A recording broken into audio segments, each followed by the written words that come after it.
The history of this moment will not be written by historians. It's being written by the brave. The ones who endure what most would avoid. Who trust themselves against waves of doubt. Who step forward in a world that stopped. So as this history is written, and we all look to turn the page, we invite you to be brave with us.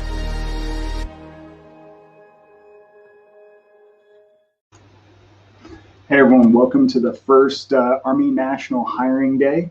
And what we're doing is actually doing a marathon live stream. We're going to have special guests. We're going to talk about the various programs that Army Medicine and Army Reserve Medicine all have to offer. I'm going to break this up into 3 separate days, and you'll see some things get rehashed. We'll go into a little bit more detail about some other things. But as far as today is concerned, we do have a few special guests. So I have Captain Dilworth coming on here in about 45 minutes. After that, Captain Perkins. So they're going to be talking about Nurse Corps. So if there's anybody who's interested in nursing, by all means, like us, share us, leave us a comment, so that way we can actually answer some of those questions live and then direct you to the appropriate person, whoever's in your area. And that way you can sit down face to face and get everything else answered for you. But the schedule for today, so I'm getting it pulled up right now. So around 10:45, 11, we're going to go through pathways into Army nursing. So that's going to be anything from your undergrad nursing all the way through CRNA, how to get to where you want to be, and also all the various Army programs that can kind of direct you in those paths, whether it's on active duty, reserve, and we'll kind of go into that in more detail. After that, we're going to go into what we call USAGPAN. So that is how to get CRNA school paid for. So the Army will host it, the Army will pay for it, and will pay you while you go to school. So that way we understand that you're going to be leaving your full-time job, and we want to make sure that you have a way to take care of your family while going through this program. Then we might take a little short break depending on how long these go. And right after lunch is going to be, we're going to talk about trauma surgeons for the Army Reserve with Captain Perkins. After that is going to be HPSP. So if you don't know what that is, that's our Health Profession Scholarship Program. And that is how we pay for your med school, dental school, veterinary school. And we'll go in depth about how it works, what the program looks like, and what the requirements are, stuff like that. After that, we're going to be going into everything dental. So we might have a special guest. We're trying to actually get him out of his office and actually on here. So he might show up, he might not, but if not, we'll actually answer all your questions about military medicine and dentistry a little bit later on this afternoon. It's looking like right about 3 p.m. Going into tomorrow, we're going to go back over HPSP first thing in the morning. So if you missed today's show, you can actually tune in tomorrow and get all your questions answered. Then we're going to go into family practice. So what does a family practice doctor do in the Army? Little hint, they see patients. So after that is physician's assistant. This one is kind of near and dear to me. If you don't know, I've been an Army medic for quite a few years, and we work very close with our physician's assistants. So they're the ones that are actually our providers. So if you're interested in becoming a sole practitioner, an independent provider, Army physician's assistant are the best way to go ahead and follow that pathway. And we also have several subspecialties in that as well. So we're going to go into that tomorrow around 12. And then one of the other areas that a lot of people don't know about is we have an entire research wing. So it's Army research, and we have You know what? I actually can't even remember. There's, I believe, 6 or 7 different research facilities. I'm not the subject matter expert on this, but I will have one come on around 1 p.m. tomorrow. That's going to be Staff Sergeant Fant. Then we're probably going to have another special guest coming on tomorrow afternoon. Going to have to stick with it and come in, take a look. And then going into Thursday, we're going to talk about our graduate program in nutrition. So that's hosted by Baylor, actually at Fort Sam Houston down in San Antonio. And we host it just the same as our CRNA program. After that, we have another special guest, Dr. Gebhardt. And he's going to be joining us with the civilian aide to the Secretary of the Army from Cincinnati. And we'll have Captain Perkins on there with them as well. After that, we're going to talk about HPSP again, right around 1 or 2, depending on how long the previous conversations go. Then we're going to go into STRAP. So STRAP is kind of one of those unique things. So if you're a resident, if you're in some sort of program that is to get a higher level of education, then we can actually put some money in your pocket and also help with your student loans while you're in that program. So we're going to go into that later on. And I have a special guest coming that can actually talk from firsthand experience what STRAP is actually like. Then we're going to go back through HPSP and answer any questions you have. So with this, I'm broadcasting live to 4 separate platforms. So that way you can go ahead and leave us a comment. We can go ahead and answer them live, just like this right here. So Captain Shield, he was one of our OICs. He kind of left a little bit ago. So that way, if you do have a question, we can go ahead and try and answer it to the best of our ability as soon as we get here. All right, looks like Captain Dulworth is here already. So let me go ahead and add him on here. Sir, how's it going? It's going great. How are you? Good. All right, so like I said, we're going to go into the nursing piece right now. And the reason why I brought Captain Dulworth on is he is our absolute subject matter expert, everything Army nursing. So no pressure. A little bit about his background. He is a crit care nurse.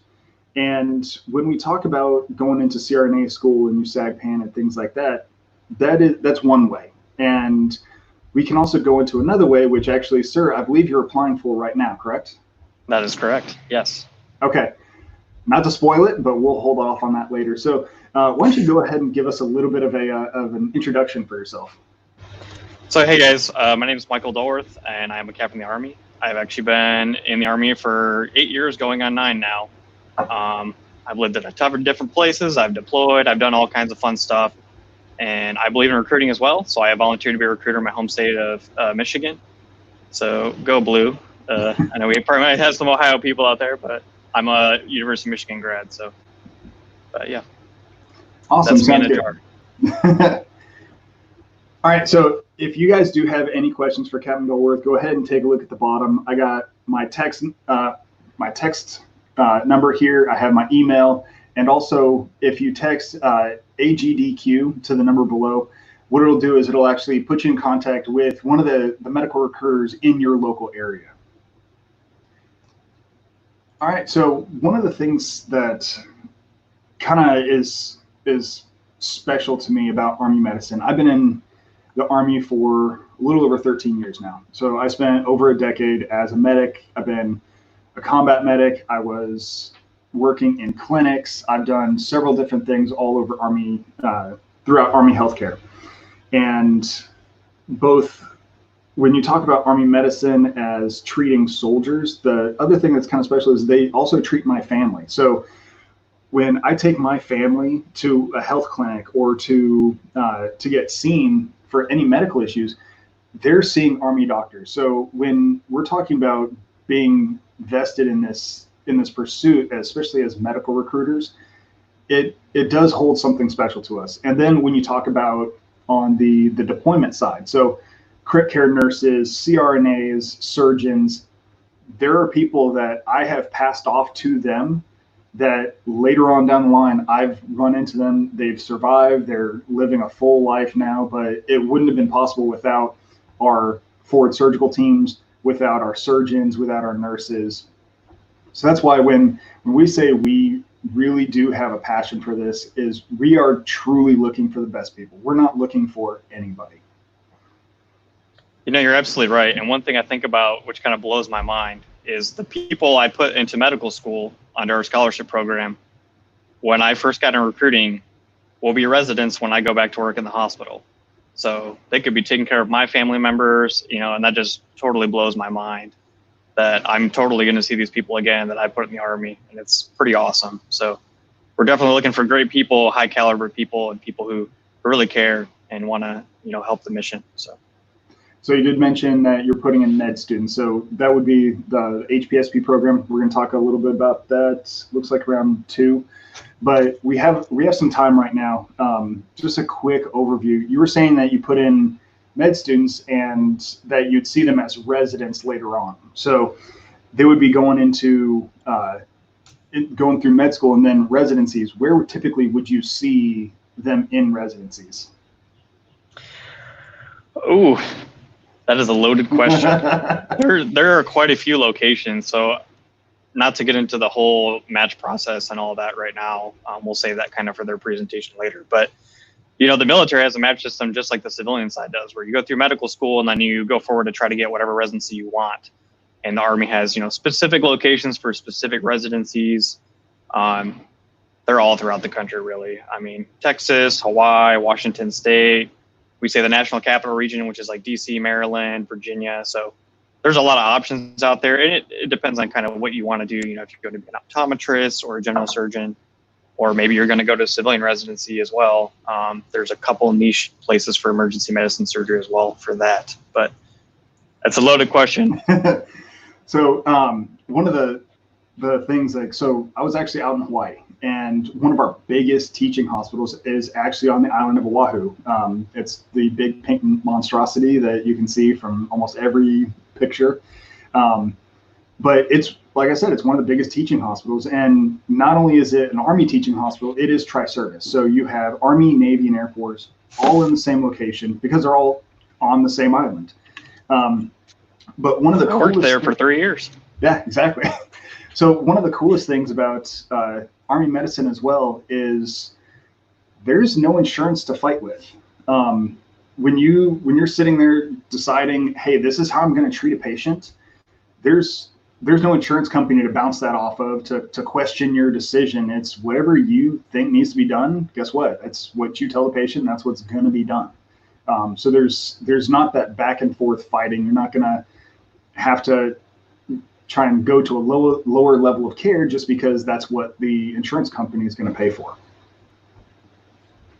That's a pretty awesome point. And I have worked on the civilian side a little bit, mostly as per diem staff, but that was the most frustrating thing to me. Was sometimes they can't do what I want to do because insurance is involved and there's money and coding and all that stuff. And the Army side, if I need it, I do it. The patient needs it, we do it, because we're not driven the same way. You know, I won't get too deep down that, 'cause I'll get really medical and talk about stuff some people might not understand yet.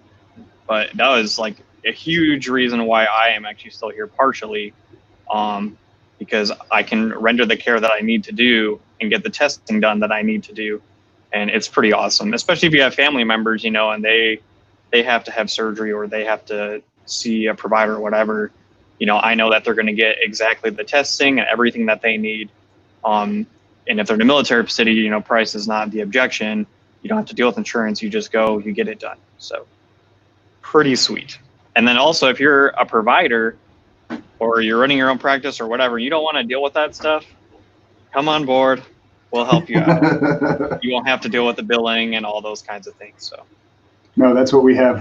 We have coders, and that's what we have NCOs for, because we handle a lot of that. All right, so what I'm going to do, I know you had something you want me to put up on the screen. Maybe. I don't see it right now. I think we just kind of hit on Todd Fitzwater's question there with the insurance and billing and some of that stuff. Yeah, right there. So a lot of that is with the billing. And the other cool thing with the Army, especially even the Army Reserve, is our own healthcare system. So, for example, we're out here spread across Ohio, you're up in Michigan. I've been stationed at places like Kansas, Kentucky, Hawaii, Germany. Whether or not we're on the civilian side, if we get seen by civilians or if we get seen by military, our healthcare is covered if we're active duty. And it's very, very reasonable. I think I'm paying just over $200 for an entire family. A single person, I can't remember. Do you remember offhand what the amount is, sir? For the Army Reserve, for a whole family, whether it's one dependent or 15 dependents, yeah, it's about $230 a month. It's pretty cheap when you start looking at different plans. So.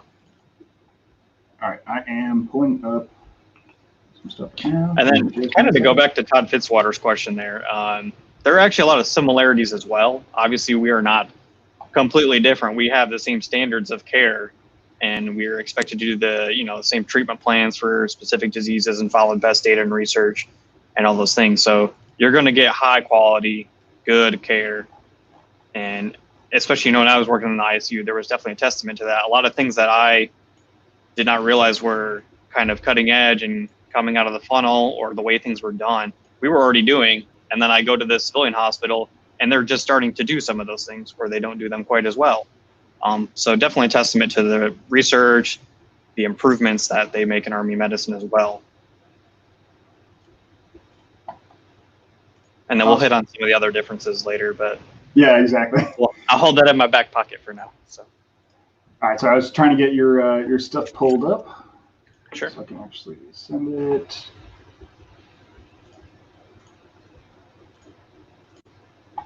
So lovely picture of you, and so we are getting rolling a little bit early on this. But so the Army Nurse Corps. Army Nurse Corps is covers how many different what we call AOC, so areas of concentration. I know we have med-surg, we have crit care, CRNA, but there are also some of the other smaller ones. I know we have a mental health nurse and a few things like that. But as far as what we're looking to bring on board right now, I know some of our numbers have changed. And can you kind of go over those a little bit? I do have a slide on. I was going to talk about the qualifications first and kind of what you need to have to be eligible to join the Army. And then I think it's the slide right after that one, I'll hit on what the mission looks like this year, because it's quite a bit different than it has been in previous years. So we'll definitely talk about that for a couple minutes. Yeah, so as far as qualifications, sorry, I have to use it through this. Take it away, sir. People can see it. It works.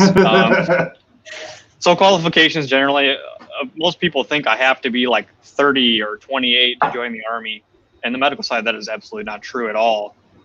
For active duty, we're generally looking for somebody who is at a max age of 42 by the time they actually officially join and raise their right hand and everything. I will caveat that sometimes there are exceptions to that. Say you're a CRNA, so you're in a high demand field, and you're, maybe a couple, 2-3 years beyond that, we can request a waiver and maybe get you in the Army that way. That is a possibility. It is always worth asking, absolutely, especially for the reserve side. So the reserve, the age cap is different. The max age for the reserves is 48. And again, if you're in a high demand field or you're a general surgeon, of course, we're going to relook that and see if we can get an exception. If it's a low demand, or I should say not low demand, but a more competitive field, they're probably not going to make those exceptions just because we have a lot of people applying already that are highly qualified. So. You do have to be a graduate from an accredited university. Either that's the ACEN, the CCNE, the NLN, or the COA if you're a nurse anesthetist. And then you have to have passed the NCLEX, absolutely. And then we do prefer people who are board certified, whether it's your CCRN, RNBC, CN, CNOR, whichever one is related to the field that you're currently in. Obviously, that is not mandatory. We're not pressing people to do that, but if you want to get a leg up on the competition, because it is an application, so you put forth a job application before a board, and then hopefully you'll be selected when you're reviewed for that. So. Yep, and if any of these acronyms don't make sense. If you're a nurse, they should. But even if you have a question, go ahead and drop it in the comments, and that way we can answer them as we go along. Yeah, feel free to ask, because you know, when I was going through nursing school, I had no idea what a CCRN was. Like I didn't know there was even board certifications for nurses of different types. I had not a clue in the world, but they are definitely a great way to put yourself ahead in your career field. Or if you're putting in job applications, whether it's the civilian side or military or whatever, it's a great thing to have. And it really, you have to increase your level of knowledge. So I do have my CCRN. That was a very difficult test, but I do highly recommend doing those things to put yourself forward and increase your knowledge base. But you went ahead here. So we have the nurse corps position. So this is for 2021. This is kind of preliminary. What we're looking for. We don't have the official stuff yet, but this is generally what it's going to look like for this year. And it is quite a bit different. I have been shocked by it. But sometimes that's a good thing. You can kind of see how the Army is changing. We're going to more of like a surgery or emergency care, critical care kind of background, moving a little away from some other areas. But I'll just go read down the line, and then I'm actually going to talk about some of these a little bit more in depth. So, of course, CRNAs, absolutely. We'll talk about why those are big in the Army, because they are independent practitioners. Of course, some states, like my home state of Michigan here, that is not the case. So you do function under an anesthesiologist. So we're a little bit different in that sense. But we do have HPSP, and I have a different slide, and I'll talk about that briefly. USAGPAN, we're going to talk about after this presentation as a whole. Family nurse practitioner, I put PNP, but psych nurse practitioner, ICU. So we actually separated this into two categories this year. So you have to have either 4 years of experience or more, or you're under 4 years. So there's a certain amount for each one of those that we're looking for. Very different. We've actually never done that before. So that's going to be kind of a new thing. 66 hotel, which is that's to put you into the ICU student program. So you have to have 2 years of med-surg experience to apply for this program. This is actually a schooling. I'm going to talk about that in a different slide as well. So I guess I'll pump the brakes on that before I get too carried. And then, of course, our ER nurses got to have them. Our level 1 trauma center down in San Antonio, Texas. We need people down there to render awesome care. So the big difference this year, we don't have missions for med-surg nurses or nurse midwife. The med-surg nurse, this could change year to year. I have not a clue in the world. You know, it just depends on kind of what's going on in the world. But you know, the first year I was in recruiting, we were taking new grads out of nursing school. My second year last year, we are not doing that. We're only taking people with 2 years of experience, and then this year there is no mission for that at all. So we kind of have to find a different avenue for you to do these things. But again, later slides, we'll talk about it more. Anything to add, Sergeant Sharps? No, you are breaking up a little bit, sir. So if for some reason he drops off, we'll hold off a little bit, so that way give you a chance to reconnect. I know you're going into each one of these, so if you see me taking notes, that's because I have questions in case you don't touch on it later on. Because the thing about these slides today, not only is it for our nurses, but it's also for our counterparts out there that are in the regular recruiting station, so the enlisted recruiting side. If they have any questions like, hey, I have this person who says they're a nurse, I don't know anything about nursing, they typically give us a call. This is a great forum. So if you're watching, share this, get it spread out, so that way we can get more comments in and get the correct information out. But also, if you do have any questions, you can feel free to reach out to me. And also the texting, the AGDQ puts you in contact with the lowest person. Some of the things that are a little lesser known is the HPSP side for nursing. It's typically, when we think HPSP, that's medical corps, dental corps. So I know you're going to touch on it later, but that's definitely something for the recruiters out there, especially the AMED recruiters as well, to pay attention to this slide. You brought up something I do want to hit on briefly. So most people don't know that there's different kinds of recruiters. They just think I go see the Army recruiter and they'll put me in the Army. That's not necessarily the case. There's actually medical recruiters, and then there's other types of recruiters as well. So we are way more dispersed than the people you see at the mall or locally. There might only be 2 stations per an entire state. Like Michigan, we have ourselves and then a station over in Dearborn. So they're a little more niche. You have to search maybe a little harder, or you can go to the mall and ask about us. Maybe they'll give you our info. So yeah, some of the like for our area. So I'm in Akron. If you don't know where Akron, Ohio is, I don't blame you. I didn't before I was sent here. So we're a little bit south of Cleveland, and we have a station in Cleveland that covers like the Cleveland metro area and right along the Great Lakes. Akron, we cover pretty much everything south. So we're a very small station, but we cover a very large landmass. And within the Columbus company, we also have Columbus, we have Cincinnati, and Dearborn, like you said. So for a 2-state region, we don't have all that many people. So we're very welcoming. If you give us a call, like we have a vehicle, we'll come meet you. We'll sit down and we'll explain every single possible pathway to get to where you want to be. The great state of Michigan here. We cover 80,000 square miles up here. We have a lot of area. We'll even go up to the Upper Peninsula. I mean, you're talking easily a 6-7 hour drive one way. We'll do it, no problem. So just reach out, we'll find you. Yeah, don't alienate the Ohio audience. As soon as they hear Michigan, they might just like tune out. You hit the Ohio, you got Akron. You know. First Sharps will take care of you guys. Yeah, I so got my Michigan Gators. you don't have to deal with the Michigan hat when you sit down and talk to them. Actually, we're right across the street from Michigan State University, so I'll probably get my hand slapped later by somebody, but that's okay. All right, so we got the ICU student program. Yes, I didn't get too carried away early, which is good. I actually did this program. It is a great, great school. So essentially what this does is we take people who have that 2 years of med-surg experience, current med-surg experience, sorry, not from like 10 years ago or even 3 years ago. It needs to be current med-surg experience. And what we do is we bring you into the Army, you get some initial entry training stuff done, and then you go straight to a student program. So this is in San Antonio, Texas at our level 1 trauma center. It is essentially nursing school on crack. Like it is a 5-month intense program designed to bridge that gap from med-surg nursing to ICU nursing.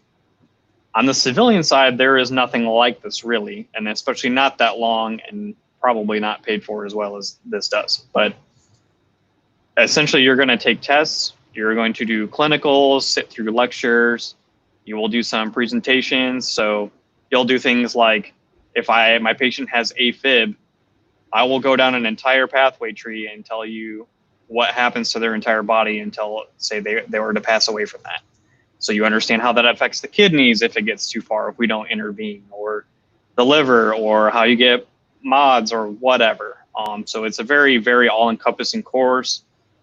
I just put some random stuff down here that I learned when I was there. You know, we learned how to read 12-lead EKGs, which I had no experience in nursing school with that at all. That is actually a pretty important skill to have, and it's not well taught in most of our healthcare settings. But, you know, ABG interpretations, the basics, and how to read those, advanced pathophysiology, hemodynamic principles, medications that you use in the ICU, how to titrate them. There's so much. So you'll kind of do a didactic phase and then a clinical phase. So you'll do all this testing, gain a lot of knowledge, and then they'll rotate you through our ICUs with preceptors, so you can kind of gain an understanding of, you know, trauma ICU versus neuro ICU versus cardiac ICU, and you kind of get a little bit of all those things, and then you can go into an ICU setting feeling way more confident than you would, you know, if we just started you on orientation with somebody and just threw you in the water. So this is an awesome program. It will kick your butt, I promise you that. It is super beneficial though. And then in addition to this one that actually you haven't been through, sir, which I don't know if you have, we also have what's called the JET course. So it's Joint En Route Critical Care. So pretty much take everything you learn here and take it onto a helicopter. So that's I want to go to the JET course so bad. so bad. Sore point for me, but I'll get there unless I get into CRNA school, and then that's priority. But yeah, if you want to be a flight nurse, come to the Army. We are your people. If you're an ER nurse or an ICU nurse, this is something very recently that has been pushed really hard by the Army. We were not doing this before. We were just, if you needed a nurse on a helicopter, they just grabbed somebody, hey, come ride with us, do this stuff, whatever. Now we specifically train you. You go to the jet course, they'll put you in the helicopter simulators and how to bail out if you're in water and all this crazy stuff. I have a lot of friends that went and deployed and did flight nursing, and they loved it. It was a great experience, and it's very needed because you have that advanced concepts already down about hemodynamics and how to do assessments, with, say, there's rotor wash going and it's really loud, monitoring airways. You have a lot of autonomy as well because there's no physician on the helicopter, and you're going to do what you have to do to keep that patient alive. So if that's what you're interested in, we are definitely the place to go. And so one of the cool things is I come from the aviation background. I was in Hawaii in an aviation unit. I also ran an aviation clinic. So there is some special physical requirements when it comes to that. And absolutely, send me a message. I'd be more than happy to kind of explain those and just run through the questions to see if you're physically qualified for something like that. As far as how the aviation has evolved over the past, it was a very short time. It was probably 5 years. We used to have our 68 whiskey. So people like me, 68 whiskey, combat medic or healthcare specialist, whatever you want to call us. And we went to a school called it was Fox 3, which was the flight medic course. So you're an EMTB on the enlisted side, which we don't handle. You go to this course and you come back and boom, they put you in a helicopter and you're now a flight medic. That kind of changed. So what they looked at was, hey, we need a higher skill set on the helicopters than what we have on the ground currently. So that evolved into what we call the Fox 2 program, which is the flight paramedic. So again, on the enlisted side, 68 whiskey, you can come in and be a Fox 2 as a flight paramedic. Mainly, it's in the Army Reserve because the majority of our air assets are in the Army Reserve. So if you want to look into that pathway, go talk to your reserve recruiters.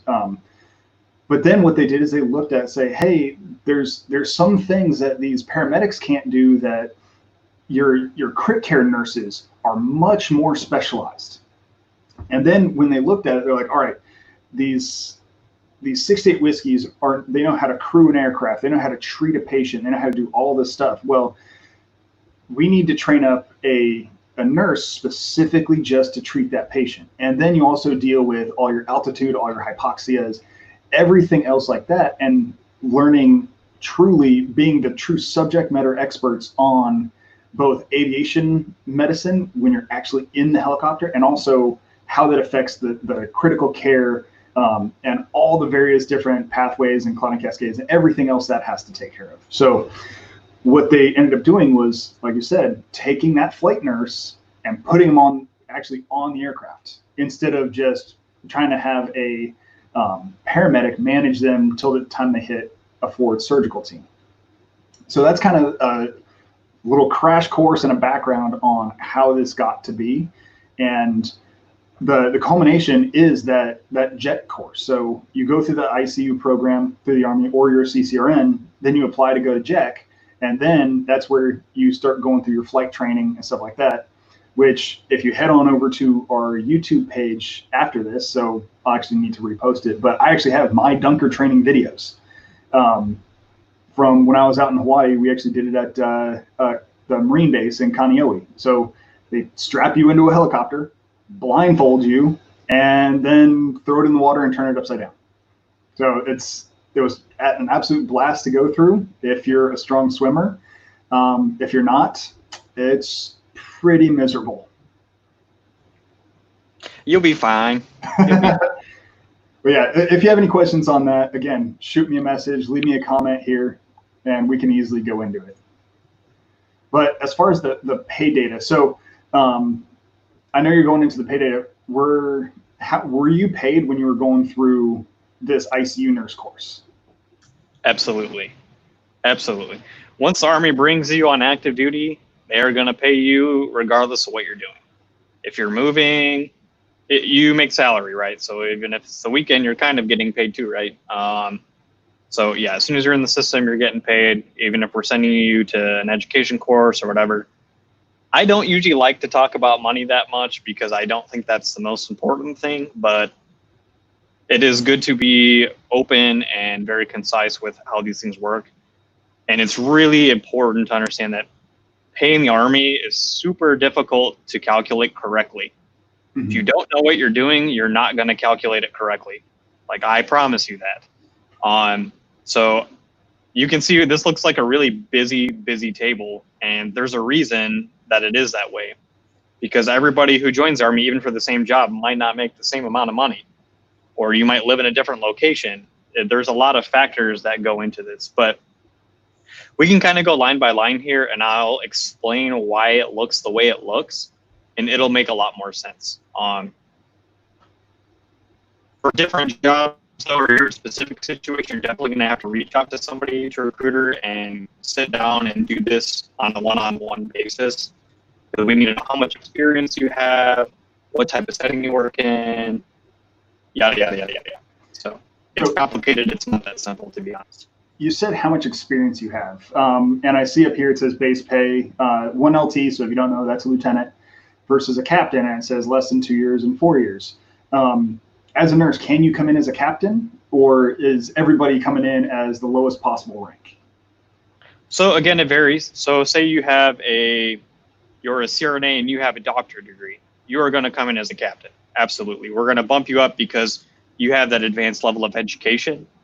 For a bachelor's degree, we don't give credit for that. For a master's, you do get some credit, so you'll be at least a first lieutenant, and they do need to be in a nursing related field. But for experience wise, usually whatever experience you have, just cut it in half, and that's the credit that we give you. So say you've been a nurse for 3 years in the ICU, we'll give you 1.5 years of credit towards rank, right? So that would make you a first lieutenant, which is good. You want to be a higher rank because you make more money. So absolutely. That does cap out though. So once you have that 3 years cap out, then we're not going to give you any more credit for that. Beyond education and other things like that. So say if I went and got my RN, my 2-year RN, I've been working in the ER for 6 years. And then I decided, hey, you know what? Like, they won't promote me anywhere until I get my BSN. Does that previous experience count, or is it only after I get my BSN? Great question. Absolutely. Absolutely. So we understand that, if you're working as an RN or whether you have your BSN or not, you're doing the exact same job. It is no different. And we absolutely count that towards your credit. However, to join the Army, you do have to have a bachelor's degree in nursing. So that is the caveat. That is more of a commissioning thing. To make you an officer, you have to have that degree. But if you're in the process and you're close to being done with your bachelor's degree, please do reach out, because you will get credit for that time you were working.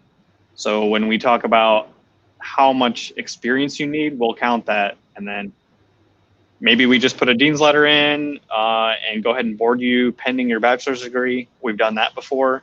So there's a lot of situations. Everybody's a little different. But yeah, if you're close to finishing your BSN, you have that experience, and you're currently working while you're in school, absolutely reach out. You can totally do it. And the one thing, and it's everything AMED related. There's an answer, but there's also a waiver for everything. Like you were saying before, for age. Not everything, but most things.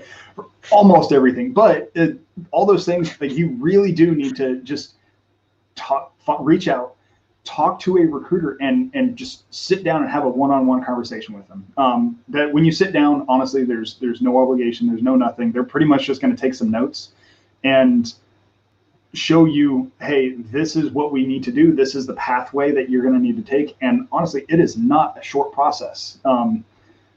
Some of our simplest packets that we put up for applications can take let's see, from the first day we meet them to the soonest day we can commission somebody, you're typically looking about 90 days as a minimum. But when you start talking about having a CRNA with experience and everything like that, you're starting to look at more 6 months time frame. Things can be done fast. It depends on how committed you are. If you want to knock it out in 30 days, usually it can be done. But again, we also have board dates, and those are set in stone. So just because you finish early, I might not be able to put an application for it yet. Just like if we're looking for people to join the Army in the year of 2021, or the fiscal year for us starts in October, we can't put you in earlier. We have to wait till October to put in that application. So, yeah. All right. So moving on to the housing allowance, it is tax-free, and kind of explain the difference between the housing allowance, which we call BAH, versus living on base as well. So I know I've gotten that question quite a few times. Like, are you required to live on base? Like, how does that work? I have never lived on base, actually. So you're not required to live on base. I'll kind of go through the numbers here and where I got that data first, and where you can find it yourself, actually. Also the base pay where you can find that yourself. And then we can talk a little bit about kind of what you just brought up. But again, like you said, the housing allowance is tax-free. And the top line here is for a first lieutenant, and then the bottom line is for a captain.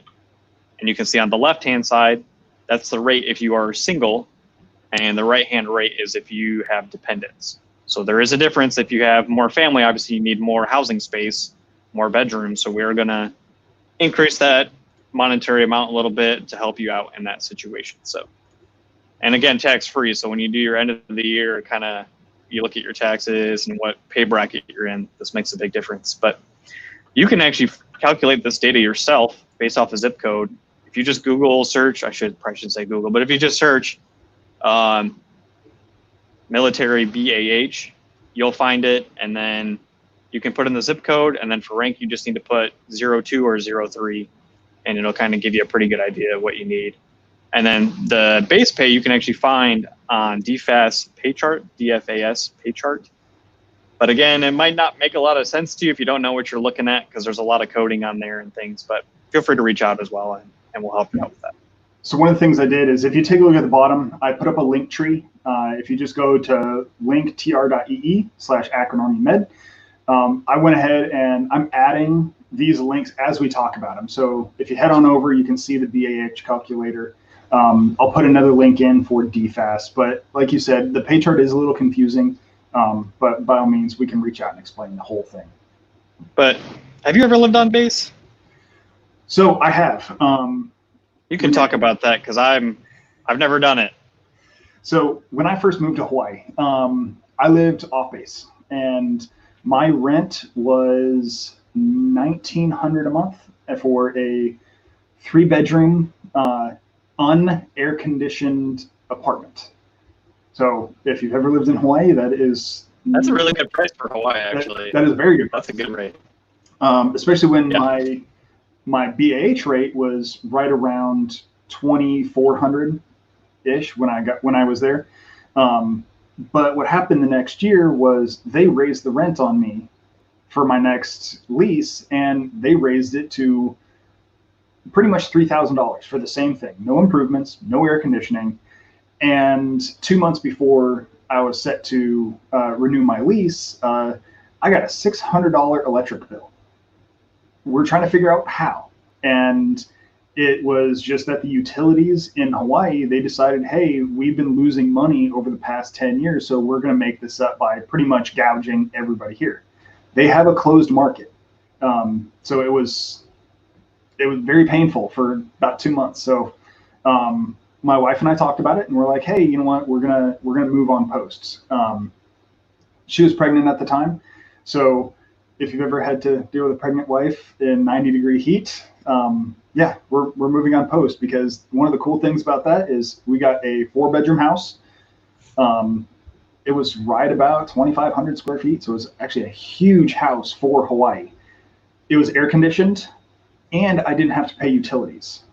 So I didn't pay water, I didn't pay sewer, trash, electric, nothing. The only thing I paid for was internet.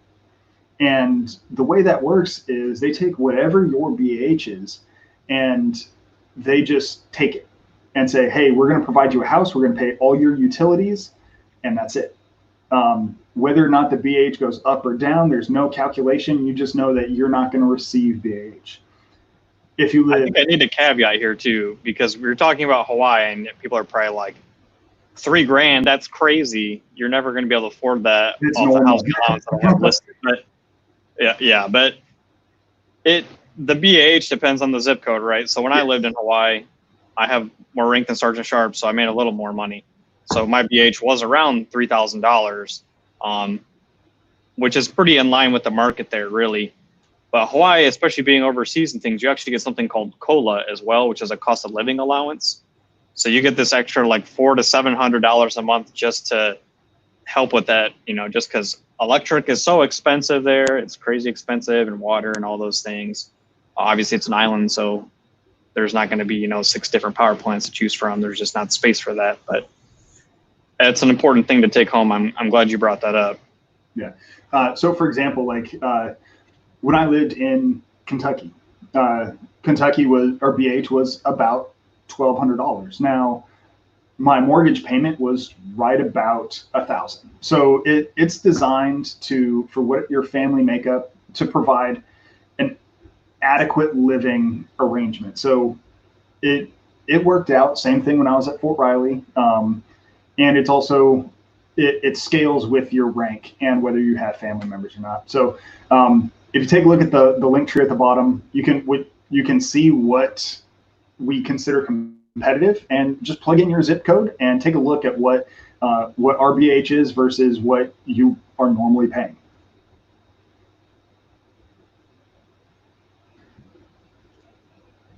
All right, so And we'll just go to the next one there. That's BAS. We don't need to explain what it is. Just know that you're going to get it. I just calculated this off basically what I get, which should be similar if you're joining to what you would get. So it's around $3,000 for the whole year. Probably not any need to dive down into that any deeper, but just know that's extra money in your pocket kind of deal. Yep. And then I did some totals here. This is without any bonuses, nothing, any of the other stuff. You can see as a first lieutenant with less than 2 years of experience living in San Antonio, you're going to make about $68,214, which is pretty good, especially as an entry level into an organization. That's it's complicated because the Army has set increases in pay. So you can actually look at these charts yourself, or we can help explain it, and you'll see that there are set increases in pay. You don't need to fight for raises. You don't need to fight for what your starting pay is going to be. These things are all set in stone. You just need to look at it and decide if that's a good fit for you. But the important thing here is why I put the captain in 4 years, because most contracts are for 4 years, 3 or 4 years. By the time you're in your last year, you will be a captain and you will have 4 years of experience. If you're, kind of an initial entry, kind of starting from the bottom, okay? That is the dollar amount that you're going to make in that last year, which is pretty good pay, especially being, just a bachelor's prepared nurse without any additional skill sets or anything. So the pay does increase very quickly. Within 4 years, you're talking about a very, very large thousands of dollar increase in your pay. And then, of course, I didn't put in here, but if you're active duty, your health insurance is completely free. Like, you don't pay for that. I think for my daughter, I think I have to pay for her dental insurance. But aside from that, I haven't actually paid for anything for her or myself yet at all. Nothing. So that's definitely an important thing to realize, that you're also having less out-of-pocket expenses when it comes to insurance. Of course, the tax-free from the housing allowance. And I'm from Michigan, so I'm active duty. I don't even pay state taxes. So just more money in your pocket from that. That's state by state, depending on what you claim. But that's an additional consideration you also need to make. And then just to bring up moving and all that, you could probably chime in here too. But if we are going to send you to Texas to start and you're leaving from Ohio, we're going to help take care of that. Okay, you're not expected to just grab all your stuff and get in a car and rip down there and figure it out. You'll get reimbursed for, a certain amount of mileage. They'll pay you whatever cents per mile you drive. They'll reimburse for hotel rates, all those kinds of things. So we're not asking you to just do it yourself. We can get movers to come pick up your things, pack it up, and bring it down to where you're going. So any move is stressful, of course, but they definitely make it a little less stressful because you're not going to be financially strapped just from coming to work for us or start school for us or whatever, which we'll get into anyway. But and it also does depend whether we're going to move you somewhere for your training. It all depends on the length. So if you're going to school, if you're going to like USAGPAN, which we're going to cover a little bit later on, for going to CRNA school, obviously that's several years that you're going to be down in San Antonio going through training. Well, we're not going to expect you to maintain a house somewhere else and live in San Antonio. No, we're going to pick you up. We're going to move you. And the way that the Army moves you is they want you kind of out of the way. They say, hey, separate some things. Like if you have a trash can and there's trash in it, they will pack that trash can. So anything you don't want, throw it, like put it in a separate room, close it, and put a big sign that says do not pack. But what they do is they come in and they have a very systematic and methodical way of packing. And they typically pack it very well. There are some one-off incidents, but that's also the case with any other move. There have been issues in the better past. that than me having to do it myself, because I am not packing all my stuff up. That's crazy talk. Yeah, and we do also reimburse for damages the same way. There was an issue in the past where things weren't getting reimbursed, but they've rectified that. And actually, on my last move up here, I had stuff broken. I claimed it, and I was paid within, I want to say it was like a week. So as far as the bonus is concerned, now I know this changes. This goes up, this goes down, but it says $250,000 for a CRNA. Yeah, so I think for most people, when you see that, you're like, whoa, $250,000. But this is to bring you in line with the rest of the market, okay? So don't lose your socks on this one. It's $250,000 divided over 4 years. So you're looking at like $62,000 a year. So when you take these totals, you have to add all these dollar amounts, and then you'll see the total pay, say if you're a CRNA. So they're not just going to throw 250 grand at you and also pay you $200,000 a year. That's just, no one's going to do that. That's an unrealistic expectation. But yeah, the bonuses it depends on the job. Some bonuses are going to put you over the civilian market quite a bit, and some of them are to keep you in line with the civilian market so that we're paying that's the wrong word. We're paying you the right amount that we should be for the type of job that you have. Okay. So the ICU one, that's actually going to bump you quite a bit over what a civilian would normally make, unless you're 30 years in and they've kept you in the system and just kept giving you more money. Yeah. So there are differences.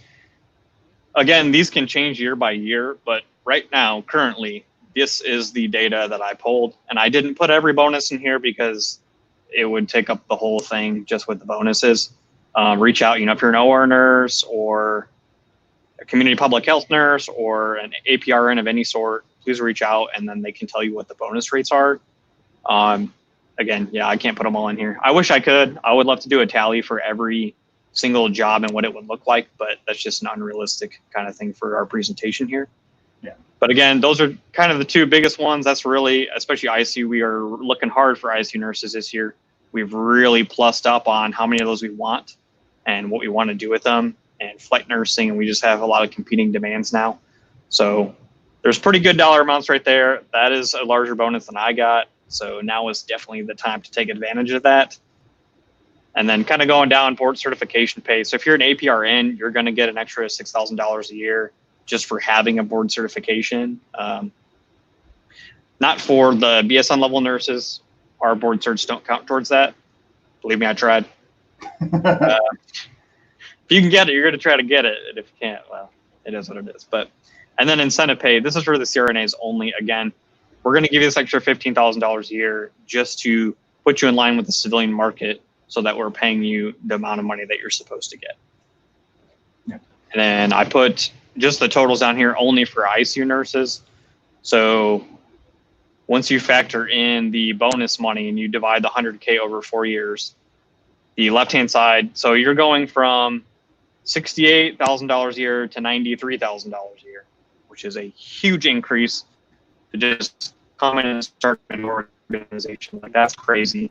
I would sign up for that heartbeat just based off money, but at any rate. And then when you're in your last year, you're going to be making about $119,000. So big buku bucks this year. You're an ICU nurse, man. I don't know what you're waiting for. Let's go. Now, can this change? So if you decide to sit there and hold off, so we know 2020 for this year right now, if you come to us and we're able to get you on board by September, this is accurate. This is not, as far as we know, this is not going to change for this year because it's already secured, this because they want us to know what we're talking about and what people can get when they come on board. As far as fiscal year 21, we haven't seen what's come out yet, but is it possible that one of these can go away in 2 years? Totally. This is real-time data, right? That being said, if you sign up for this and you come into the Army and that changes next year, they are going to pay you what they contractually signed you up for. So say in 2 years, if this bonus goes away, they're still going to pay you what is owed to you from the contract that you signed. Okay. I think Sergeant Sharps fell off. He'll be back. I'm here. Oh, he's here. Okay. Sorry. Cool. So yeah, anyway, yeah. So if you sign up for $100,000 for a 4-year contract, they're going to give that to you 100%. Okay. Say you're applying and something changes, we are obligated to tell you that. So when you go to sign your contract, you have to sign specific paperwork for that bonus. Okay, so you can't swindle you. You have to sign for those things. We can't sign you up and then say, no, we're not going to pay that. That's not legal. Okay, so if you sign up for it, you'll know what you're getting. And if it changes, you'll know before you sign your contract. Okay? Anyway, I probably just beat a dead horse, but yeah. So we'll move on from pay. Again, it is very complicated for military pay, and it's different for nurses, doctors, PAs. So honestly, we'll sit down and we'll do everything and show you exactly what you would be getting. I do want to include that. I just wanted to give you guys a rough idea what it looks like anyway. So it's a big thing for some people, so glad we hit that. But yeah, we can move on to HPSP here, which is a scholarship program. Yep. Most people probably don't know what that is, especially if you're a nurse. You've probably never heard of it. If you're in medical school, you should have heard of it. If you didn't, we're doing something wrong. But this is essentially a scholarship program to help pay for a civilian education. This is a very competitive category for us. There are only 5 people we take for this a year. But ironically, there's not that many people who usually apply because I don't think we're preaching it that much because there's only 5 slots. So if you want to do it, you should apply. So again, very competitive category. I'm just going to read my slide here. Must be accepted to a national nursing program at the time of the board, which is in February, and be fully qualified as a nurse at the PSN level or higher. So the board is in February. So if you're selected in February, then you need to start following that. So like in May or August, and then you'll start getting paid once you start school. So we're not going to pay you before you start school. We'll pay you once you start school. So what type of schools are these for? Is this, it says BSN level, so we're already assuming, hey, you've already been a nurse, you've been working. What type of school is this going to pay for? Are you looking at like FNP? Are you looking at a DNP program? Is there any restrictions on that? So there's 3 categories. You have the psych nurse practitioner, the family nurse practitioner, and CRNA. How many of whatever, like, it doesn't matter. Like if they get 5 family nurse practitioners, so be it. If they get 5 CRNAs, so be it. So any one of those 3 can apply, absolutely. The caveat here is that it has to be a face-to-face program. So if you're trying to do a master's online for a family nurse practitioner, I'm sorry, but that's not going to happen. It has to be face-to-face. And then just kind of like what that covers and everything, you do get a stipend every month. So that's $2,391.60 a month. And then your tuition is just going to be paid. So you shouldn't even see that bill. The Army's just going to get it. They're going to pay that outright, and then you don't have to worry about it. So if you want to pursue, you know, a 3-year doctoral degree in a CRNA, civilian CRNA program, this is a really, really good option. I would definitely consider applying for this if you're interested. And then I did not mention this actually, you'll go on active duty when you're done with this one. So we'll talk later about the STREP program, which is for the reserves. So if you want to stay in your hometown and do reserves, we have an option for that as well. But HPSP only assesses onto active duty, so full-time work. All right, next. No, so this is going back, the HPSP, like I said, there's only 5 that we pick up for HPSP and on the nursing side only. The rest of the HPSP is allocated towards our med students, our dental students, and our vet students. So the majority of them are allocated to that. But as far as the nursing is concerned, like you said, we only take 5 per year, and they are very competitive. But again, not that many people apply.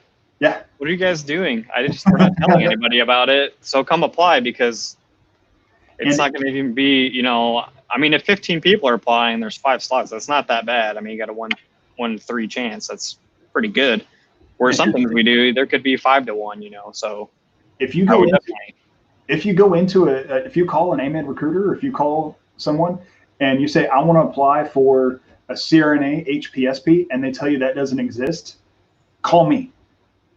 So my number is right at the bottom. We'll work through it and we'll get your packet in. Don't let them tell you it doesn't exist, because as of right now, this program still exists. You tell them, shame, it does exist. You need to learn more. Those are my pictures at the bottom. I haven't even told you guys about my pictures.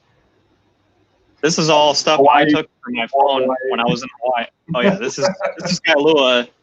This is the pillbox hike, which is one of my favorite day it's actually pretty steep, but it's a day hike, very popular. But people come spray paint these old pillboxes, and you can see the Mokes there in the background on the right side. So I loved Hawaii, and I am definitely trying to go back. But I'll start explaining my pictures, because I think they're kind of fun. And the cool thing about this this hike too is, as soon as you're done, you can pretty much walk to Kailua Beach. All right, so on to the Army Nurse Corps position. So everything we talked about previously, that was on the active duty side. So that is, we take you out of wherever you're living now. We send you through our training program. So you don't go to basic training. You go to what's called the direct commissioning course. You go to BULLOC, which is basic officer leaders course. And then you go into one of these other programs. Now, when you go to the school, can kind of differ depending on what type of program you're in.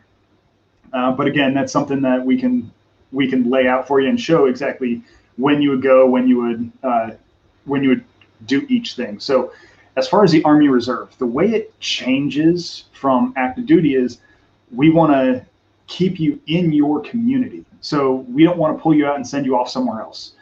We want you to be part of your community, and then that 1 week in a month, 2 weeks during the summer, which can change too. So if there's something that happens like the whole COVID-19 response, we actually moved some of our medical professionals out to Boston, out to Seattle, out to New York to help out the civilian hospitals, just because they were so overwhelmed. So we came in and just provide additional support. And just putting that in context, like, we're not going to pay you to do nothing forever. Like, if you're just going to training, you're training for nothing if you're not doing anything with it, okay?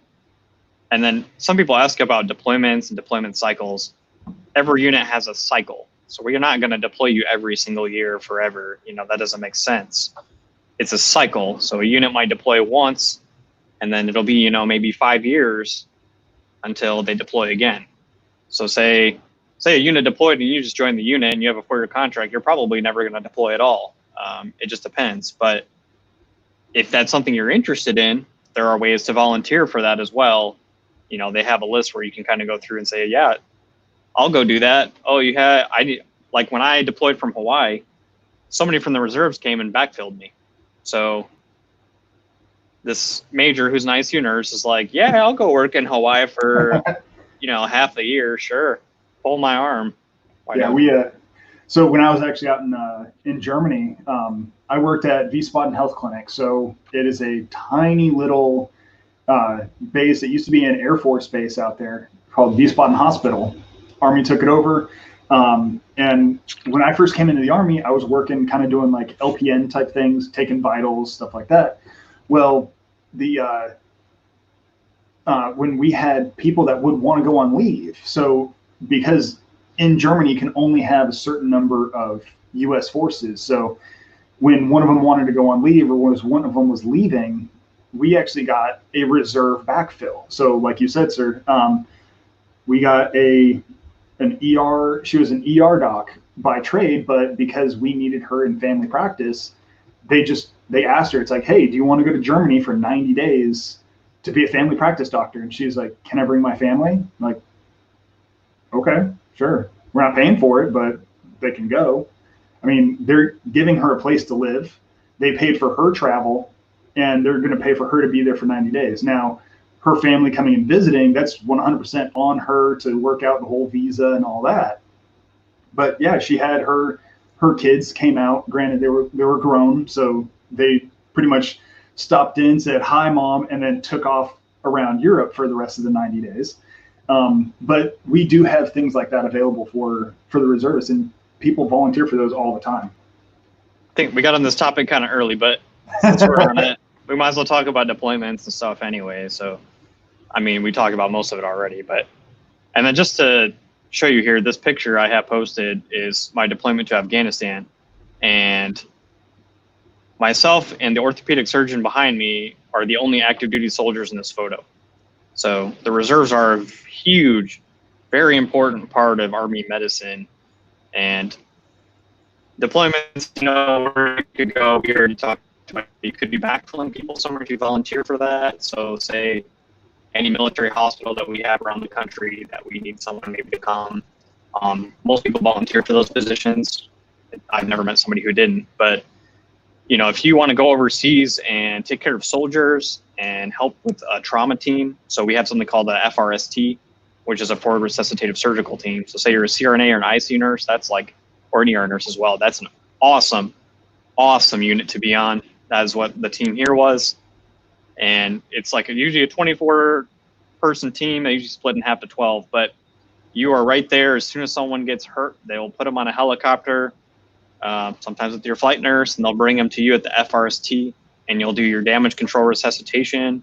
You'll put your tourniquets on, give them blood or whole blood, and we can talk about that later. And then put your chest tubes in, intubate them, all those good things that you need to do. Do some surgery, whatever you need to do to stabilize them. And then, me as the ICU nurse, then I would do 100% of everything after that. I would give them blood, check their blood gases, do my ventilator changes, prescribe my own medication, give pain medication, sedation, all those good things, and then you ship them out. It is a sweet unit to be on. Sweet unit to be on. I would go back tomorrow if they called me right now, because it's so impactful, and it's medicine basically in its most purest form. I mean, there's no billing or any of that nonsense. You're in the business of keeping people alive, period. That is it. Where could you do, so if you were interested in something like this, where would you be able to do that on, like, stateside in the civilian sector? Nowhere. Yep, there you go. Nowhere. I thought it was a trick question. I guess it wasn't a trick question. It's like, I'm doing the right answer. Even in some of the the busiest trauma centers in the world, you're not going to have that level of experience gained in such a short amount of time either. I think level 1 trauma center is awesome. We have them as well. You can do awesome things there, and you have a lot of capability, which is what you don't have, overseas. I might not have a CT scanner. I might not have XYZ, whatever. I have an ultrasound. I have my ears and my hands, and I have medications and whatnot. But I guess I'll talk about this briefly as well, but we are one of the only people using whole blood anywhere. And it is super effective. The Army's been doing this for a while, but the biggest thing about that is that we don't have platelets in theater, because they're only good for 6 or 7 days before they go bad. So whole blood is a huge part of what we do overseas. It's very effective. I would definitely encourage you to go look at the research on that and data. But, you know, part of what I would do, depending on how busy we are and what was going on, is I would get blood samples and I would type it. So I'd find out if you're O-pos or A-pos or whatever. And then I would get a whole blood bag from somebody and I would test it. I'd test it for malaria. I'd test it for HIV, hepatitis B, all those, whatever. The list goes on. But I would make sure they're all safe to give. And then we would give that to the patient. And man, and it's warm too. If you get it from somebody already, it's warm. So even when I put it through a Belmont to infuse it, it's already heated. Or if you don't have a Belmont or some other rapid infusion device, you already have warm blood. It's been tested. It already has all the components that you need, red blood cells, fresh frozen plasma, platelets, all that stuff is already in the bag. So it's pretty awesome. And so we actually hit on this. I spoke with Colonel Johanigman about a month ago. So if you head down to the link, there's also links in the description on our YouTube channel. Take a look at the video with Colonel Johanigman, and he was one of the pioneers. Unfortunately, he wasn't with the Army at the time. He was with the Air Force. So the Air Force pretty much told him like he can't deploy anymore. So he came on over to us, and like he's like, hey, can I deploy with you guys? Absolutely. He's one of those ones that he wants to do this job. But now he's working down in San Antonio at Brooke Army Medical Center, and even the EMS in San Antonio is starting to recognize whole blood. And we actually had a really good conversation about it. So head on over to our YouTube side after this, not right now. It's Careers in Army Medicine, or even on our podcast. So Careers in Army Medicine podcast, and it's the one with Colonel J, and he really does talk about the benefits of whole blood and why we got away from it to begin with and why we're going back to it. Well, because it works. Sorry, we got we're so off topic. It's not even funny. No, and that's fine. I mean, that's a big difference between the civilian side and the military side. I mean, we have a lot of data and research going on that people don't know about. People don't know that we have, a burn team in Texas at our level 1 trauma center. If there's a burn patient in theater, they need ECMO or something, they will get on a flight and they will go pick them up and they will bring them directly back. Like, we do things that people have no idea about. We do research that people have no idea about. We have a lot of influence on what's happening in the civilian side as well through our research and what we're doing. And I think most medical professionals don't have a clue of all the things that the Army's contributed. Tourniquet use. Tourniquets, absolutely. Imagine how many lives have been saved on the civilian and military side just from tourniquets alone. I know Stop the Bleed is a big initiative as well. I know with COVID, it's probably not happening as much because it's more of a face-to-face training. But I mean, man, tourniquets are a big part of that, and it's being done everywhere. I keep them in my car just in case. You never know. I have them in my bag. I have them in my car because I mean, it's not just for battlefield injuries. Like, somebody gets severely hurt in a car accident. Guess what? Like, you can put a tourniquet on and save them. They're not going to lose their limb because of it. So don't worry about that. Yeah, we are way off topic, but we should caveat: we are not preaching, telling people how to do anything medically. No. We do not. Yeah, that's all on you. Go through one of the trainings. Hey, if you do need Stop the Bleed, again, you can reach out to us because every single person at least in our company, for the Columbus Army Medical Recruiting, we are all Stop the Bleed certified. So if you guys need to coordinate a Stop the Bleed event, you can reach out to one of us. Here, I'll throw my stuff back up. Send me an email, and what I can do is I can put you in contact with your local person, and once we figure out all the COVID restrictions and all that happy fun stuff, we can get stuff situated. But yeah, we're off topic. I really don't like. I'd really like to just see where conversations take us, but we can finish this side up pretty quick.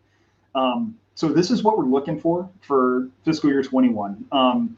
Unfortunately, we are not looking for the nurse practitioner side. So if you're looking at nurse practitioner and you want to come in. Honestly, one of the only ways you could do that is through the HPSP side right now. Which goes on active duty anyway. Yeah. So, or you can just join active duty, but I don't think we need to hit can you pay go date. back to that one real quick, the previous slide. There you go.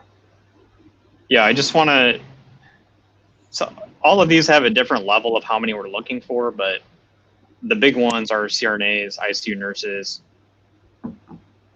Some of I think it's important when we talk about the reserves, especially that we talk about the timing.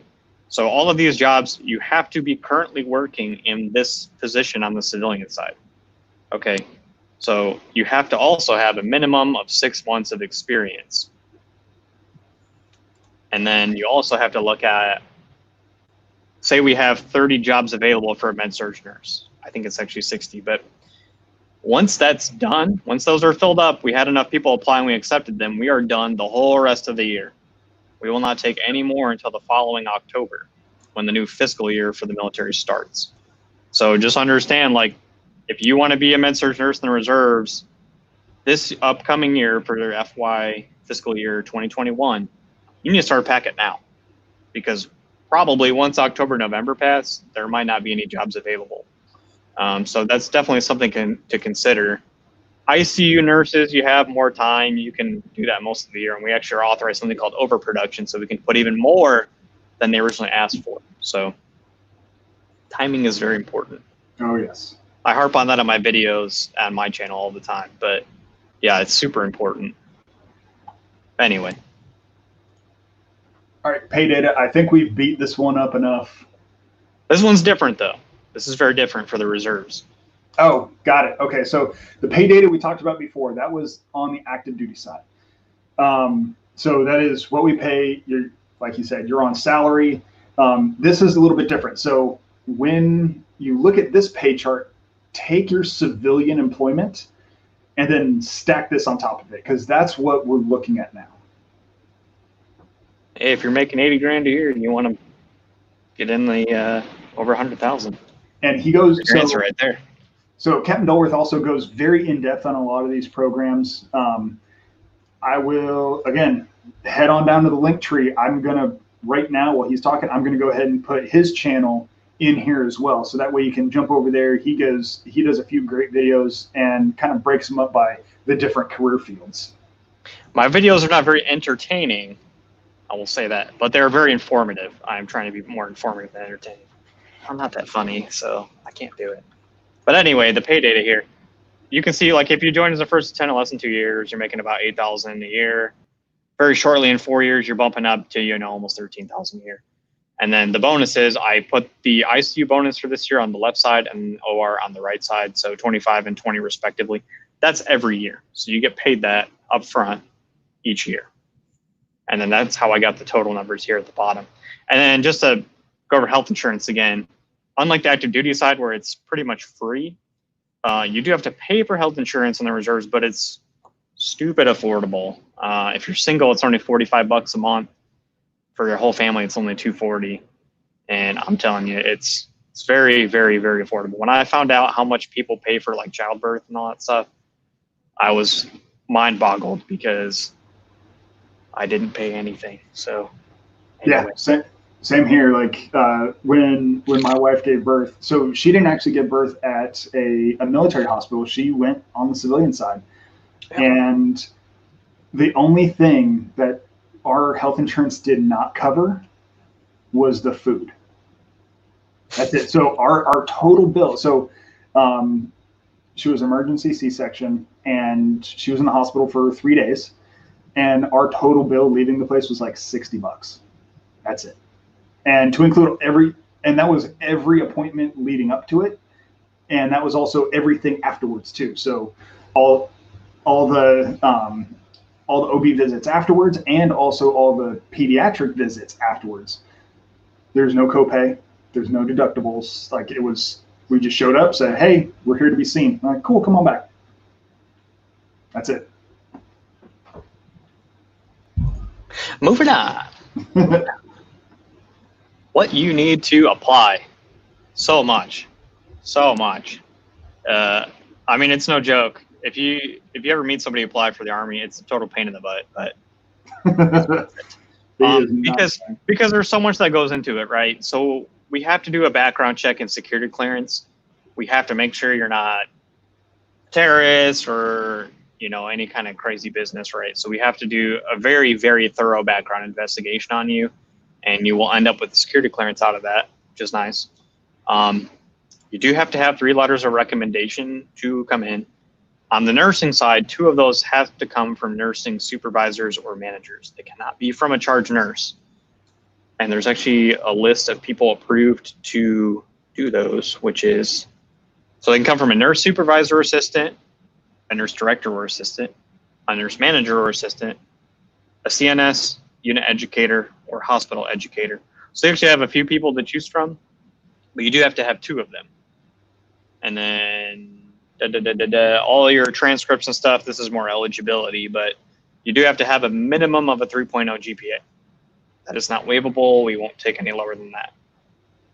And of course, it has to be from an accredited university. So if your school is not accredited, it's going to be a problem. If you're in a specialty profession, the ICU or the ER, there are additional requirements. You do have to have something called the skills checklist. So you're the same people who do the letters of rec, your supervisor, CNS, whatever, they also have to fill that out, as well as an hours worked form. So basically, the crux of this is that we don't just go by what you tell us. The Army doesn't believe you until you prove it, okay? You need to prove to us that you have worked in the ICU long enough so that your manager can attest to that, and that you have the necessary skills to do what we need you to do part-time.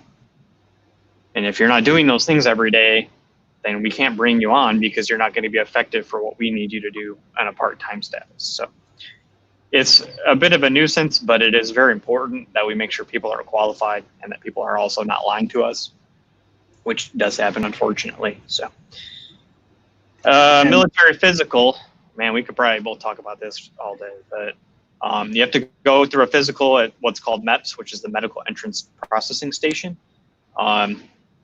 Depending on medical conditions, I don't want to get too into this. I don't know about you. I don't really. Talk to a recruiter. Talk to a recruiter, because the thing about the physical, it is a very intensive physical.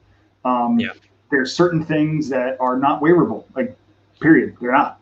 And there's certain things that will need all of your medical records to say, yeah, we'll bring on board. So it's a very intensive process. I mean, I've submitted physicals that are upwards of 100 pages. So, and guess what? They got approved. I mean, and then I've submitted ones that are 5 pages, and they're like, no, sorry, we're gonna pass. And it's warranted. We like to give MEPS a hard time, but it is very important. When you think about, say you're gonna deploy to Afghanistan, okay?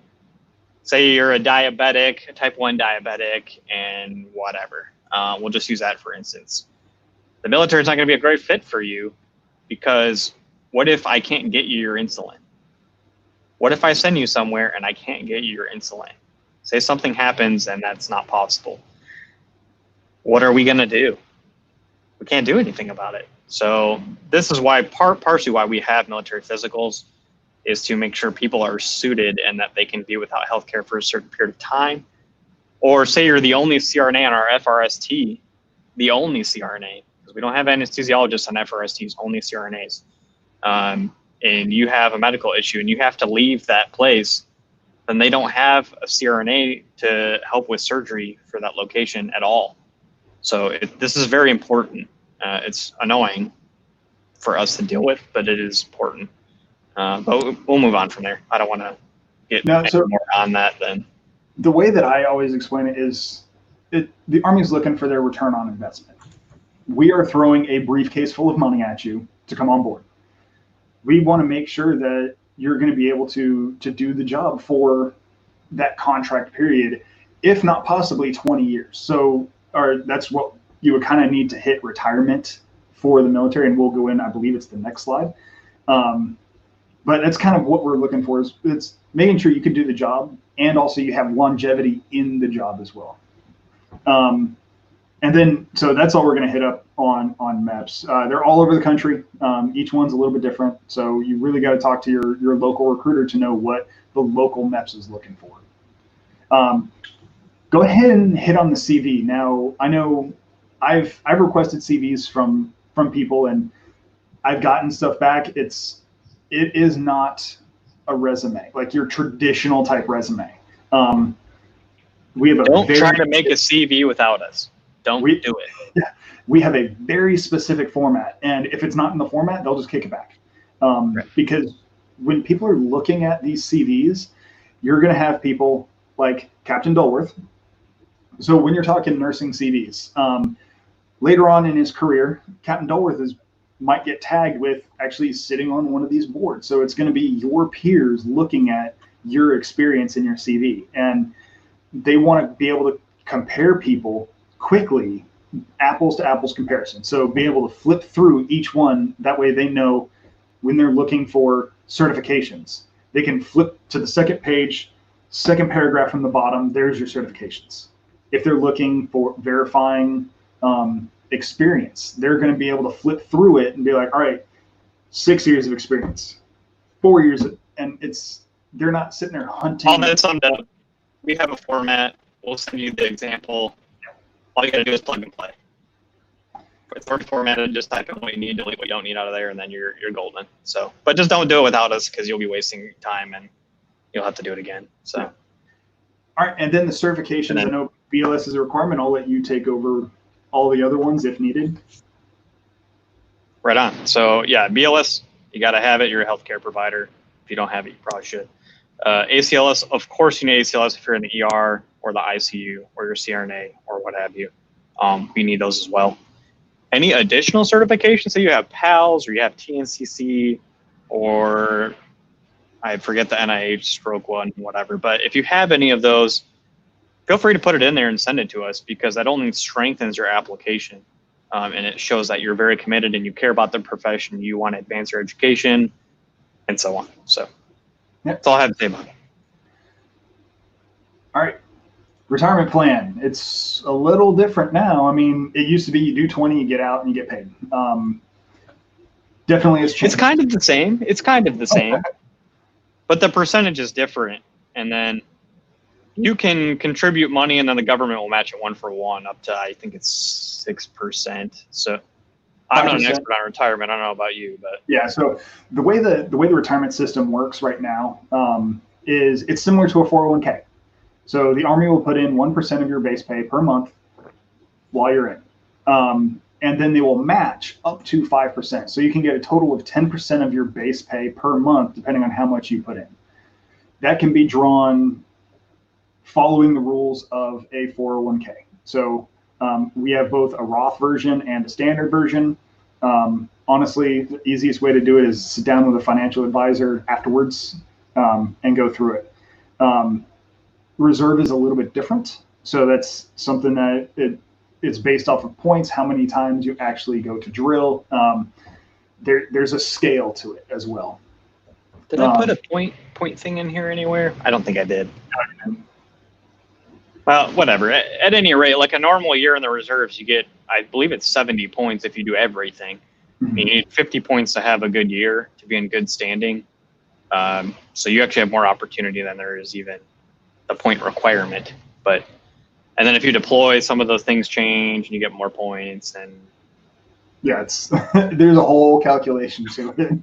All you need to know about the reserve and retirement is that you're going to earn an extra pension. Yeah. That's what you need to know. Is that this is an additional retirement on top of the one you already have. So want more money in retirement? You want to buy that? Well, for me, you want to buy the bigger boat. Hey, you want to get that 30-foot Boston whaler, whatever, you know. So funny story to this. I actually told Captain Dulworth that he should be wearing a Hawaiian shirt on his boat doing this interview. Obviously, he didn't listen. Maybe later. Maybe so the thing about it, like we have lives outside of all this Army stuff. Captain Dulworth, like if he's not like being a groundskeeper for his lawn in his front yard, he is on his boat. Like if you drive through his neighborhood, his yard is the one that looks like a golf course. And he would most likely be in another 5 years, the angry old man sitting on the rocking chair in front, like yelling at people. Like if they ever step more foot time, on. I already am that guy. So when you talk about like some of these incentives and stuff like that, we have lives outside this too. So you can easily have a conversation with Captain Dulworth about boating, especially around a lot of the lakes up in Michigan. So moving on from that, one of the things that I talk about a lot is the upward mobility piece. If you come in as a med-surg nurse into the Army, sir, how long are you going to stay a med-surg nurse? That is partially up to you. If you want to continue, how long do you think you'd be a med-surg? It's complicated. So I will just tell you what I did, because I think that's a good expectation of kind of how things operate. This could turn into kind of a longer conversation, but you know, I actually did ROTC. So I did not come through our system, and I did come in as a med-surg nurse. I did that for 2.5 years, and I knew the whole time I wanted to be an ICU nurse because I wanted the sickest patient. Absolutely. I wanted to make a huge impact. I wanted ventilators and drips and all kinds of crazy stuff. And so I went to that course, the ICU course that we have. That's the 5-month course. And then I changed my job to be an ICU nurse. I went to Hawaii, and I worked there, and I got to take care of neuro patients with Ventrix and CRT and Impellas and post-cardiac surgery patients, and you name it, we did it there. The only thing we didn't do was ECMO. That was like the only big thing. But from there, there's a lot of pathways, right? So you can apply for something called LFET. So you could go pursue advanced education, like a CNS degree or family nurse practitioner or CRNA or whatever, which is what I'm applying for now. So I'm a little later than most people applying to that because I wanted to do something else first. But that's a great option, and that's essentially you go to school. It could be a civilian school, it could be a military school, full-time, earn retirement, make the same paycheck you were making while you were doing your normal job, and yeah, it's a pretty sweet deal. So, or, you know, like what I did right now, don't think you're going to join the Army and go, they're going to send you to be a recruiter. I volunteered for this job. I'm doing what's called a broadening assignment. So you can go work for RTC or work for recruiting or work as what we call a Charlie Med in like an infantry battalion or something like that. So there's just a lot of different options and things you can do. You can go deploy and be a flight nurse. You can, I mean, sky's the limit, right? I don't even know if I answered your question. So that was his pathway, and one of the people that I worked pretty close with. So before, again, I also volunteered to come out here onto the medical recruiting side. Before that, I was actually at Fort Knox working at Ireland Hospital, and one of our nurses, she was moving. Her and her husband are both nurses. They were moving on, and the nurse that was brought in was fairly new. So she was a lieutenant. So you got to think less than 4 years. And she was already placed as the chief nursing officer in charge of an entire clinic. So we're looking for people to actually take those leadership roles and start advancing pretty quick. That brings a good point. I did mean to hit on that, and I did forget because yes. But there is, you have to have an expectation that when you come on, say as an ICU nurse, that you're going to be utilized as an ICU nurse for a certain amount of time, because we need people to do that job. We have hospitals to staff just like everyone else. As far as the future goes, though, we will make you figure out a way to increase your life in the profession, because you're not going to be an ICU nurse at the bedside for 20 years. If that's what you want to do, it ain't going to happen. And this is more to the active duty side primarily, but say you've been an ICU nurse for 8 years and then you're ready to promote, you need to be either becoming in charge of a clinic or a hospital unit, or pursuing an advanced degree, or applying for LFET, so you can go full-time paid active duty with benefits to go to school to become a family nurse practitioner or whatever. So there's different avenues here, but we will make you decide to advance your career. You cannot be stagnant and do the same job forever, And- which is part of why we have increases in pay.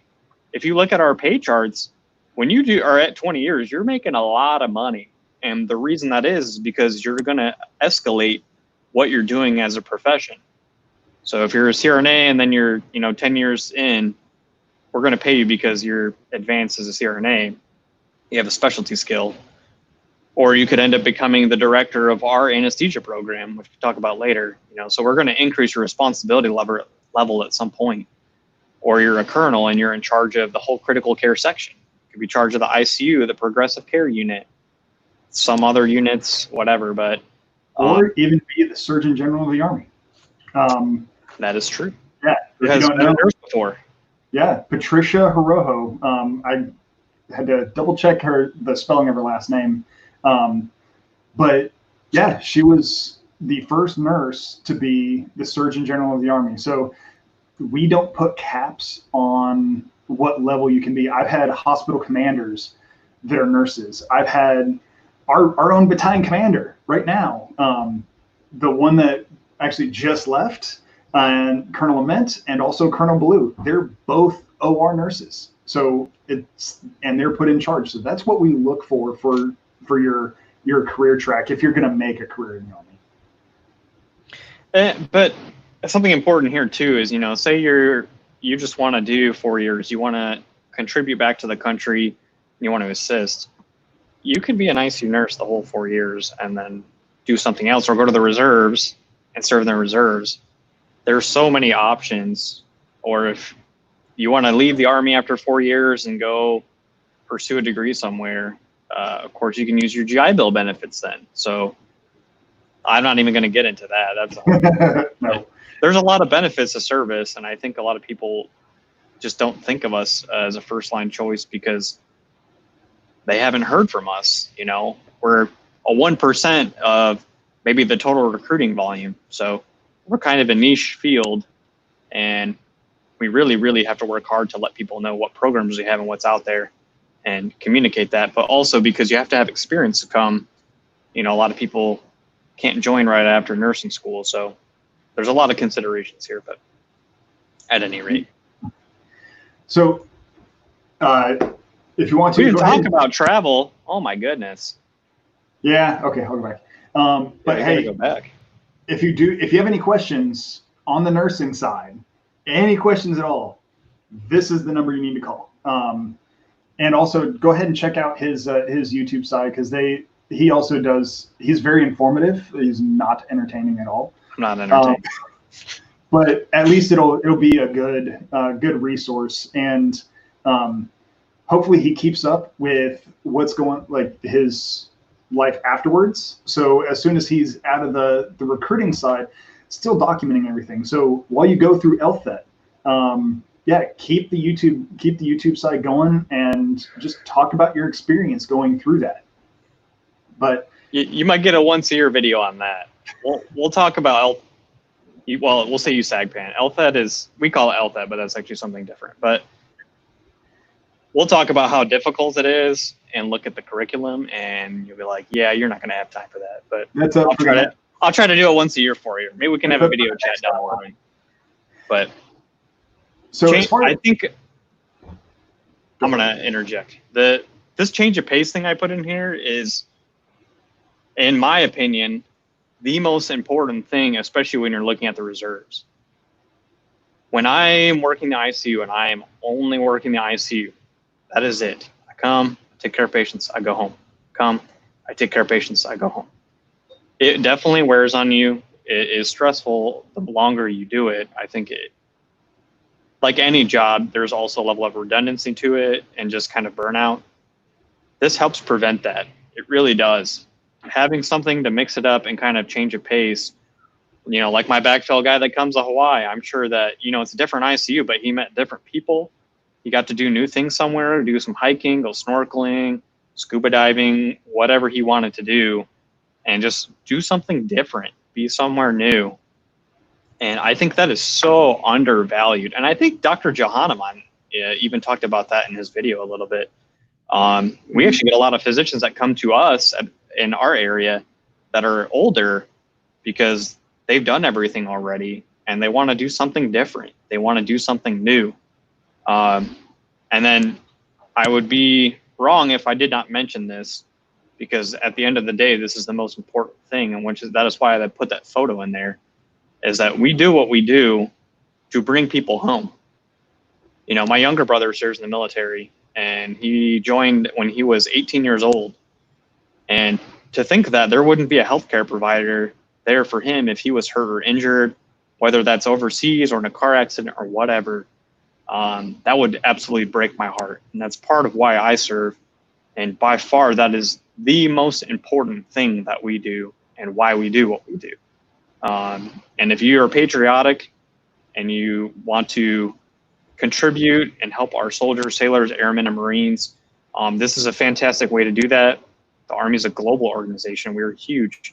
We are all over the country. And, you know, this is the primary mechanism for what we're doing. So. Yeah, absolutely. So what I'm going to do right now, up next, we're going to talk about USAGPAN. We also call it LTHET, and because we're the Army, we like to use a lot of acronyms. So LTHET, I believe, is long-term health education and training. Is that correct? Yes. Yes. Awesome. I got it right for once. And USAGPAN is the U.S. Army Graduate Program in Anesthesia and Nursing. Yes. CRNA school. Well done, sir. Well done. CRNA school. But hey, right now, we are going to go ahead and take a quick break. I need more coffee. That way you can go ahead and run to the restroom. So the stream is going to stay online. And then when we get back, I have a few videos to show, and we'll go ahead and jump into USAGPAN, LTHET, and kind of one of the hidden gems when it comes to Army nursing, or just nursing as a whole. This is an amazing program that anybody I talk to is extremely interested. And the hardest thing is just getting people to sit down, because in CRNA school, you're busy, very busy. So trying to get somebody to sit down and just hear about what this program is the most difficult part. So we're probably going to take about a 5-minute break. Go ahead and drop your comments as well. If you have any comments, any questions, go ahead and leave them in the section. We'll go ahead and address them as we come back. Also, share this channel. Blast it out on all of your social media channels. If you know somebody that might be interested in something like this, or even a family member, tag them really quick. Go ahead and send it over to them. With that being said, we'll be back at, looks like right about 11:48. Sound good, sir? Yeah, sounds good. All right, cool. We'll be back.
Pain management is critical. In the heat of combat and in times of crisis, it's vital to have the right medical professionals nearby. From the battlefields of the American Civil War to the field hospitals of World War I to the forward-facing surgical teams of Afghanistan, CRNAs have proudly served alongside and cared for America's military men and women. CRNAs provide anesthesia care in all branches of the military, wherever U.S. servicemen and women are stationed around the globe. Often they are the sole anesthesia professionals on the front lines. As part of forward-facing surgical teams, surrounded by the chaos of war, CRNAs collaborate with surgeons, other physicians, nurses, medics, and surgical techs to deliver high-quality combat casualty care. In the field, military CRNAs can be stationed with troops on the ground, on Navy ships, or as part of aircraft evacuation teams around the world. From the Army and Navy to the Air Force and Marines, the U.S. Armed Forces recognize the full scope of CRNA practice, ensuring military personnel have access to safe anesthesia care. CRNAs also play an integral role in caring for our nation's veterans, serving in Veterans Health Administration facilities across the country. Whether overseas or right here at home, highly educated and skilled CRNAs provide the highest quality care to servicemen and women, both past and present. To learn more about anesthesia care and certified registered nurse anesthetists, visit our website, crnasafe.com.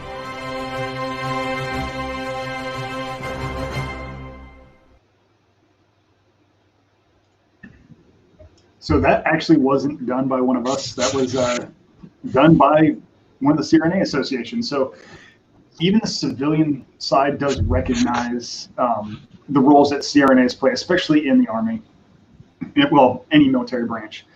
The one thing I did want to hit on when it comes to CRNAs, and you did briefly mention it, was there's no anesthesiologists out in forward surgical teams. They're not there. So we bring them on as independent practitioners. It's the same way when you're talking about like the NP is also PAs, stuff like that. So we really do empower our CRNAs and all of our medical professionals to actually take a proactive role in treating people, not just pass it off to the doc, let them handle it. So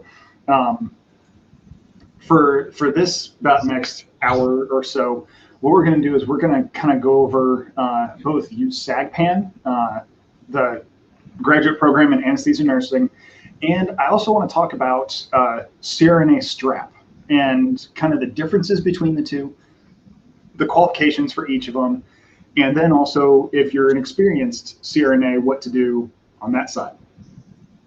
You know, that video makes me laugh because I know it's a cringy video. I'm sorry. No, it's a good video, but just so people know, like, you're not going to be the bearded guy with the rifle. No. You know, no, that's who you're taking care of, not that's not the CRNA in the military. No, and so people ask me a lot of times when they sit down, they're like, "Oh, what am I going to be doing when I deploy?" I'm sorry, it's CRNA. Yeah, you're going to be a CRNA. If you're the dude with the rifle, there's something went wrong. I didn't do my job. Like everybody else around them didn't do theirs. So we are bringing you on board for a very, very, very specific thing to do. Be a CRNA. If you're coming on board to be an ER doctor, you're going to be an ER doctor. We're not going to be like, hey, jump on this truck. I need you to drive somewhere. No. Like the last person I want driving is one of the docs. You may hop on a truck to drive to get to your final location, but they're not going to, like, that's not your job. You're not going to be a truck driver. You're not going to be out there kicking in doors with the infantry guys. They do those jobs knowing that I'm out there with them as a medic and I'm going to bring them to someone like you to take care of them. So they're going to do that knowing that they have the full support of the medical system behind them. And that's why when we bring you on to do a certain thing, we want you to be the absolute best at that one specific thing. I will caveat too. There is one very, very, very niche place for CRNAs. It's called the SORT team, which is a Special Operations Resuscitative Team. So if you're an active duty CRNA and you want to be out there driving like razors and being right behind the front lines with these special forces guys, patching doing cool guy stuff, doing cool guy stuff, there is one possibility for that, and that's it. But yeah, just a weird caveat. I mean, that's so it doesn't what most people are looking for, but it is out there. And if you want to go, if like you want to go jump out of airplanes, go to airborne school, go to air assault school. Like I've had a PA go to Ranger school. You can do that. If you don't want to do that, you don't have to. So you volunteer for things like this. So if you're one of those adrenaline junkies and that's what you want to do, and turns out you're an ER nurse, like, you can do that. But come on board. That's fine. I have a ton of nursing friends that have done air assault, meaning like rappelling out of helicopters, and airborne jumping out of airplanes. I've never done those things. I'm not super into that, to be honest with you. But I mean, yeah, if you want to do those things, those opportunities are out there. All right, I am trying to find the next slide. It is, oh, and you actually linked them together. So USAGPAN and strap. Yes, I did.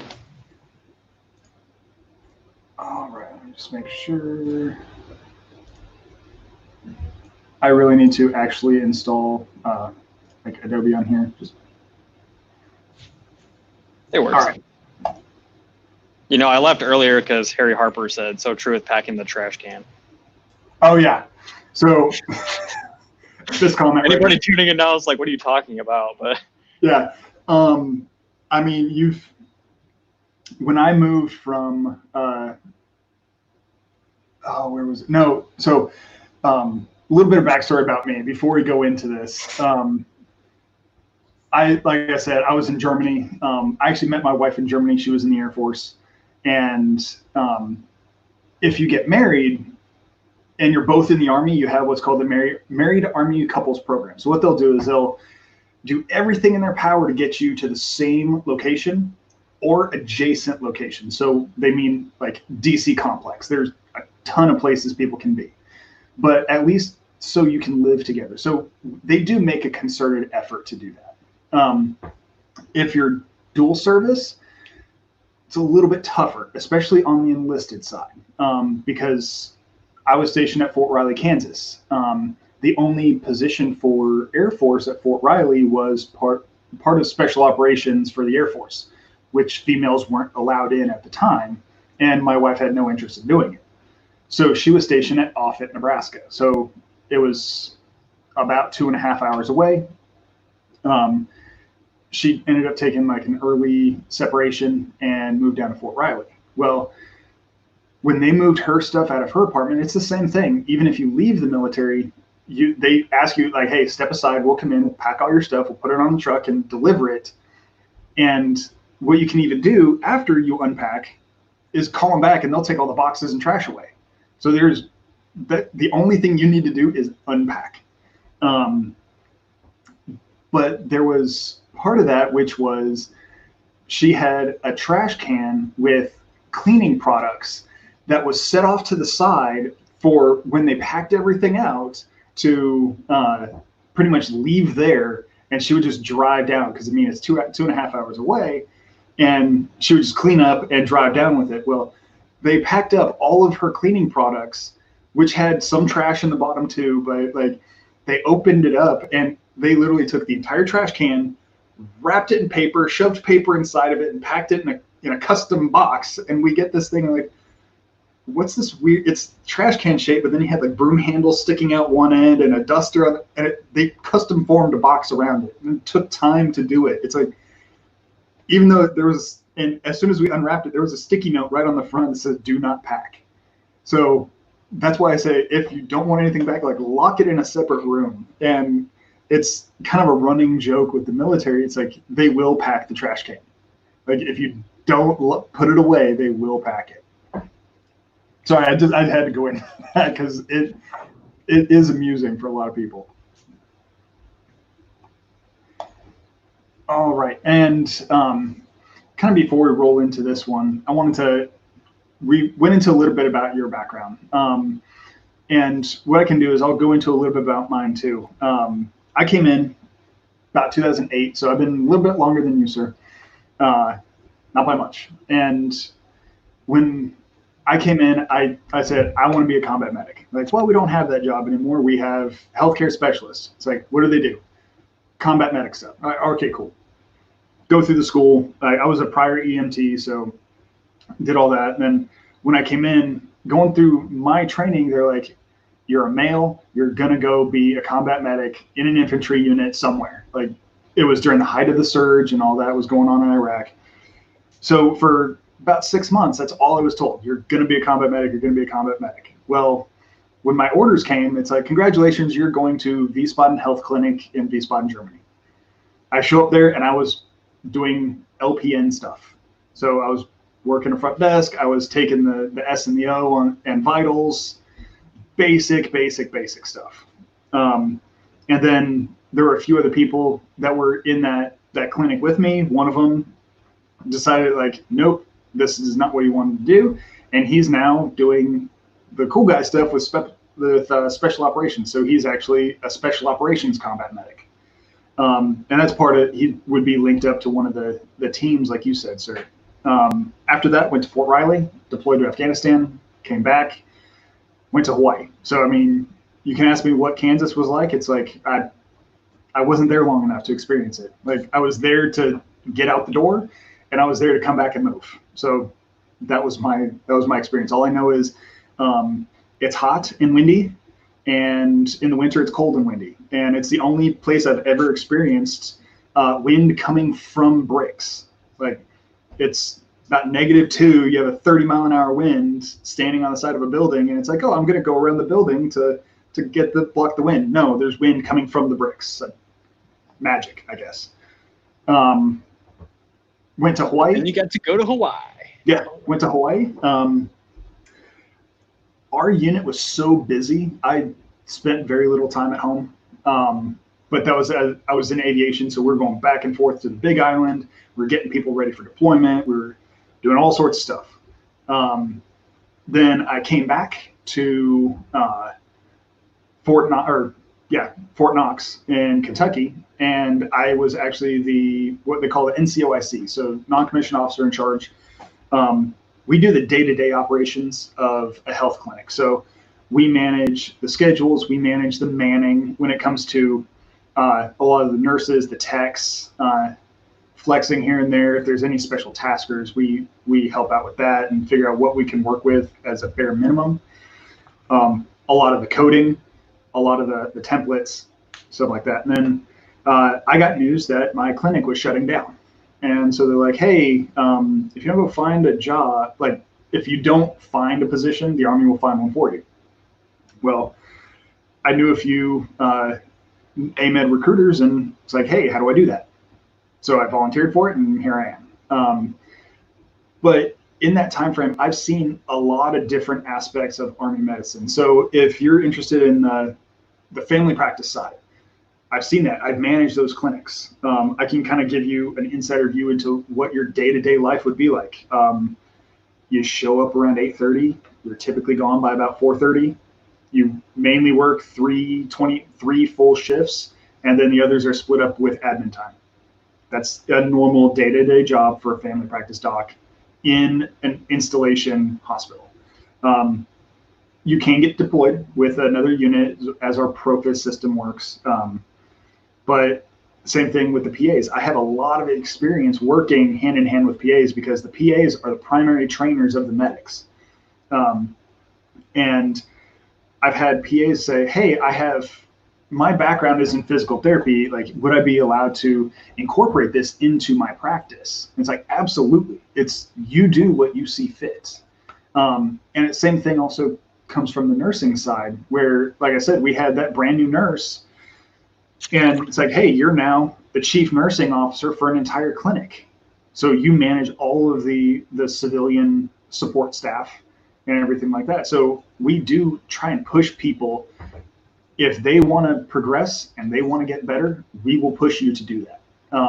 And same thing with taking over hospitals, taking over command like that. It's broadening assignments.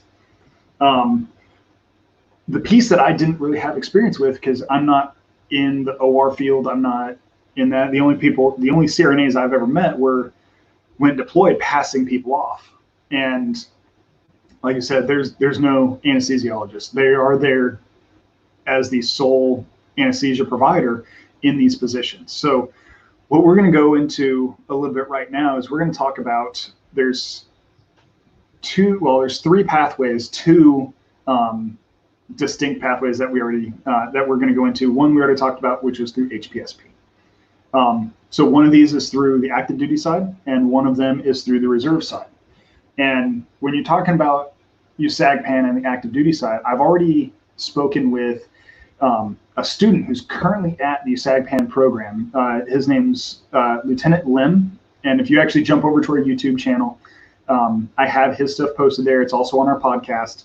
And I've even spoken with him, and he's going to try and keep his YouTube channel going while he's in school. It might be a little difficult, but I even said, like, hey, good luck to you, sir. Good luck to you. Yeah. But I even said, it's like, hey, like, I'll probably just be pinging him every once in a while and be like, hey, how's it going down there? Would you mind jumping on for 30 minutes and just like talking about how it's been going, and if there's any tips and tricks that you've figured out while you're going through this program. But all right, here we go. Let me clean this up a little bit. It's my funky, fresh backgrounds. I mixed it up. All right, there we go. Let's make this a little bit bigger. There we go. USAGPAN. Yay, acronyms. All right, again, before we get going, if you have questions, go ahead and leave us a comment, whether you're on Facebook, YouTube. I do have this going to Twitch as well. Leave us a comment here. We'll try and answer it. You can also shoot me a text. I do have my phone sitting right here, so in case I do have some stuff come through. If you want more information and you want to talk to one of the recruiters in your area, you can go ahead and text AGDQ to the number below. It actually spells Go Army, but because we don't have phones like that anymore, this is easier. And same thing, if you want to take a look at the link tree, I'm going to have links to everything we talk about. And if I'm missing some, again, leave me a comment and I'll throw it up there. That link tree account is going to be active, and I'm constantly going to be updating it. So if there's any new information, you can do that.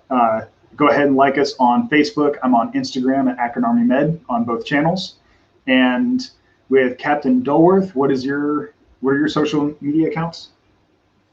My YouTube channel, it's kind of a personal, kind of businessy, whatever channel, but it's That Army Nurse.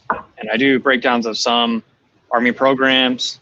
Again, they're not funny or entertaining at all because I'm just a dry kind of person, I guess, but they're very informative. And if you would like to see something talked about, you can comment in there and I'll happily make a video about it, even if it's just one person, that's fine. Our Facebook is Lansing Army Med, and then our Instagram is Michigan Army Healthcare. All right, so I've actually put it in the bottom. If you go to the link tree on the bottom, it'll actually link you to all those other sources as well. And again, like us, share this stream right now. That way we can get more interaction and stuff like that. We're going to be doing 2 more days of this, so it is a true live stream marathon through all 3 national hiring days. If you have any questions, please feel free to reach out. All right, sir, over to you. Right on. So I'll kind of explain what the USAGPAN program is here, and that's the U.S. Army Graduate Program in Anesthesia Nursing. So this is primarily how we bring people on board to active duty Army to become CRNAs. So most of our CRNAs come through this program, and that's how we get most of them. Not that you can't join another faster avenue, but this is kind of where we get the most bang for our buck and what we're doing. But it is a 3-year doctoral program. So the first year is at Fort Sam Houston, Texas, which is right down the street from San Antonio Military Medical Center, or BAMC, whatever one you want to call it. SAMC, BAMC, it's all the same thing. Sure, yeah, whatever. I don't know the difference. I'm sure there is one. But if you've been to San Antonio, you know it. You drive down 35, and it's a ginormous brick building off to the right-hand side. Yeah, so the Fort Sam Houston, Texas is just completely adjacent to that. So that's where you do all your book learning. You're doing about 18 credits a semester, up to 21, and it is super intense. If you look at the topics covered, you'll get a little feeling in your gut like, holy crap, it's going to be really difficult. But people who are applying for CRNA programs know that. They know that these things are really, really difficult. And that's why you can't do them part-time. You can only do them full-time. There is no such thing as a part-time CRNA program. And again, after you complete phase 1 at Fort Sam Houston, Texas, you go to a phase 2 location for 24 months. And of course, this is a doctoral program, like I said, because everybody's switching to the DNP or DNAP. So there's the locations listed. You could be staying there down at San Antonio Military Medical Center right down the street. So some people won't even have to move. You just stay there and you finish your more clinically driven portion of the program. Or you could be going to Hawaii, Georgia, Washington State, or another location in Texas. And like I said, you graduate with a Doctor of Nursing Practice degree. It is affiliated with Baylor University, Louise Harrington School of Nursing. This is the best way I can explain it. I just pretend that USAGPAN is the satellite campus. So we have the same curriculum and we have the same accreditation process, but we have our own instructors, our own military instructors or military retirees that do instruction at our own base. So we are, I just say, a satellite campus. And if you go at U.S. News and World Report, you'll see Baylor and USAGPAN are ranked separately on that list, but both are very high on that list. So it is a very reputable program. It's been around for a long time. And when you're applying to USAGPAN, it is a dual application process. So you apply to Baylor University through the USAGPAN portal, and you also are applying, I put USAREC, which is the U.S. Army Recruiting, which is us, who you're talking to right now, Sergeant Sharps and I. We deal with the Army side. So you apply through Baylor, and then you also have to apply for an Army application so we can make sure you meet all the accession standards and all the things needed to be a member in the military. And I'm actually going to go ahead and throw the USAGPAN link down in the link tree as well. Perfect. So I'm going to jump off here 1 second.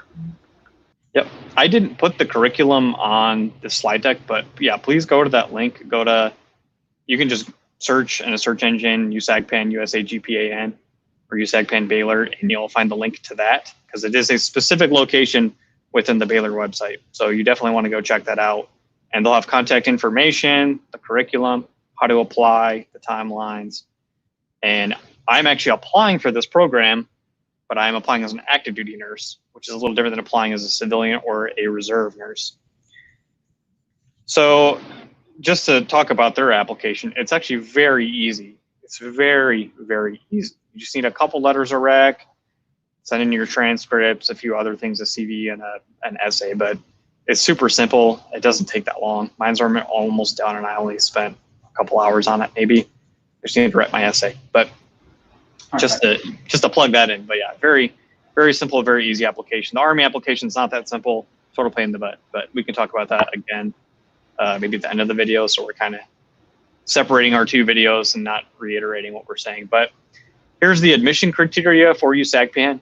You do have to have a BSN or MSN with a minimum GPA of a 3.0. You want to be competitive though, as you do in all things, and a 3.0 is reasonably low. So it can be done. It can be done, but I'm not saying it can't be done. But exactly. So, and that's the same thing. If you head on over, Nurse Anesthesia J-A-E, and he's on YouTube. He got in, I believe he had a 3.1. And if you go to the video where him and I talked about it, he actually said, like, due to the number of people applying, because there was actually a relatively low number of people that even applied.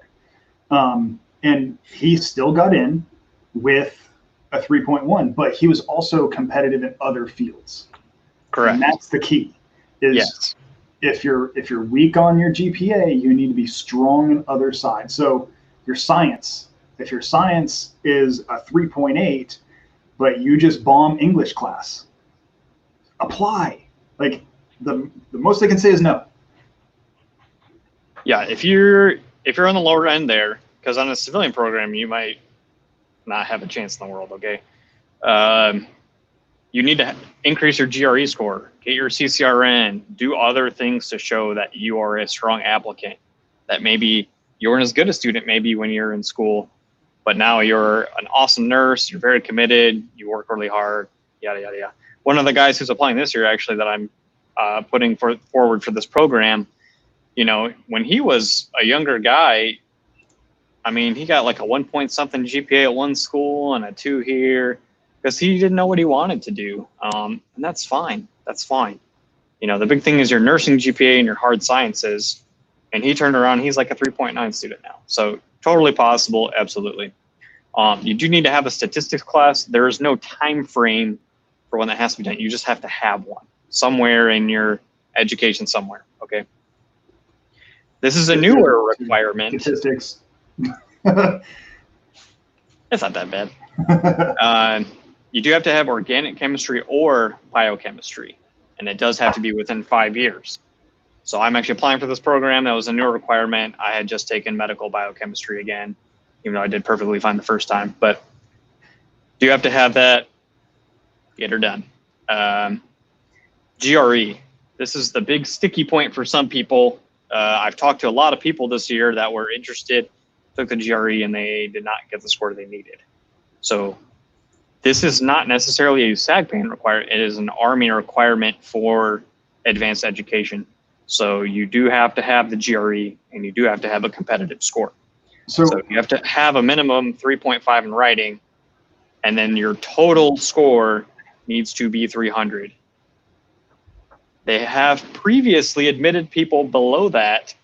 They are not doing that now, because what they found is that when they make exceptions to the standards, that those people are not successful in the program. So they are not going to do that. Not this year anyway. It could change later, I don't know. But at this time, you do have to have a 300 and a 3.5. And again, that is not a Baylor requirement. So you can reach out to Baylor and they say, yeah, we'll take you with a 290. Well, again, that's not a Baylor requirement. That's an us thing, not a them thing. Yes. And then you do have to have 12 months of critical care nursing experience. Is there an hour requirement on that, or is it just 12 calendar? Full-time for 12 months. Okay. So when you do an application, this is more of a recruiter thing. This might not mean a lot to you guys, but we send a packet forward for you as an ICU nurse. And then your incentive or your bonus is school.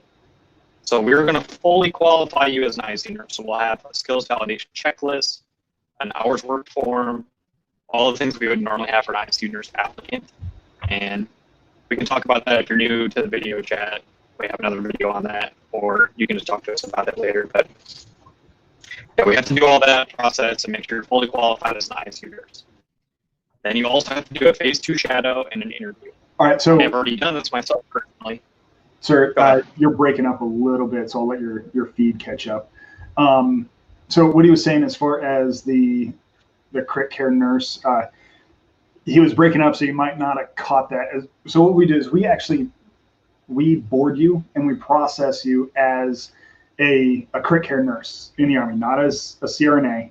So you're going to have to go through all of those packaging requirements. We'll, like we said before, we'll go through your CV, make sure you've worked full-time as a crit care nurse in an ICU.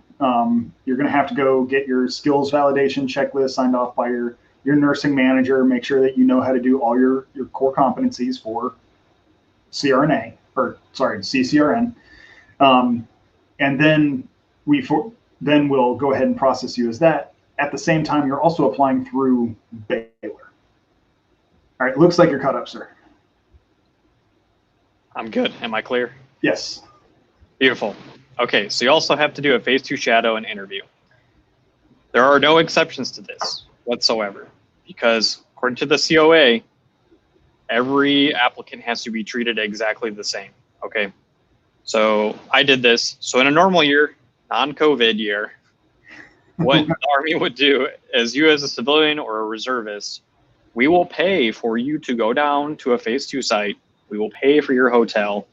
You will do 2 days of shadowing an SRNA, which is a student in the CRNA program. And then on the third day, you'll do a little shadowing, and then you'll conduct an interview with a panel of military CRNAs. This is very, very important because some people have done the interview and realized that this is not the profession for them. Okay, there are long hours, especially in school.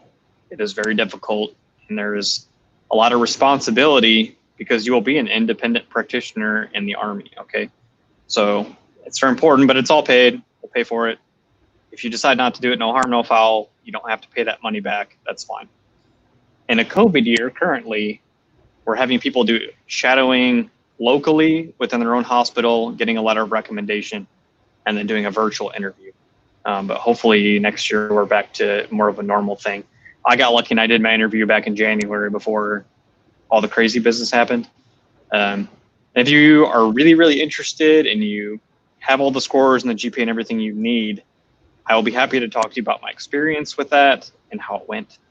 But you got to put your foot in the door and show that you're committed to. So, and then CCRN, don't have to have it. It's not mandatory, but it is highly recommended. Okay. Yes. I've had my CCRN for a while. Both the guys I'm putting forward for this program both have their CCRN. So, you know, if most of the people applying have their CCRN and you all look the same and you don't have yours, that's going to be the first thing that's going to discriminate you from other people. Yeah. And I'm not saying don't apply if you don't have it. Please apply. But again, I'm just trying to emphasize that you definitely should do it if you have the knowledge, the time in nursing, and of course the money. It is not cheap to do, but it's a great thing to have, and it's also a point of pride for your profession. But yeah. And then I already said phase 2 shadow interview. I don't know why I put that on there twice. It happens to the best of us. Were you drinking when you were building the slides? No. Don't answer that. No, I was not. So actually, let me jump back here really quick. When he said CCRN, one thing that Lieutenant Lim and I talked about was he did have a low GPA.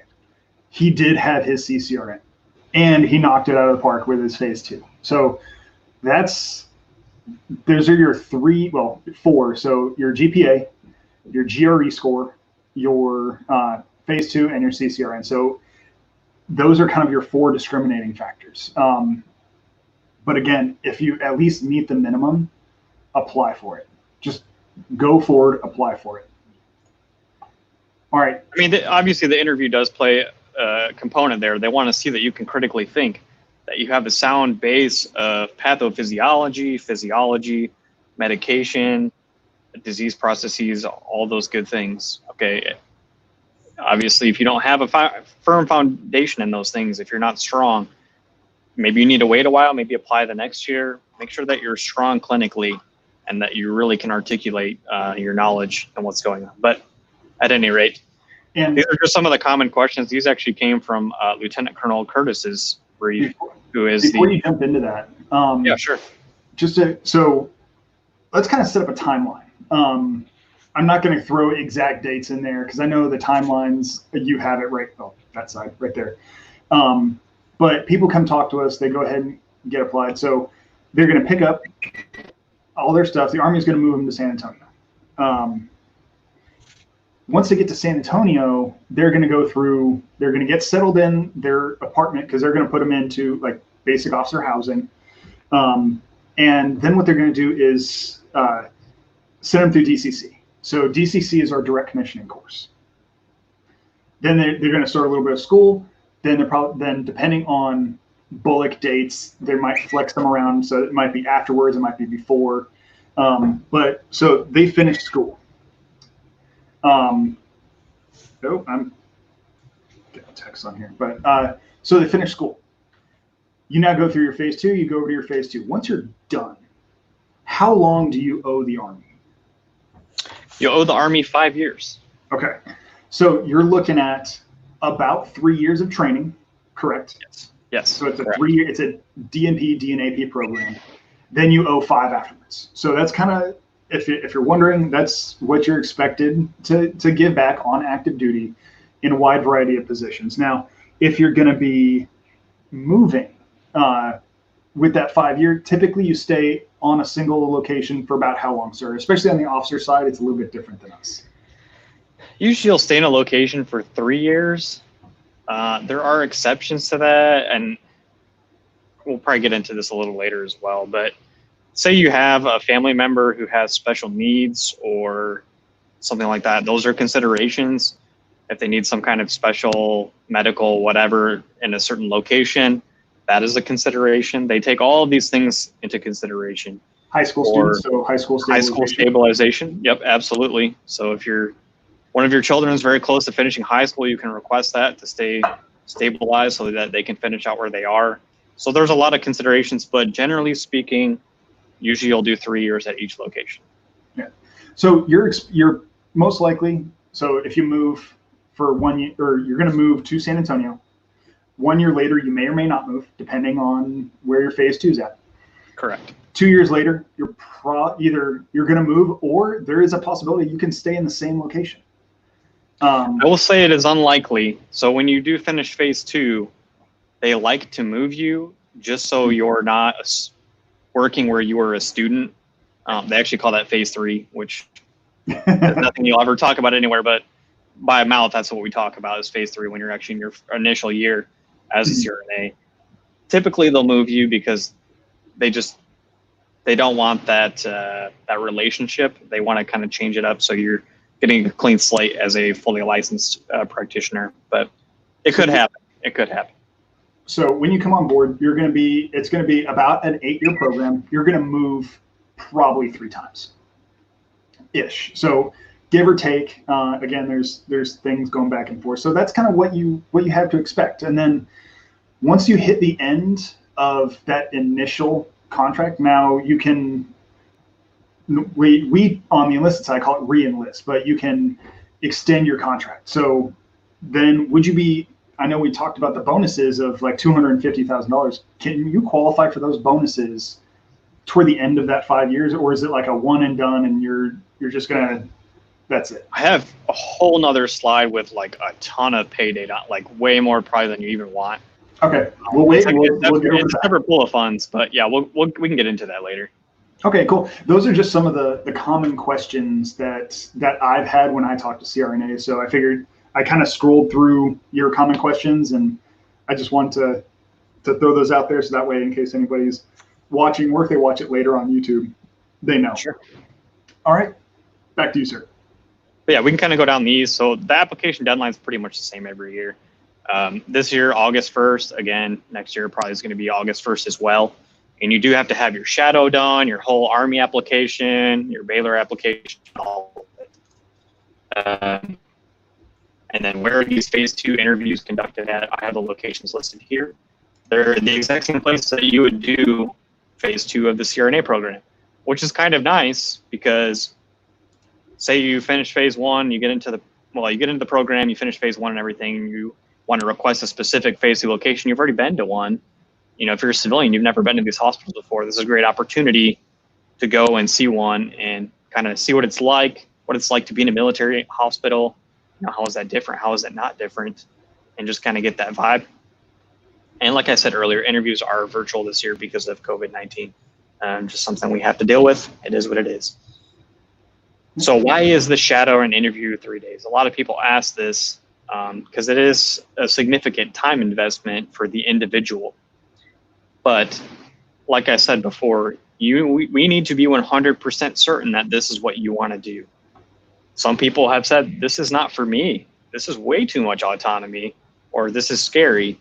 You know, we just want to be sure. And we want to give you a good opportunity to shadow an SRNA for a couple of days and ask a lot of questions, make sure this is a good fit, and make sure everybody's, you know, going to be happy in the end as well. And then also you can ask them what they like about it, what they don't like about it. You don't have to hear from us as recruiters. If you think we're biased, that's fine. Go there, do the interview, and they will probably tell you everything and some about what's good and what's bad. So that's actually an awesome opportunity to do that. And I'm glad you actually kind of hit on this. I know recruiters get a bad rap, and I mean, I'm not even going to go and defend because I'm going to be honest, my recruiter did lie to me. But when you ask some of the medical professionals, I'd be more than happy to put you in contact with somebody that has no relationship to recruiting command whatsoever. And like, hey, I want to be this. It's like, here, let me put you in contact with this person that I've worked with in the past. And they can tell you what it's like being a PA, what it's like being a doctor, what it's like being a nurse. And that way you hear it straight from them, because again, it is a lifestyle. It is not just it's not just a job. It's not a career. It is a true lifestyle. And we want to make sure that you're on board with the Army lifestyle, because if you're only in it to come in and get the money, you're probably going to be pretty miserable. If you're not on board with the lifestyle, but they're like, hey, but they're going to pay me a lot. No, I'm sorry. You're not going to be happy. You're not going to be performing at the level you should. And it shows, because I've worked with those people before. And that's why we say it's like, we want to bring in the people who absolutely want to do this and are the best fit for the job. You know, the two guys that I am having apply through me this year, both of them already had an inkling in their heart that the military was something that they were interested in and something they wanted to do. And when they found this program, it was kind of just meshing two perfect things together of goals for them. You know, this goal of service, and then also this goal of becoming a CRNA. And, you know, the stars kind of just aligned in that way. So this is actually a really good opportunity for people who think that military service is something that they want to do, but just didn't know that there was a great avenue to do both things in their life. All right, I'll hit on some of the other common questions. And like I said, there's no exemption. You do have to do the shadow and interview. As far as emergency room experience, that can count as critical care, but it does not always count as critical care. It depends on, you know, what types of patients you're seeing. Are you a level 1 trauma facility, or are you, you know, a level 4 in the middle of nowhere that doesn't see anything and you ship everything out? So not all ERs are graded the same. Okay. So you do need to be at a large, robust, ideally a trauma ER, or somewhere you're holding patients sometimes with ventilators and drips that you have to titrate, blood gases, all those good things. So again, that just depends. If you have questions, or you're like not sure if you qualify or GPA or whatever, reach out to Miss Johns here, or go to their website and reach out that way. They will happily look at your transcripts. They will happily talk to you about the program. For this specific program, I would not reach out to a recruiter first, actually. I would reach out to the program first, then I would reach out to a recruiter. So let them sell you on the program and tell you about it and see if you qualify, and then come to us and we will help walk you through the Army process and what it takes to apply. Because you have to take both and kind of look at both independently, but you definitely want to make sure the program's a good fit for you. And that's something you want to do. Yep. And like I said, go ahead. Oh, I was going to say, so this link right here that you have, again, take a look at the link tree. I've gone ahead and put all that in there as well. Like I said before, everything that we talk about today, all the links, if I'm going to try and put them in the link tree, if I forget one, send me a message, and that way I can go back and re-add it. And then as far as timing is concerned, because the Army application has such a variable length of time for people, depending on what's going on in your life and education and medical conditions, whatever, I would start looking to apply for this program in April to be done in August to start the next year. So that's an ideal world. Like that's just my opinion. Okay. This is my opinion, but we can't always control when you learn about the program. Okay. So if it's today and you want to apply for 2021 to start in 2021, August 1st is coming up in like 30 days. It is possible. It is possible. However, really cutting it close. However, you're gonna have to go take the GRE today. That's usually the big inhibitor, you know, coming later in the game, unless you already have a GRE and you meet the qualifications. That's like the big issue.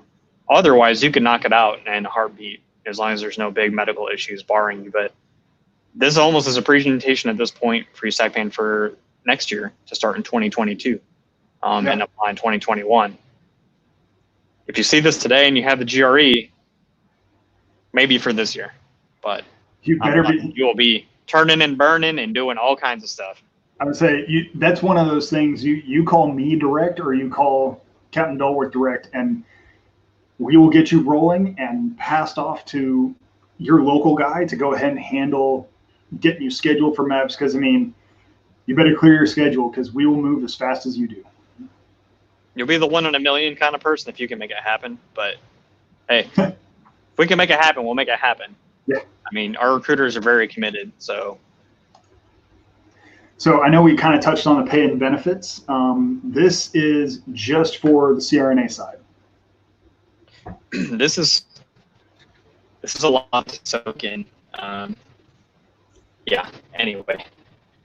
We'll kind of go line by line here because this can be very confusing to a lot of people. And I also put in information here that is not necessarily going to be during your payback time. When I say payback, but you're just, I don't want to call it a payback. You're just, most places you work under a contract. And with the Army, you're still falling under a contract to work for an employer, but you're also getting school paid for. So you just, some people have a false envisioning of things, but I think that's the best way to look at it. But at any rate, most people when they come in are a first lieutenant. So that's the 1LT/02 there. And if you have no military experience, if you're in the reserves, this might be a little different, but we start with the pay scale of less than 2 years of experience. And then you have the base pay here, which is about $45,500. And then of course, everyone's going to be in San Antonio for phase 1.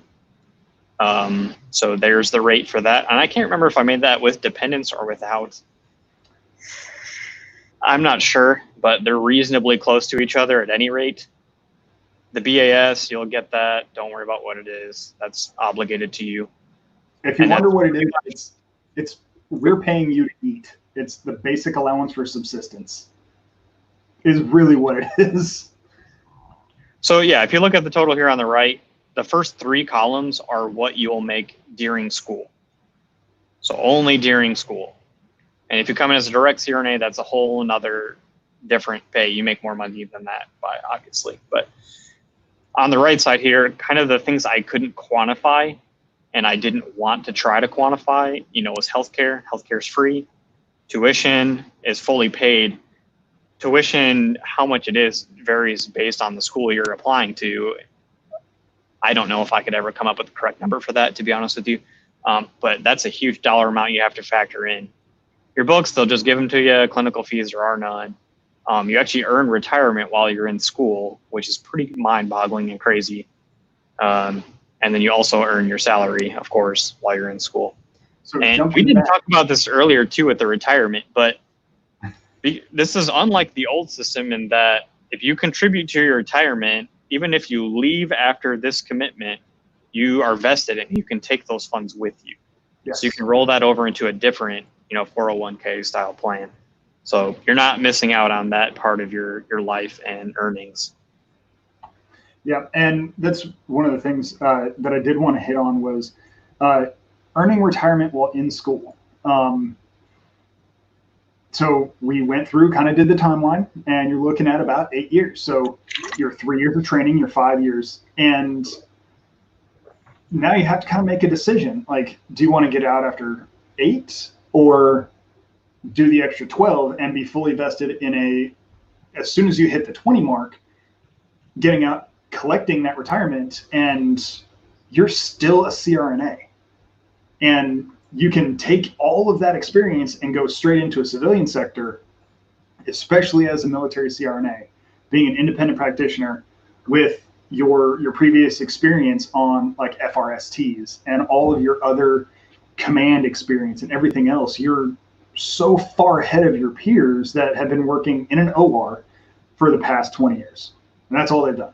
So there's other things that fall into play there that are just kind of, you don't really think about until it comes time to actually take your skills that you've acquired and jump over to the civilian side. And like we mentioned in some of our other videos, the housing allowance is tax-free, so that's a good thing.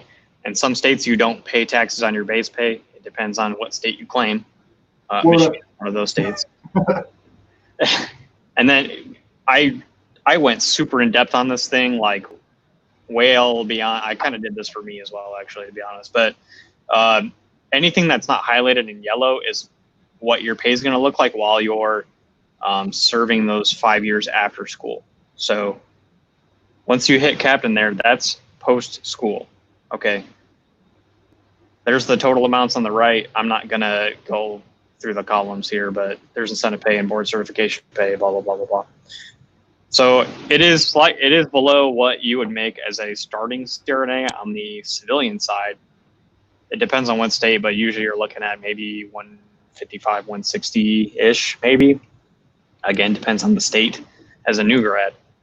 But obviously, it's hard to quantify like the healthcare and how much tuition costs up front, stress, or if you had student loans on the civilian side, paying interest on that, retirement. I mean, it would be so difficult to quantify those things. But at any rate, once you're done with that period, you're kind of looking at these yellow blocks here. I didn't do every single year after that. I only did certain marks of time that I just picked out randomly through there just to see what it looked like in the future. And say you 14 years in down the road, and you can see on the second to last on the right side, there's this retention bonus, which is, we talked about a session bonus before, that $250,000 divided by 4 if you come direct. This is what we do for people to maintain them in our employment and also give them a more competitive pay. And how much money you earn depends on how many years you sign up for. So say you take a 4-year contract, they're going to pay you an extra $35,000 a year. If you take a 6-year contract, they're going to pay you $50,000 a year. So that's why I have 2 figures on the right side under the total column, because what your total pay is going to vary person by person depending on how many years you're agreeing to serve with the Army. Anything to add? No, that looks good. So that's kind of again, this is all active duty. Yes. If you have questions about this, that's his phone number. Right there. Call him. That's me in the beautiful, brand new, redone Hawaii ICU. And I went to see my friend after my deployment. But obviously I couldn't show you any patient rooms because there's people in there in HIPAA. But oh yeah, it's really nice now.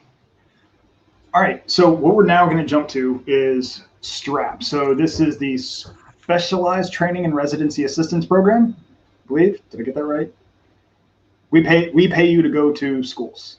So, but I think you got it more right than how I typed it on there. So, yeah, because I know the R is for residency. So this program covers a lot of different fields. So this program covers nursing. This program covers doctors. This program covers dentists. This program covers PAs, which a lot of people don't know. We will pay you to go to those education programs, but this is completely Army Reserve. So you have to find a program. You have to get accepted to the program all on your own. We're not going to handle that. Once you're accepted, then you come talk to us. Sir, take it away. You just summarized the whole thing, man. No, so yeah, like you said, I'm only going to speak to the CRNA piece. I'm not going to talk about anything else because the numbers and things change for doctors or somebody else. Okay, so we're going to cover that in a later date too. Yes, absolutely. So you just have to be accepted. Once you have an unconditional acceptance to a doctoral program that is credentialed by the COA, then you're good. You're golden. You can apply. You don't even have to have started yet. You can apply before school starts, or you can apply a year after school starts. Whatever. Pretty much anywhere in the spectrum you can apply for this. There are reasons why you would apply sometimes and not. We'll get into that here in a minute, but just know that there's an opportunity at any point. Even if you're just finishing CRNA school, that's fine. There's a path for that as well. So kind of how the commitment works for this is every 6 months that you take of the STREP program, you'll serve a year in the Army Reserve. So my voice cracks and I sound beautiful. So once you're done with CRNA school, that's when you start serving the Army Reserve. You have absolutely nothing to do except get one piece of paper signed each month from your school just to get paid stuff. Essentially, that they're just attesting that you went to school and you did clinicals and all that stuff. You have no obligation in school to do anything other than that. You're not going to show up to do any unit training. You're not going to get deployed, nothing. Our commitment to you is that we are going to help pay you because we want you to be a CRNA. That is the end goal. We need you as a CRNA, not to pull you out early to do something somebody else can do that's not as, doesn't have the education background that you have. So some people don't understand that. I just wanted to clarify that. So some people, part of it is you break it up the way you want to serve in the end, right? Say you want to serve 4 years in the Army Reserve and not 6. So you just do 2 years of strap. Absolutely fine, no problem. But you do need to apply before you've started the 2nd year because there's also time lag for paperwork and all this stuff, okay? So just something to think about. But if you think about doing that, just reach out earlier before you start and then let us know. We'll kind of coach you through it and the timeline. And we can help break it up in pieces so you don't get overwhelmed while you're also doing CRNA school because that's a lot of things on your plate all at once. And you got to keep the family unit happy. And so I know we talked about what this is, and I think, yep, we'll go into it. So, all right, requirements. So these are mostly Army requirements. So you do have to meet a certain height weight standard that is easily found on the internet. You can just search Army height weight standard and you'll see what that is. You can be no older than 48. Possibly, maybe could get a waiver, maybe. Can't promise that, but you could apply for one absolutely, especially if you're barely over 48. Go ahead and apply for it and see what happens. And if you're a fully certified CRNA, absolutely apply for a waiver. You do have to meet medical standards. We've talked about that before. You have to get a military physical. We have to make sure that everything's good, any surgeries you've had, no complications, see what medications you're currently on, if there's no issues there. And again, be accepted to an accredited CRNA program. And then you also have to pass the ACFT, which is the new physical fitness test. You have to pass that once a year. Usually you'll take it twice a year, but you only have to pass it once a year. Yeah. If you Google it, you'll see there's tons of information on it, especially because we're now shifting over to it from the old push-up, sit-ups, run. There's very, very specific movements that we do for the ACFT. I'm not going to go into that right now, so you can take a look at that later. These pictures are actually Army Reserve CRNA, a good friend of ours, Cincinnati OIC, and he's just doing some training stuff. And then you can see at the bottom there, they're actually putting him into hypoxia while he's treating a patient, which is kind of neat. But that end here. Yeah, the chambers are fun. You can talk to him too. If you reach out to the Cincinnati station, they'll hook you up with them and he'll be happy to talk to you. This is the pay breakdown. All right, hey, one second really quick, sir. Hey, I did notice there was a jump in viewers. I don't know where you guys came from, but just to give you a heads up, right now we're going over the STRAP program. So this is for people who are interested in the Army Reserve looking at going into a CRNA program. So if you have any questions, go ahead and leave us a comment and we'll try and get them answered while we're on air. All right, sorry. If you have any nursing question whatsoever, just throw it in there. We've got plenty of time. So yeah. Anyway, how this works, I'll just go through year one because they're all repetitive of each other. So you have the stipend. So you get the stipend of $2,391 a month. And then there's a yearly total there as well. So you get that every month paid out to you. And then there's drill pay. Now, anybody who's been in the military before knows that drill pay is when you usually go to a unit and you do something. That's not the case for this. Your drill pay is paid out to you just by the school saying that you went to clinicals in class, okay? So you don't have to go do anything, just stay in school and be a good student, right? This is the confusing part, is the student loan repayment. So I said earlier, you could take this program in 6-month increments. You probably want to do year-long increments, okay? Because you have to serve a whole year-long commitment to get the loan repayment to get the extra $20,000 a year. If you want to do a 6-month, by all means, have at it. We will support you 100%. But just advocating for you to get the most return on your investment, you probably want to do whole years, ideally 2, to get paid for a year back. So you can get $40,000 of loan repayment over that whole life cycle.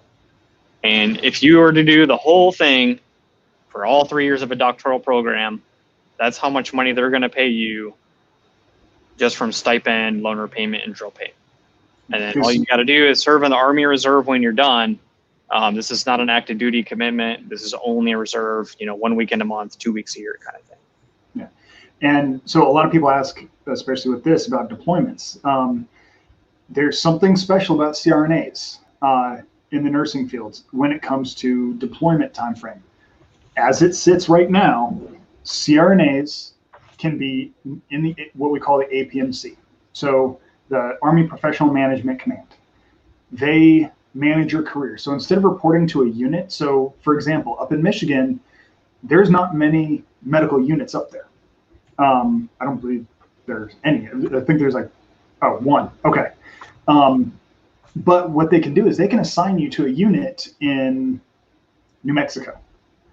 But you'll have a manager that you're going to link up with directly, and that's going to be your liaison to do anything medical, because they realize that you're such a specialty, or that you have this specialty training.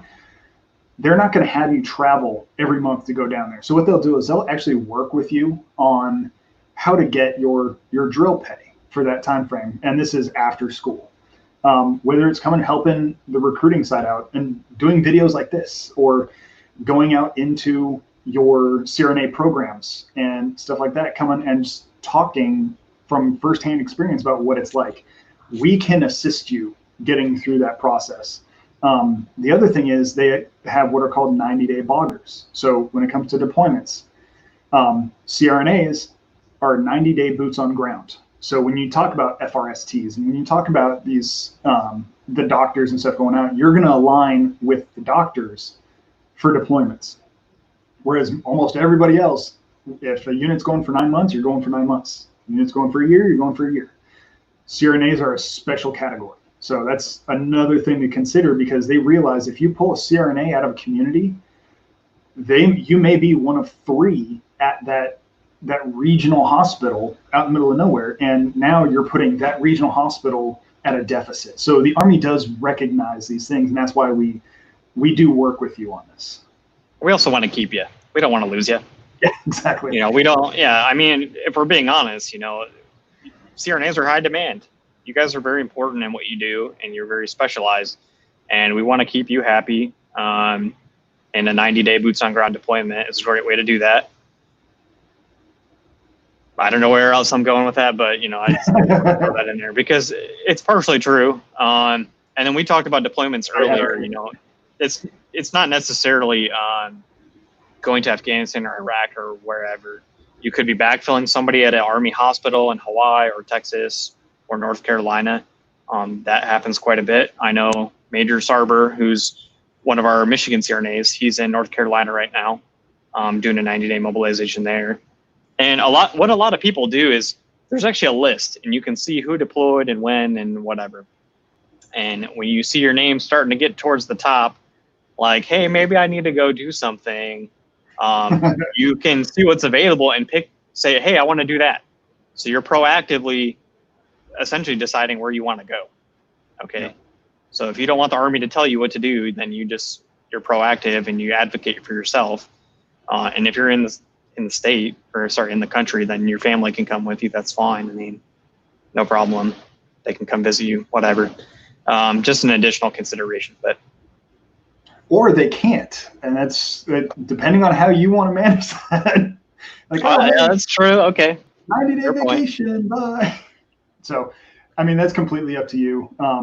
But like we talked about before, is even when I was in Germany, we had our reserve doc came out and did backfill, and she used that as a way to get her kids to Germany and be like, they came into her apartment and then they're like, hi mom, bye mom, and they traveled for about 2 months straight.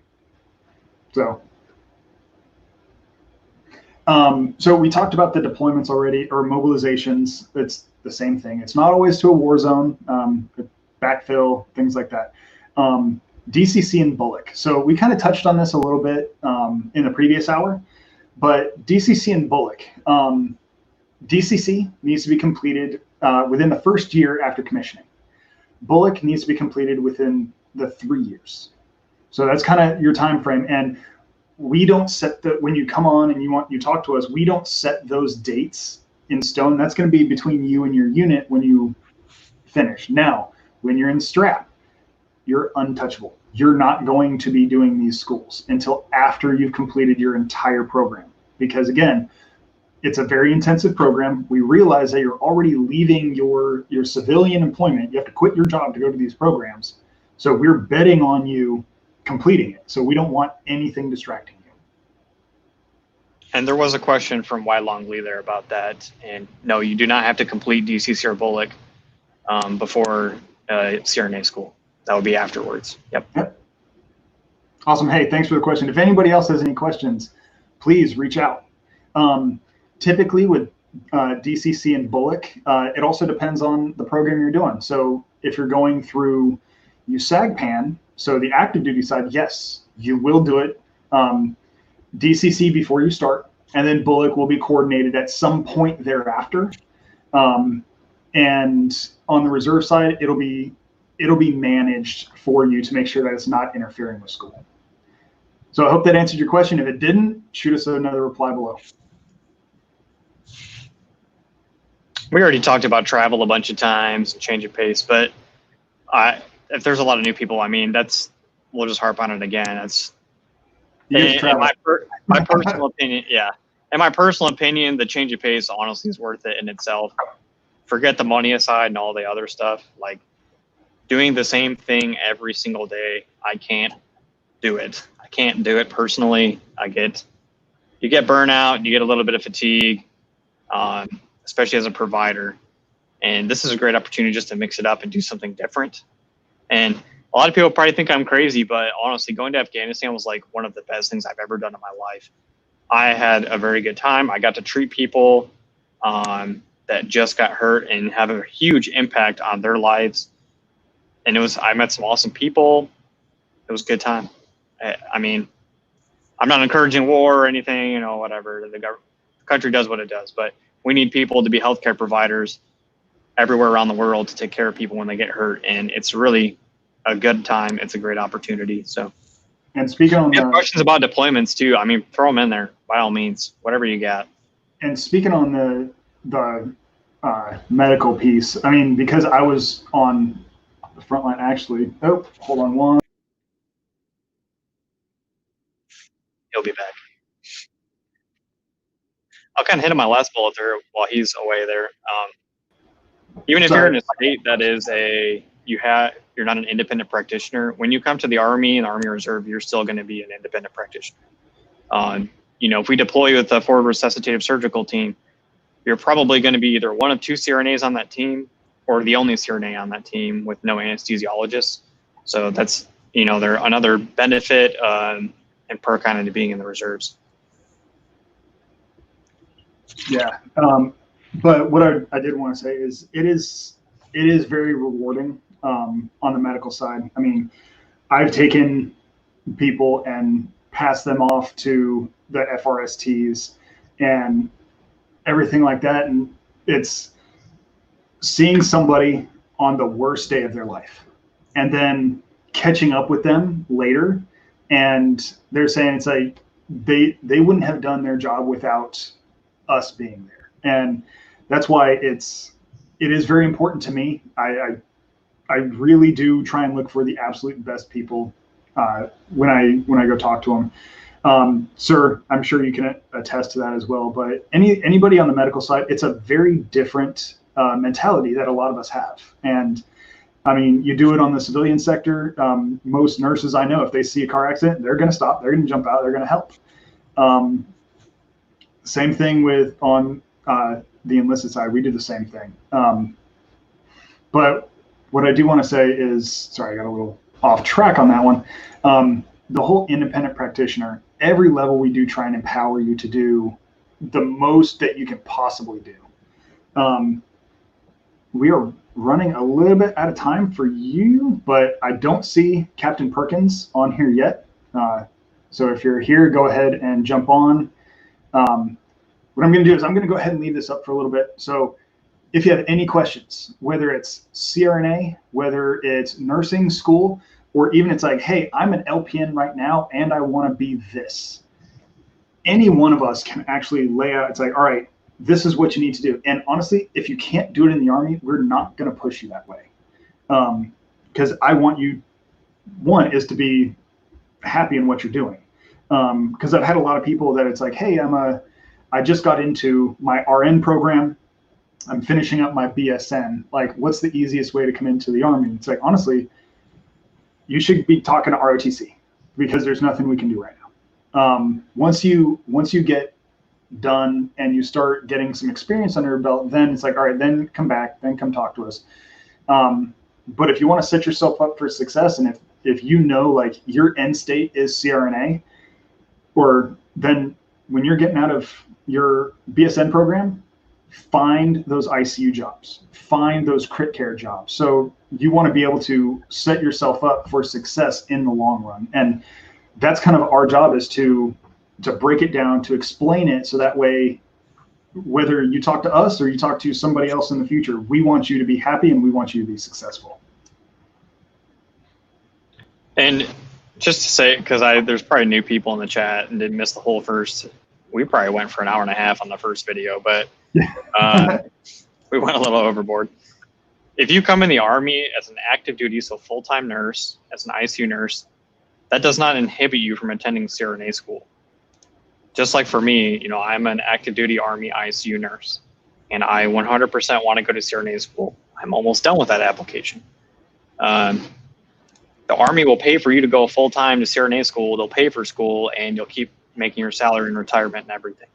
So coming on board as an active duty nurse does not inhibit you at all from applying for things later on.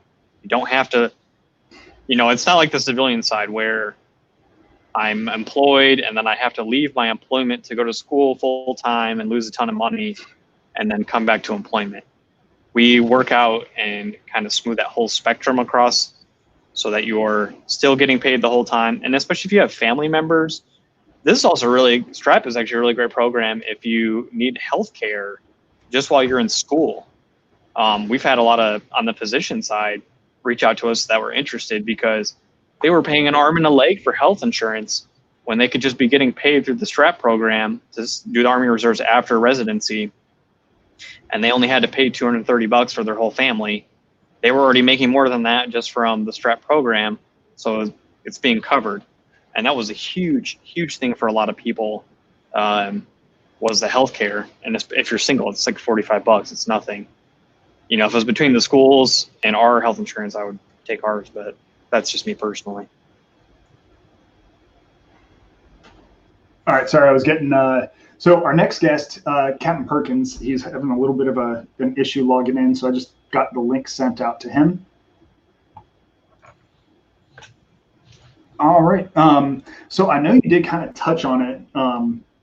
As far as for a family, that's one thing a lot of people do bring up is what is it like having a family when you're in the Army, whether active or reserve? Now, I can speak on my part. I've never been part of the reserve, so that's oh,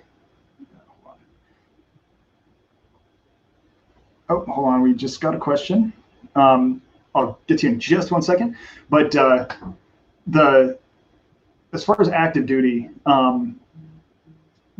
being married, it's fairly easy because you get family taken care of. You have all the healthcare benefits, and when you live on post, so I know, sir, you've never lived on a base.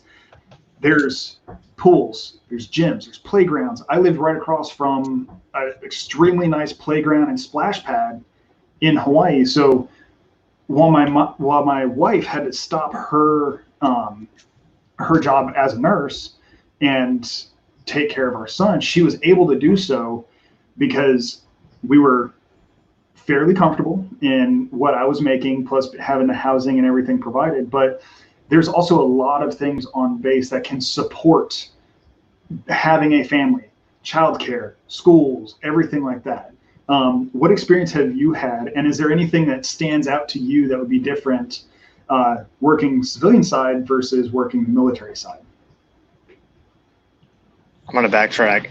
I was just gonna say it's like living in a gated community, except the gate guards have like long rifles and stuff, and keep the riffraff.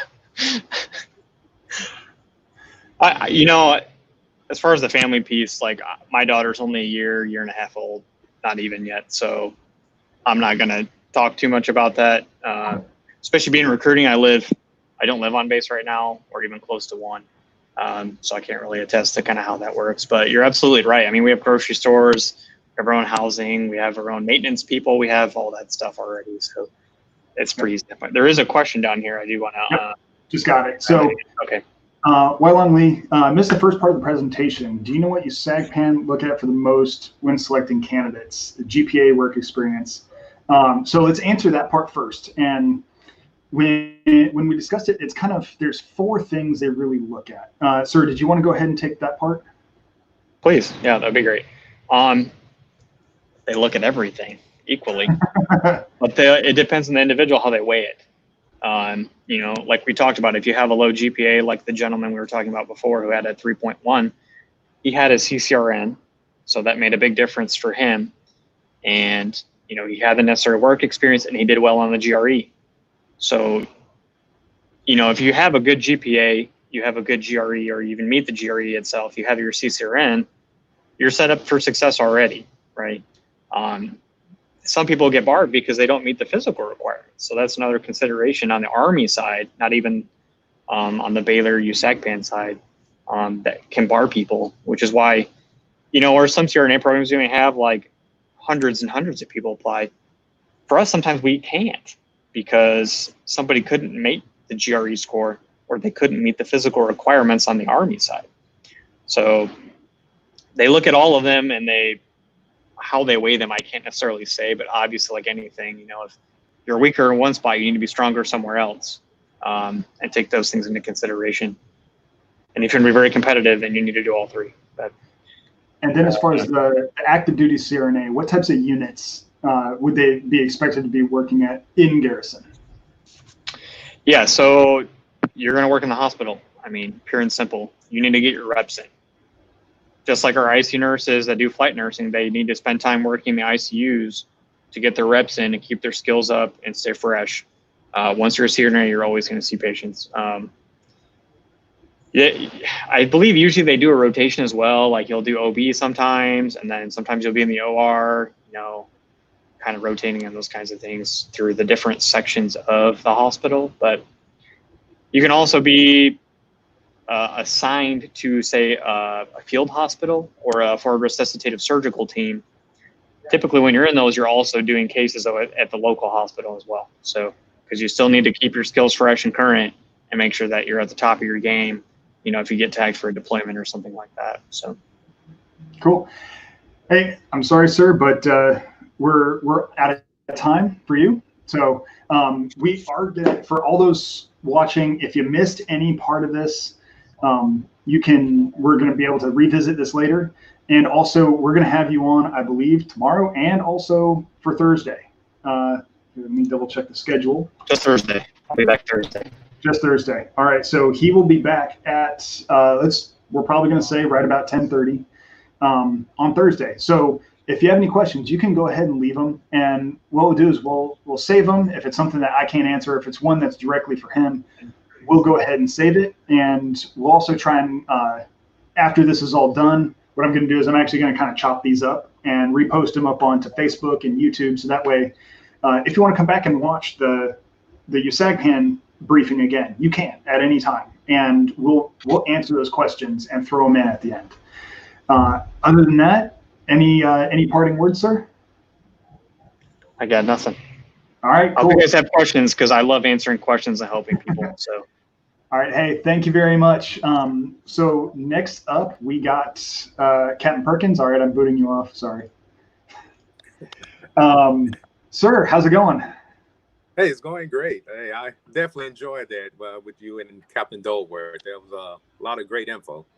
So a little bit of a background. So Captain Dolworth was up in Michigan, and now we're down into Cincinnati. So Captain Perkins is the OIC of our clinic, or not clinic, our recruiting station down there.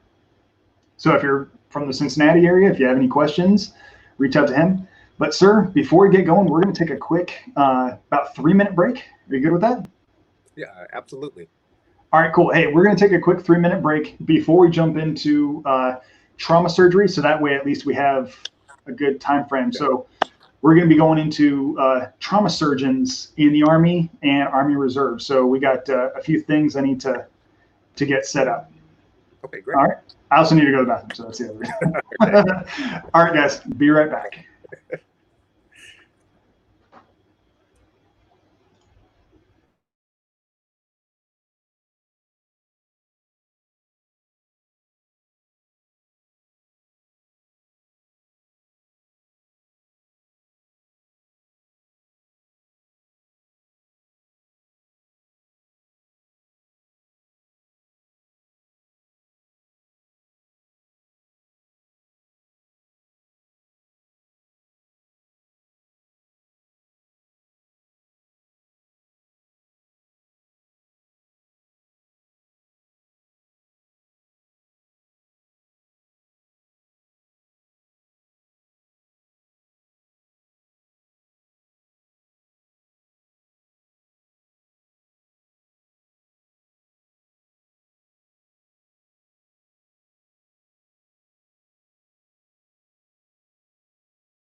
Okay, here we go. Excuse me. Hey, can I help? Yes, thank you. You're welcome. Have you follow this gentleman right over that way, okay?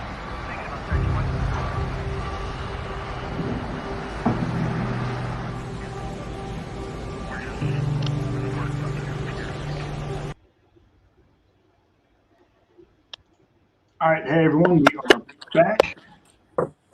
All right, good to go, sir? Yes. I know you have, did you have slides you wanted me to put up? Yes, I emailed them to you last night. Would have been about midnight. I don't see that here. I don't have your, go ahead and give us a little bit of a background. I know we're going to be seeing you again a few other times, so we're going to be talking Army PA as well. That's going to be at a later date, but go ahead and give us a little bit of a background, because I know your story is a little different than the people that we're looking for right now. So you started off enlisted, is that correct, sir? Yes, that is correct. Joined the Army straight out of high school as a combat medic. At that time, the AOC or MOS, it was 91 Bravo combat medic before they switched to the 68 whiskey.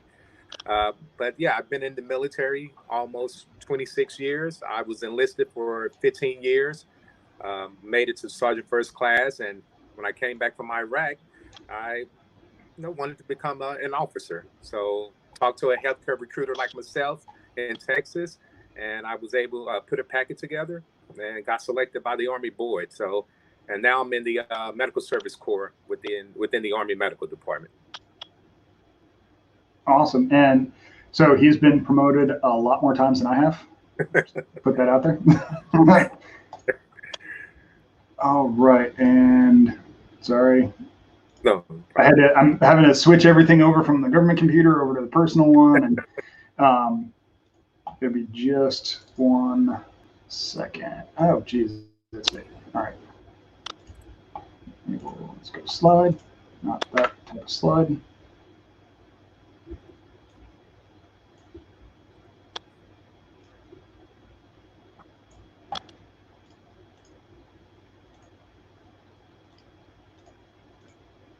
All right, there we go. Actually, that's not what we want. Right there, yep. Trauma surgeon. Yay. So again, welcome to the Army National Hiring Day Marathon live stream, day 1. So we already talked to Captain Dolworth about nursing and what it's like as far as being an Army nurse. And now we're going to kind of shift gears. And we also do have our medical corps, which, if you don't know what our medical corps is, that's going to be your MDs, DOs, and sir, I'm getting a little bit of feedback from you. Do you have headphones you can put in? All right, sure.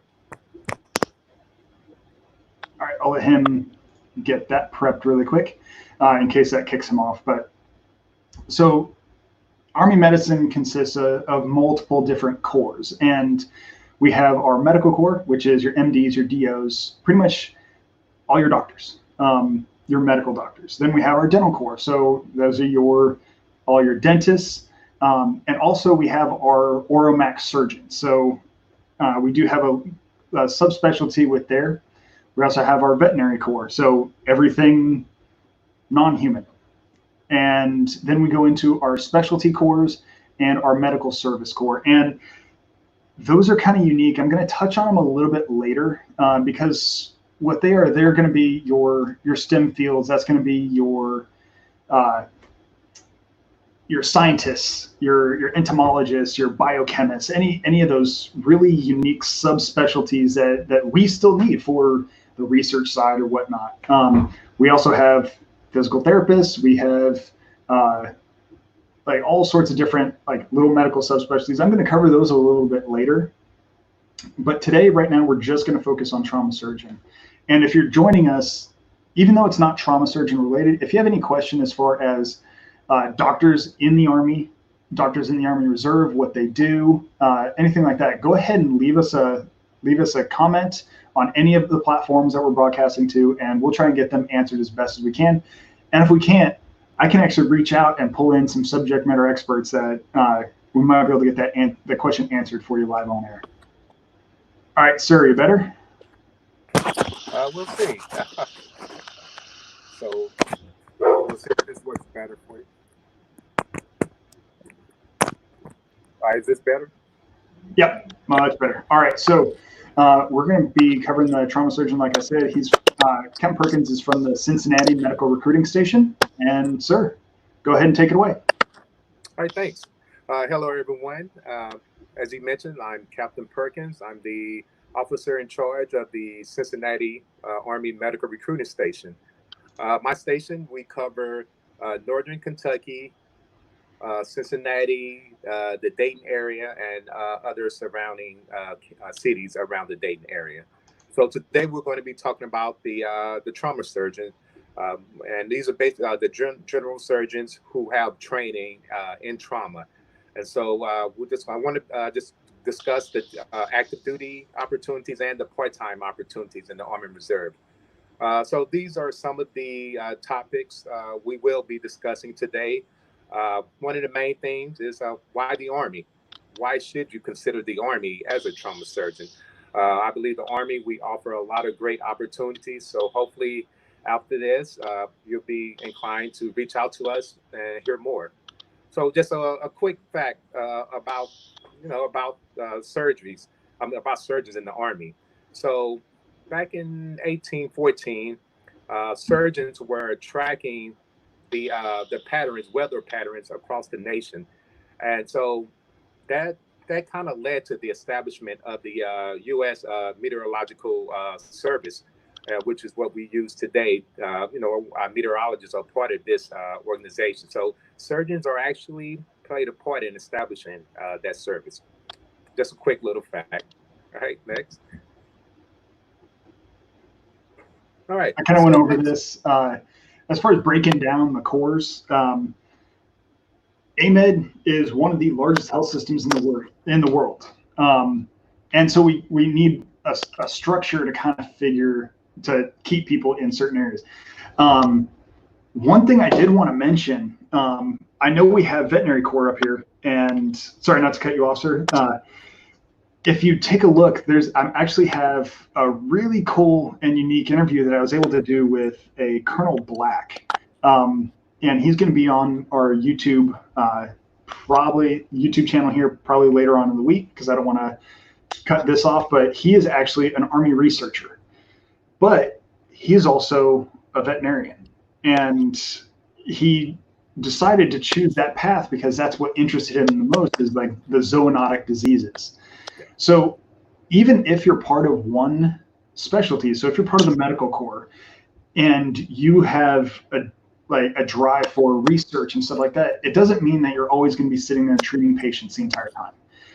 Like you said before, is that a group of Army surgeons was tracking the weather, and that evolved actually into NOAA. So National, was it Oceanographic and Atmospheric Association? Yeah. So there's a lot of things that get spun off from the Army that are not necessarily Army related, but it's just things that the Army has funded and said, hey, this is beneficial to everybody. So they've kind of spun those off. But hey, take a look at the links down below. Later on in the week, we're going to have Captain Black's interview up there, now that I finally got approval from the research institutes that they had to do all their pre-checks, make sure nothing was like secret or anything like that. But go ahead, sir. Yeah, and also before we continue, I just wanted to wish the Medical Service Corps a happy birthday today. They were established June 30th, 1917, so they turned 103 years old today. So happy birthday to the Army Medical Service Corps. Yep, and like I said before, Medical Service Corps, that's pretty much everybody else that's not a doctor, dentist, veterinarian, medical subspecialty. So physical therapist, occupational therapist, things like that, or a nurse. So that's kind of our catch-all for everything STEM and kind of medically related. So we'll be going into that later, but hey, thank you, sir. And he is also part of the Medical Service Corps, sorry. Exactly, yeah, that's right. Definitely have to wish them a shout out, happy birthday. So some of the, a lot of things, some of the things people don't know about the Army. So the Army is, we are recognized as one of the top 100 innovators when it comes to medicine. So we have a lot of great minds that are serving in the Army, active duty and the Army Reserves. Within the Army, you will have access to state-of-the-art equipment that will only help you enhance your skills and just make you a better surgeon. With the Army, we spend over $1 billion annually in research and development. So research, looking for the new evidence-based product or service, we're leading. We're on the front lines leading in that area. This reminds me, Colonel Blue, our new commander that you talked about in your previous segment with Captain Dolworth. First time we met her, she mentioned that there were some CRNAs that were mobilized to go help out in New York with the COVID-19 response. So one of the CRNAs that's currently serving in the Army was doing a quick, doing a quick survey of the medical supplies that were available. Used some PVC pipe, adapters, and other equipment. His name is Major Timothy York. Him and two other CRNAs, they created a negative pressure hood to intubate patients. It's been shown that the highest risk of contracting COVID-19 is when the healthcare provider is doing an intubation. So they created this negative pressure hood that they're going to get patent, and it allows the CRNAs to intubate without a mask. I mean, I'm sure they'll still be wearing a mask when they do the intubation, but it allows them to do it. They don't have to be in a negative pressure isolation room. So that's just another example of how Army is leading the way when it comes to medical innovation. And so the cool thing is, you mentioned the negative pressure hood and having them wear masks and face shields. So the other thing, and we kind of touched on it a little bit before, was the joint en route critical care. Those negative pressure things, and it's in addition to whatever PPE they're going to be wearing. But you also have to think about this: a joint en route critical care nurse might need to intubate somebody in the back of an aircraft. I'll tell you right now, it is very windy in the back of an aircraft. So they may have their own PPE on. I'll tell you right now, it doesn't do you any good.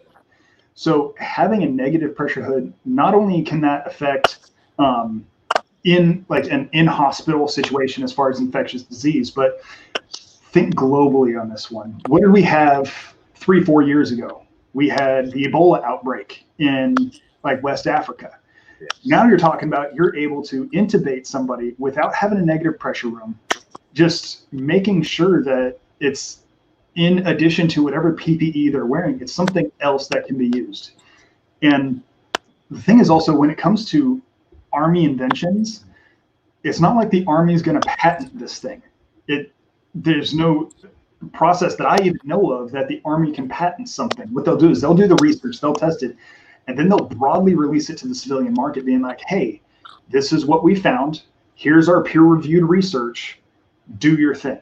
And we saw this come forth with most recent advancements in tourniquet use. So a little bit of a tangent that we can go on, but we got plenty of time today. So yeah, you were a 68 Whiskey. Well, you were a combat medic long before I was. When did you come in, sir? Oh, I signed my contract November 17th, 1994. There you go. Jeez, 94. So when you came in, and I'm sure, like, going through that, what was if you had bleeding on somebody, what was you put the 2x2 on their arm. Yeah. You put pressure.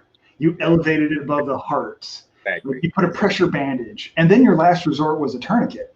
Yeah. So when I came in right during the surge, we still had very similar protocols because they teach us both the NREMT side, so your EMTs, and then they teach you the combat medic side. And when you get to the combat medic side, they say forget everything you know, because our first line is tourniquets. I mean, it was considered previously, the second you put a tourniquet on, that person's losing that limb.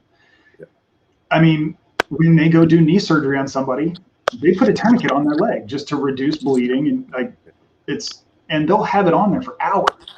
So they figured out that you can put a tourniquet on at point of injury, and you're going to save it. I want to say it's upwards of 90% of preventable causes of death for compressible hemorrhages. And so when we come across an injury like that, our first thought is, hey, let's go ahead and throw a tourniquet on this. Let's get this bleeding stopped. And so that's how it's changed from 94 to 2007. Now you look at after the shootings that happened in Las Vegas, we have the National Stop the Bleed event. So now it's going from being like a last resort type thing to a first resort for medical responders to being every civilian needs to know this. So that way it's widely put out because it is saving lives. And again, if you're just joining us, if you are interested in one of those Stop the Bleed events, reach out to us. Even if we're not local to you, we can put you in contact with somebody who is, because it's something that a lot of us have a passion for, just doing the teaching side. And we're not going to charge you to go through that class. We're going to do it for free. So, but that's a very good example of the research that we've done and just released it back out to the civilians and be like, hey, do what you do with this. Exactly. And another thing, you have experience with Colonel Johanningman, correct? Yes, I got to know him during my time here at Army Recruiting. He's all about sharing the knowledge that he's learned with military medicine and definitely Army medicine. So yeah, I got to know him well before he moved to Texas. Yeah, and one of the things, if you weren't here for the previous few hours, we talked about usage of whole blood, and that was like one of his pet projects for years. I won't say getting to using whole blood, but getting back to using whole blood, because we used to do it in Civil War, like going through World War I, World War II, Korea, everything like that. We were using whole blood. Then we kind of got away from it and found out that it wasn't going as well for us. And now we're going back to whole blood. And now it's because him down in San Antonio, he's getting to the point where pushing whole blood actually on paramedic rigs and getting back to that mentality of like that should be your number one and only protocol for hemorrhage. But sorry, little tangent on that one.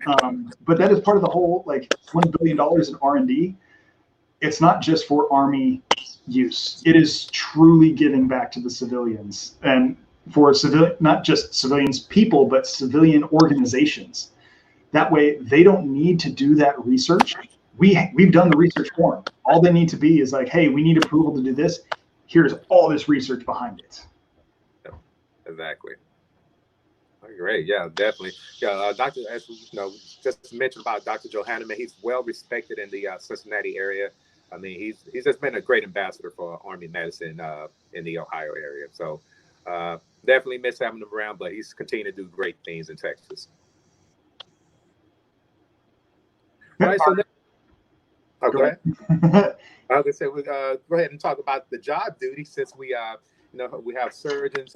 That's probably one of the main things they would like to know. Okay, why should I consider the Army? What would be my responsibilities? That's a common question I get when I'm meeting with potential applicants. Everyone has a story. Those who have never served, they hear about other individuals' Army stories. So this one that let it to be known first and foremost. If you're a surgeon, we're bringing you in to be a surgeon. That's what we need you to do. We need you to save lives. We're not bringing you in to kick in doors and look for bad guys. No, we need you in. We need your expertise to help ensure our sons and daughters, our mothers and fathers make it back home safely. So that's what we need you for. It reminds me of a story, and it's on it's a YouTube video, and it's also on our Army Medicine app. It's a Colonel Scott Armen, Armen. It's a YouTube video. He's a trauma surgeon in the Army Reserve. So that means he works in, he's a surgeon in civilian practice, and he serves part-time in the Army Reserve. And he said one time he was traveling home for some training. Rarely, we typically don't travel in uniform. That day, something, I don't know, short on time, but he was on a plane in uniform. A guy next to him said, "Hey, thank you for your service." And as the flight took off, they got to talking. Comes to find out that Colonel Armen operated on that guy as a trauma surgeon overseas and saved his life. The guy eventually got out of the military, but was now in nursing school.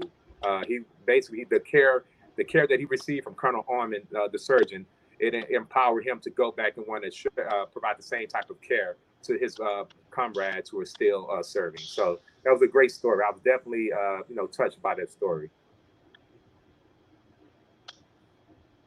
All right, so trauma surgeons, like you hit on, we look for trauma surgeons to be trauma surgeons. Yep. That's pretty much it.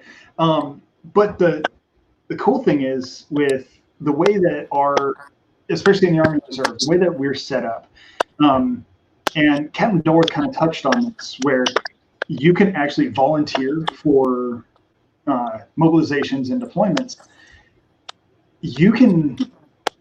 There's cross-leveling that can happen. So if you're a trauma surgeon and you have experience in thoracic surgery or vascular surgery, you can cross-level into those fields. And so even though it doesn't say trauma surgeon on it, if they're looking for a general surgeon, you can take that general surgeon spot very easily. And there's a whole breakdown of which jobs can go in which fields.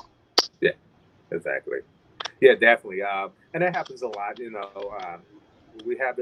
I've been in reserve units where we've had surgeons that belong with other units or had other specialties, and yeah, they came with us to Iraq, or so we definitely. If you're a surgeon, we could definitely use your skills in other areas to to help out. Yeah. So going into kind of talking about the timeline is when we go through the initial entry training, and so you come in, you talk to us. Like we said, it's not a short process. It can take a few months, it can take 6 months, but once you're in, once you're commissioned, you raise your right hand. Now what? So honestly, okay. Go ahead. Yeah, I would say, yeah, that's a common question we get as well. Once you commission in the reserves, you don't leave right away. So what you do, you're going to receive your orders saying, hey, you are now assigned to this Army Reserve unit. And you go to the unit, you start your 1 weekend a month training. When you're in processing with that unit, your unit, they understand you are a new officer, so they know that you need to go to a course. There's actually 2 courses. The first course, as shown here, is called Direct Commission Course, DCC. So this is the officer version of basic training, but it's not, as rigorous as the basic training you go as an enlisted soldier.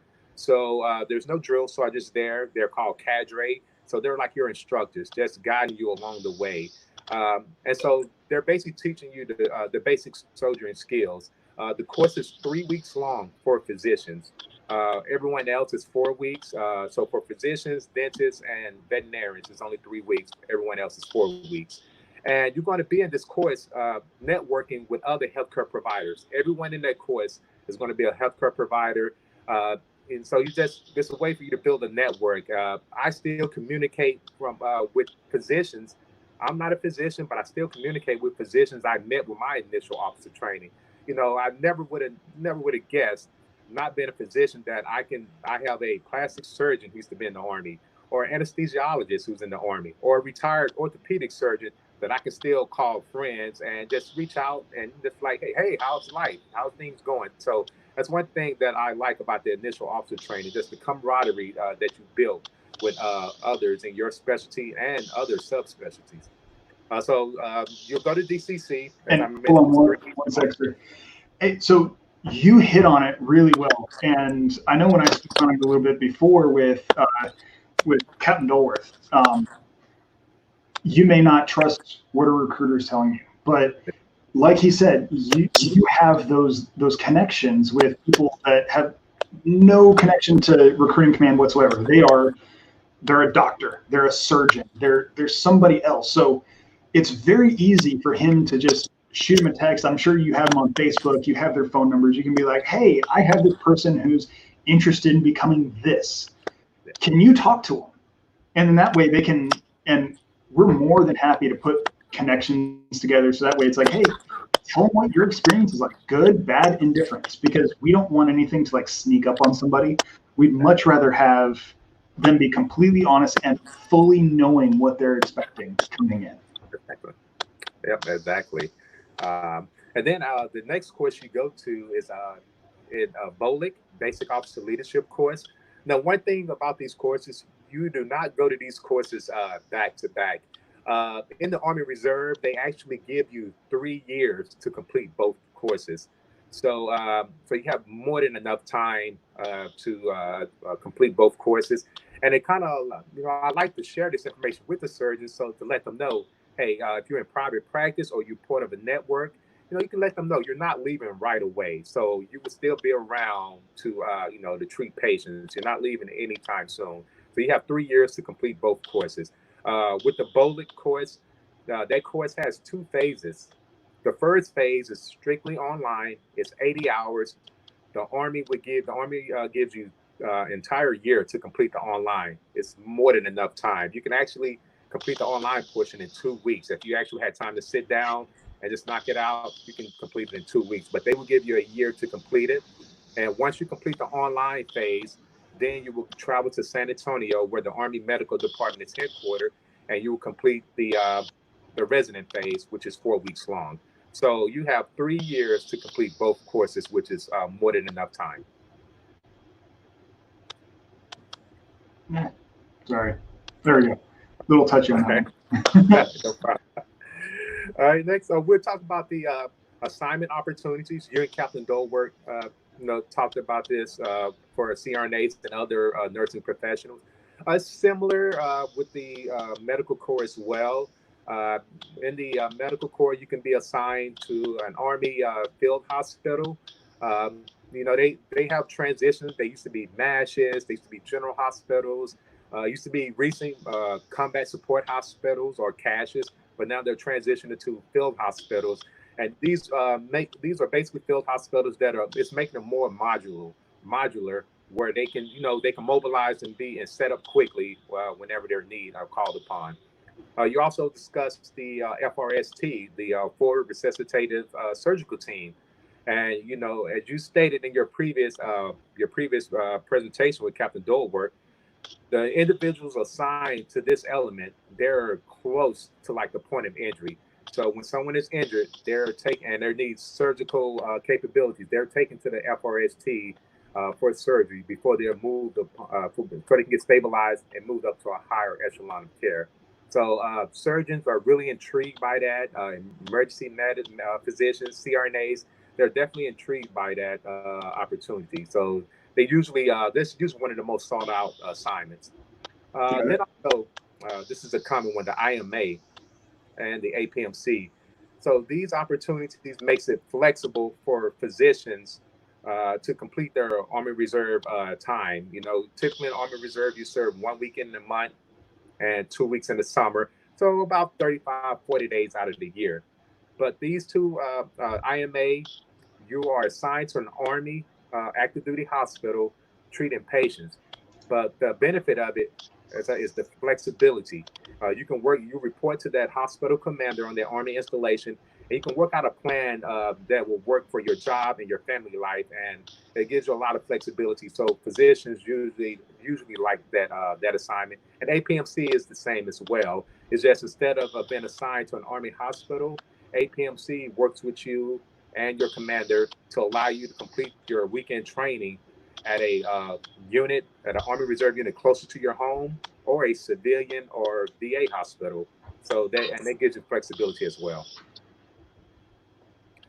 All right, with active duty, some of the active duty. I was going to say, hold off one second, sir. So the FRST, that's the one that Captain Dolworth and I were talking about. Like that, you will not find that in the U.S. That is completely unique to military service, and it is really going to take you to the absolute top of your skill set, because there is honestly nothing else like it.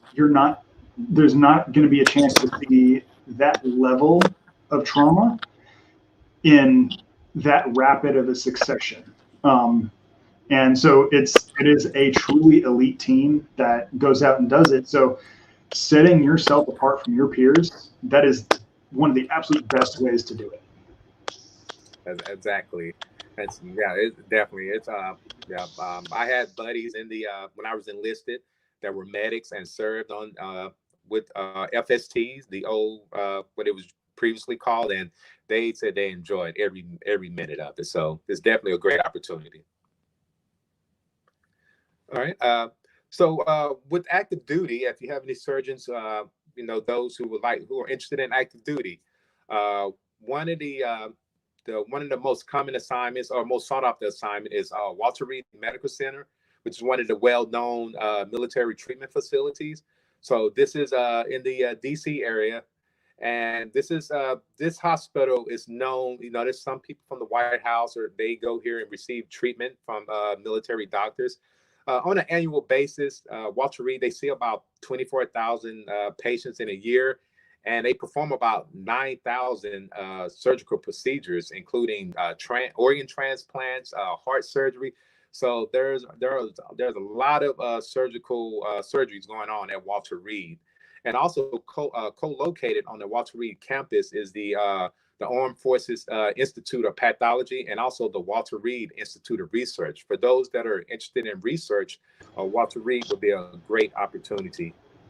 I know you and Captain Dolworth talked about SAMC previously, the San Antonio Military Medical Center, which is also well known.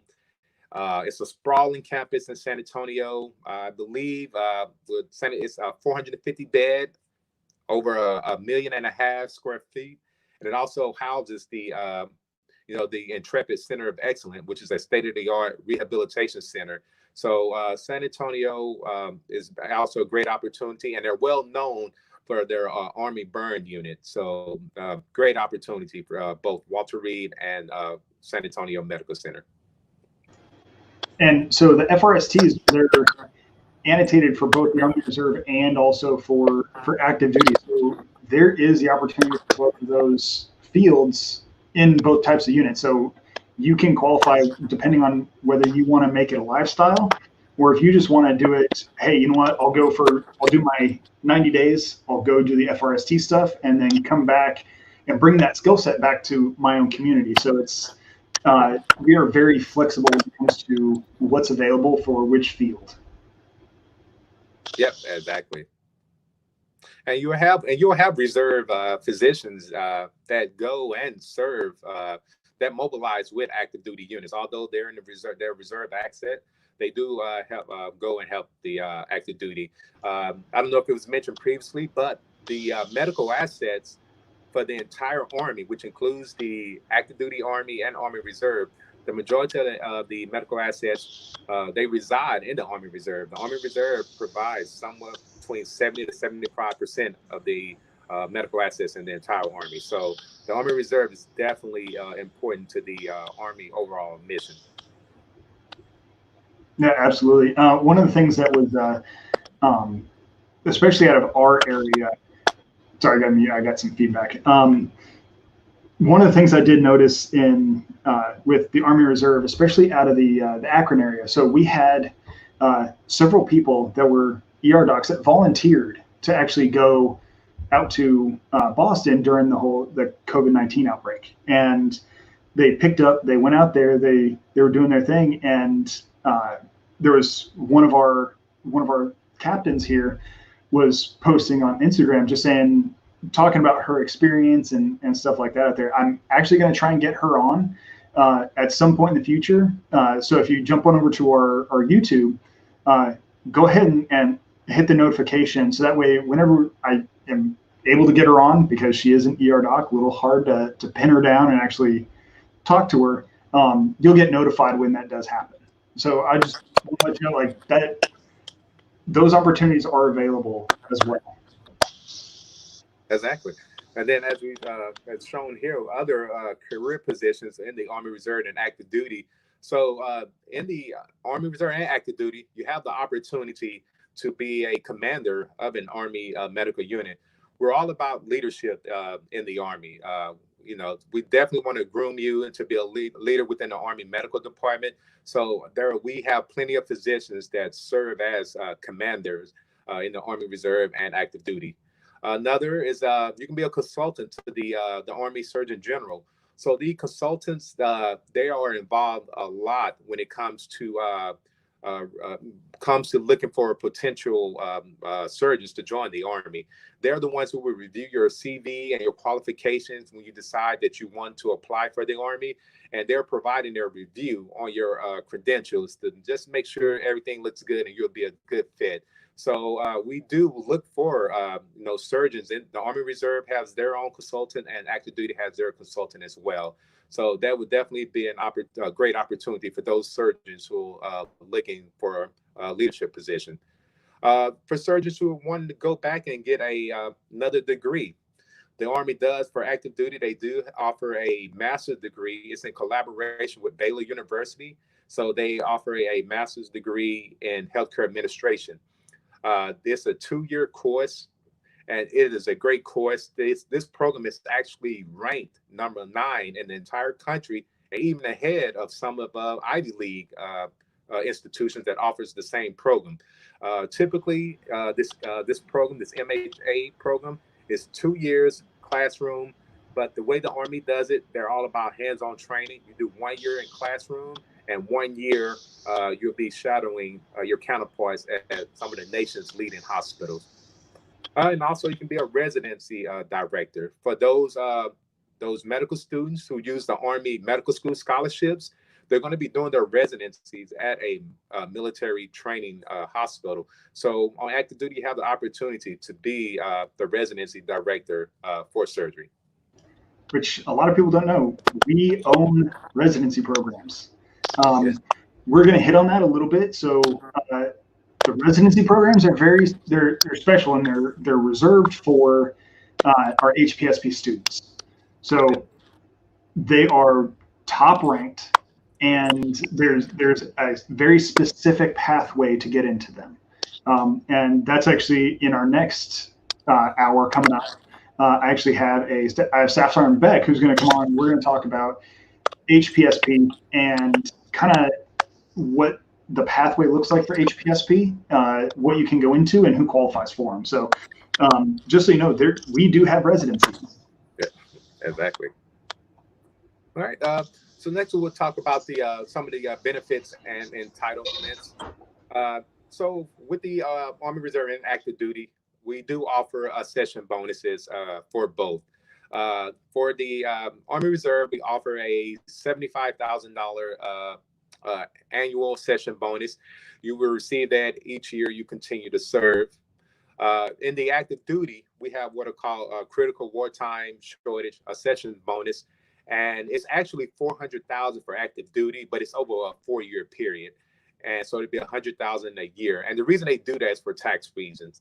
You're receiving a $400,000 bonus at once. I'm sure that will pump a surgeon up into another tax bracket and subject them to additional taxes and penalties. So that's why they break it up into a 4-year agreement. Next, we have the base pay, and then we have the board certification pay. For the Army Reserve, it's paid monthly for both Army Reserve and active duty. For the Army Reserve, it's $600 a month, and for active duty, it's $6,000 for the year. So you just divide the $6,000 by 12. And then we have the housing.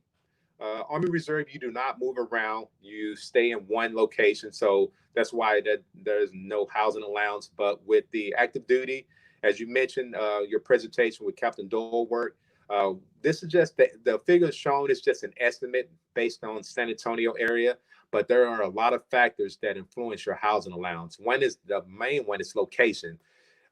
Typically, the locations in California or overseas, Hawaii, they're typically going to have a higher housing allowance, and possibly you're going to receive a cost of living allowance as well, or COLA. Another big thing I like to stress with potential applicants is the medical insurance. For active duty, the medical insurance is free. Just may be a cost for the dental is for your family members, but it's typically a low cost.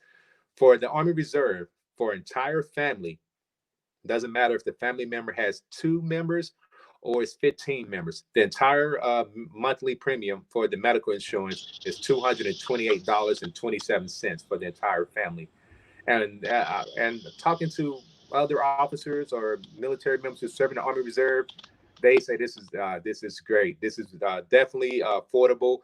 There's a CRNA who served in the Army Reserve in our area. He said it only cost him $20 to have his second child. So you can't beat that. And then if you're an individual with no family, the monthly premium is only $44.17. Then with the medical deductible, for the active duty, there's no medical deductible because the insurance is free. But for the Army Reserve, the entire medical deductible for the entire year for a family is $313. And it's not each member, that's for the entire family. So it's definitely a low cost, and it's $156 for an individual. So that is definitely great. So the 2 figures for the total, the 2 figures that are shown, the first figure to the left is shown if you come in if you came in the rank as a captain, which is the minimum rank you would come in as a physician. is captain. And the second figure shown is if you came in as a major. This will be discussed later on in other presentations, but your rank is determined by your advanced education and your years of experience. And so that determines your rank, which will also influence your pay, your entry pay coming in. Another great benefit for the military, for active duty or Army Reserve, we do pay back $250,000 in student loans towards any loans taken out towards your medical degree. So definitely great incentives. The one thing I do want to say with this total right here, again, like I said with Captain Dorworth, this is in addition to your normal salary. So whatever you're making as a trauma surgeon on the outside, this is in addition to whatever you're making. Exactly. And another thing I like to stress, it's an additional to, and as we mentioned earlier, in the Army Reserve, unless you're mobilized, you're only going 1 weekend a month and 2 weeks out of the year. So you're making this amount just for 35, 40 days out of the entire year. So that is definitely a great opportunity, and you're getting great training, and you're serving your local community and your country. So it doesn't get any better than that. Another thing I didn't mention on the benefits and entitlement, I know you touched briefly on mobilizations and deployment. The post 9/11 GI Bill, I like to make individuals aware of that. So as a physician, you deploy for a maximum of 90 days. Your orders may say 120 days, but 30 of those days is going to be your train up and your time of out processing when you return from that mobilization. So you actually want to spend 90 days at your mobilization site. And so if you're ever mobilized as a physician for 90 consecutive days, you become eligible for an educational benefit called the post 9/11 GI Bill. Everyone is mostly familiar with the original GI Bill, but this bill came about after 9/11. So with the post 9/11 GI Bill, I'm sure most surgeons are done with their education, so they can transfer that benefit to their spouse or kids to help offset some of the costs for their college education if they're ever mobilized for 90 consecutive days. So definitely a great benefit as well. So, and that's one of the other awesome things. Like you said, most surgeons, like unless they're going back for like that master's in public health or something like that, they're done with school. Yeah. They've been in school for way too long. Yeah. Well, not too long. I want them to be the best they can, but they've been in school a long time. Those who don't know, surgical residencies, like they start at like 5 years and just go up. But as soon as you do that mobilization, you can transfer it to your kids. And this applies to everybody. So whether it's nurse, whether it's surgeon, whether like me, it's a medic. Like I'm actually, I got a bachelor's degree. I'm using my tuition assistance to go get my master's right now. I'm not going back to school.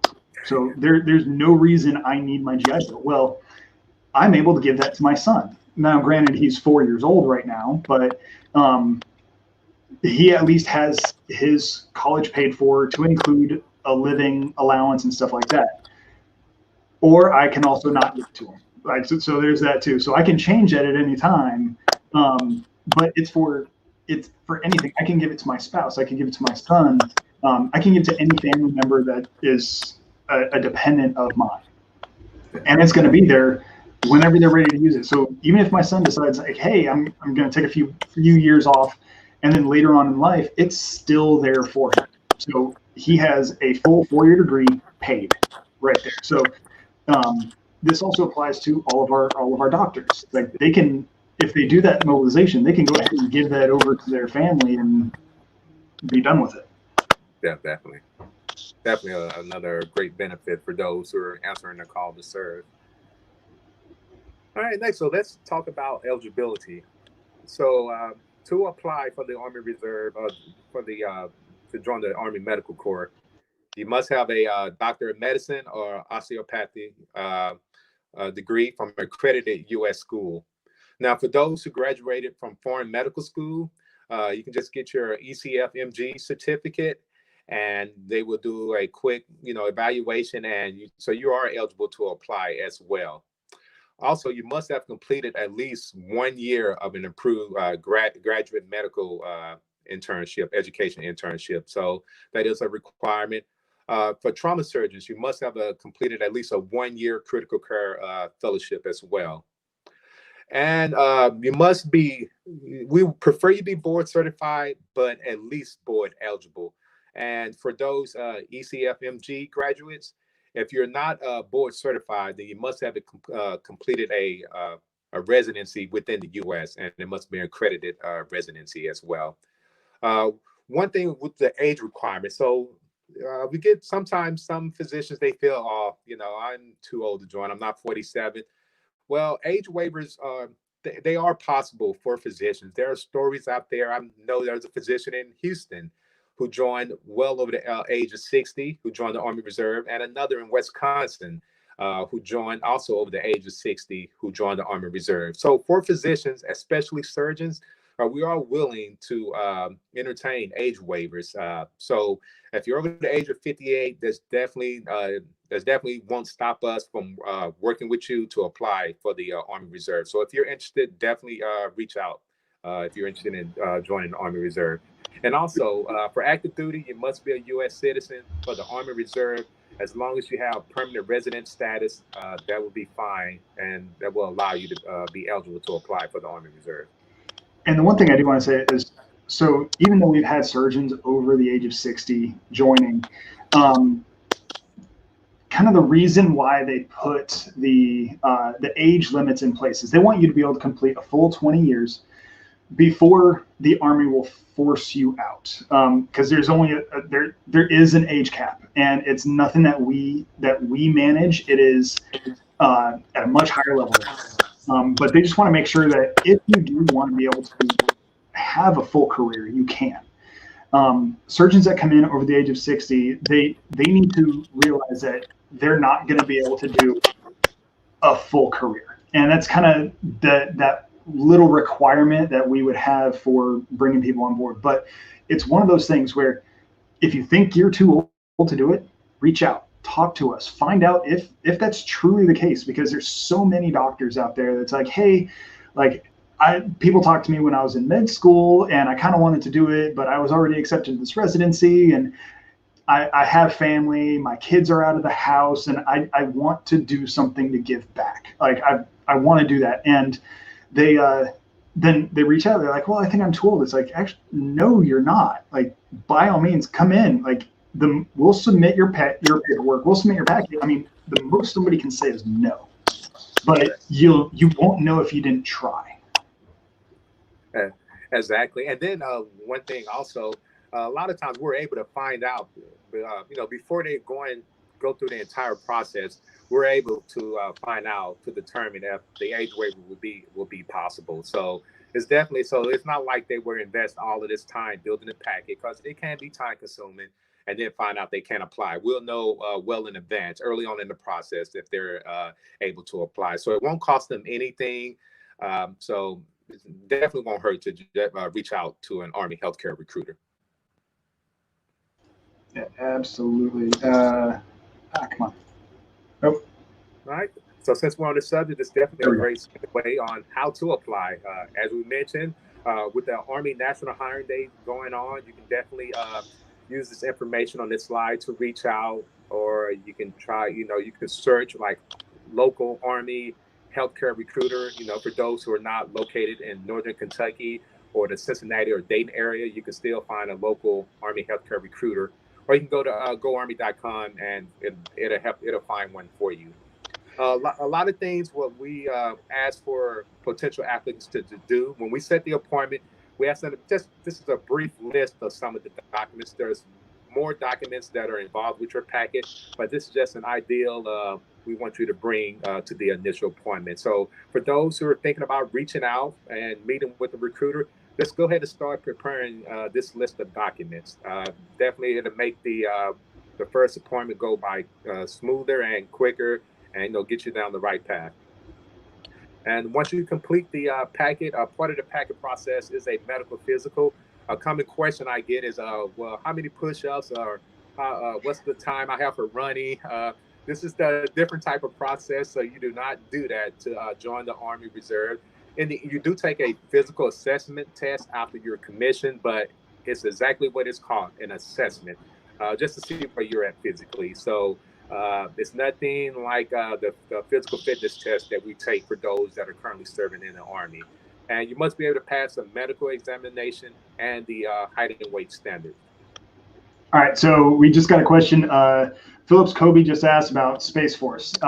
So this is only for the Army right now. We still haven't even heard about what the requirements are going to be for the Space Force or whatnot.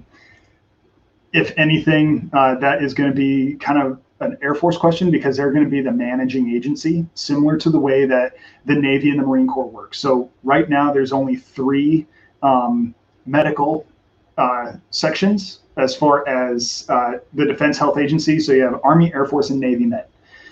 So that's where you kind of have it broken down. Sorry, don't really have an answer for you, but that's going to be something to stay tuned for and direct it to the appropriate agency. Great. Yeah, that's definitely. Yeah, a lot of people are definitely interested in the Space Force and like to hear more about that. But yeah, so as we mentioned, just want to thank if there's any surgeons who are able to take time out of their day and join us. Definitely thank you for your time. Hopefully this information was informative, and we definitely look forward to working with any surgeons. Also, please share this information if you have surgeons. If you're mentoring any pre-med students or residents, definitely share this information with them. Have them reach out to us as well. There's going to be other presentations I know going on throughout the week where they're going to talk about programs for those currently in medical school and residency. Yep. So I believe, yeah, that's it for you, sir. We have Sergeant Beck already queued up, so we're actually going to go into kind of backtrack a little. So we're going to go talking about HPSP. So everything we talked about right now, that's for people who are currently serving, currently practicing, or even residents. So if you're in surgical residency, absolutely reach out to us, and we have things that we have programs and we have ways to help you pay for your residency, at least put a little more money in your pocket and pay off some of those student loans a lot quicker than you'll be able to. So if you do have any questions, there's a few different places you can go. So you can take a look, the AMMZ right there. It's the same number to Go Army, or even down below. I have AGDQ. We just have them for different things. One is just showing that you got the link from us. You can also just give us a call. So Captain Perkins, what are your social media accounts? Sure. Yeah. For Facebook, it's at Army Med Recruiting Cincinnati.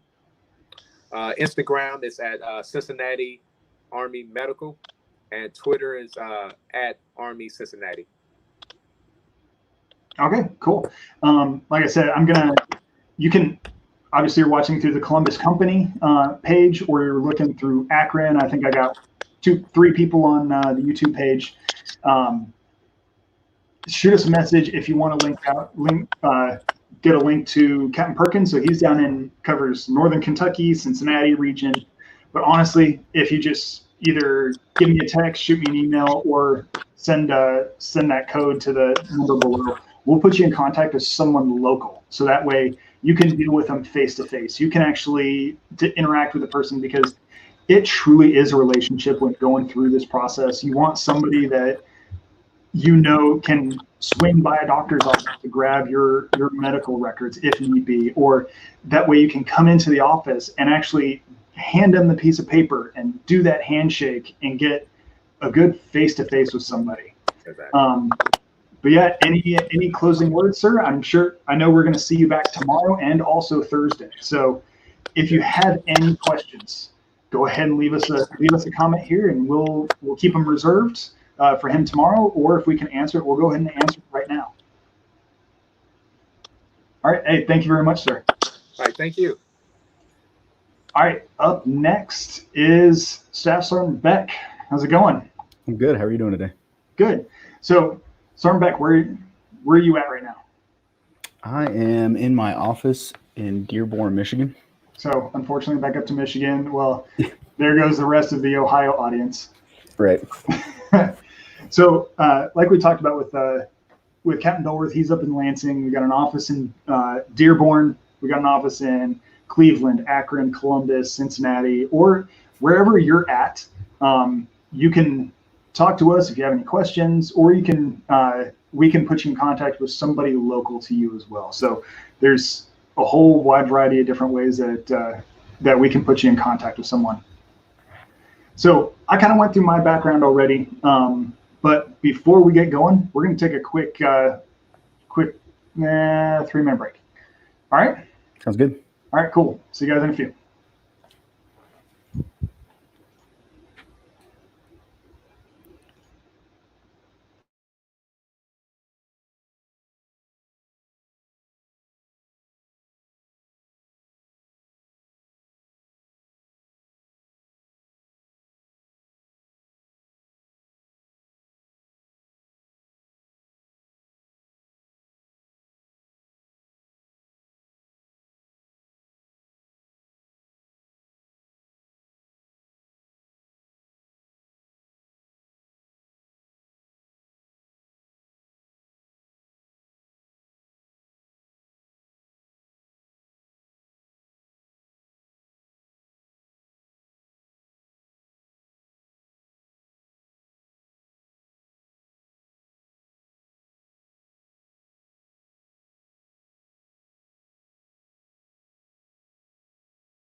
All right, there we go. Sorry, I was still muted. So today I have Staff Sergeant Beck with me. That was a little short of a break than we really needed, but we got a comment. Okay. So, hey, if you missed the first part with Captain Dolworth, he even said he's on right now. So that way, if there's any nursing questions, he's going to go ahead and hang out in the chat for a little bit and answer those as they come in. So go ahead and shoot them on in. But Sergeant Beck, so you are from the Dearborn station. You are actually the station commander up there. Right, yes. And you are here to talk about HPSP. So I already kind of gave my background. We've heard the background of everybody else. So what's your story? I came in the Army in 2009. I came in as a medic, much like yourself. I was stationed in Korea for 12 months, my first duty station. And then stationed at the National Training Center at Fort Irwin for 2.5 years, then Fort Riley for 4 years, and then I was selected to come out on recruiting detail. So that's kind of the quick background. So it's funny you mentioned Fort Riley. We were both there, not at the same time. Right. As far as medics are concerned, we can pretty much be placed almost anywhere in the Army. We have medics in research areas. We have medics in hospitals. We have medics in small clinics. I personally know there's a medic up in Norway that we had a small post there that was a joint post with the Norwegian military. And guess what? They were there. Same thing at SHAPE in Brussels, Belgium, all over Europe, Spain, Italy. I was in Hawaii. Fort Riley, like I said before, it's the only place where I've ever felt wind coming from bricks. And of course, it's only when it's like negative something degrees outside with a 40-mile-an-hour wind. Right. Not my favorite place to go on vacation, and I will never go there on vacation, by the way. That's fair. But it's something that there is a place that people can go all over the place. And we mentioned that with nurses, with doctors. But today we're going to kind of shift gears. So now we're going to talk about some of the programs we have. And one of the biggest programs that we have is the HPSP. So it's the Health Profession Scholarship Program. If you don't know what that is, it's free med school. Yep. That's it, free med school. We'll let Sergeant Beck kind of go through this. I'll just kind of click through the slides because we talked about it before.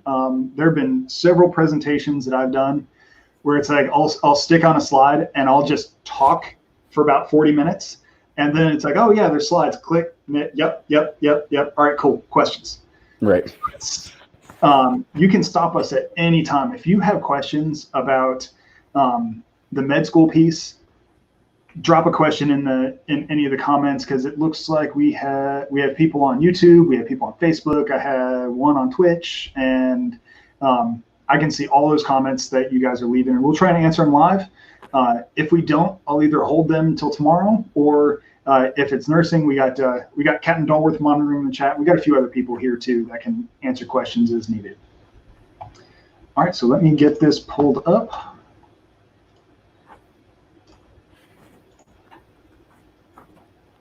All right, so HPSP.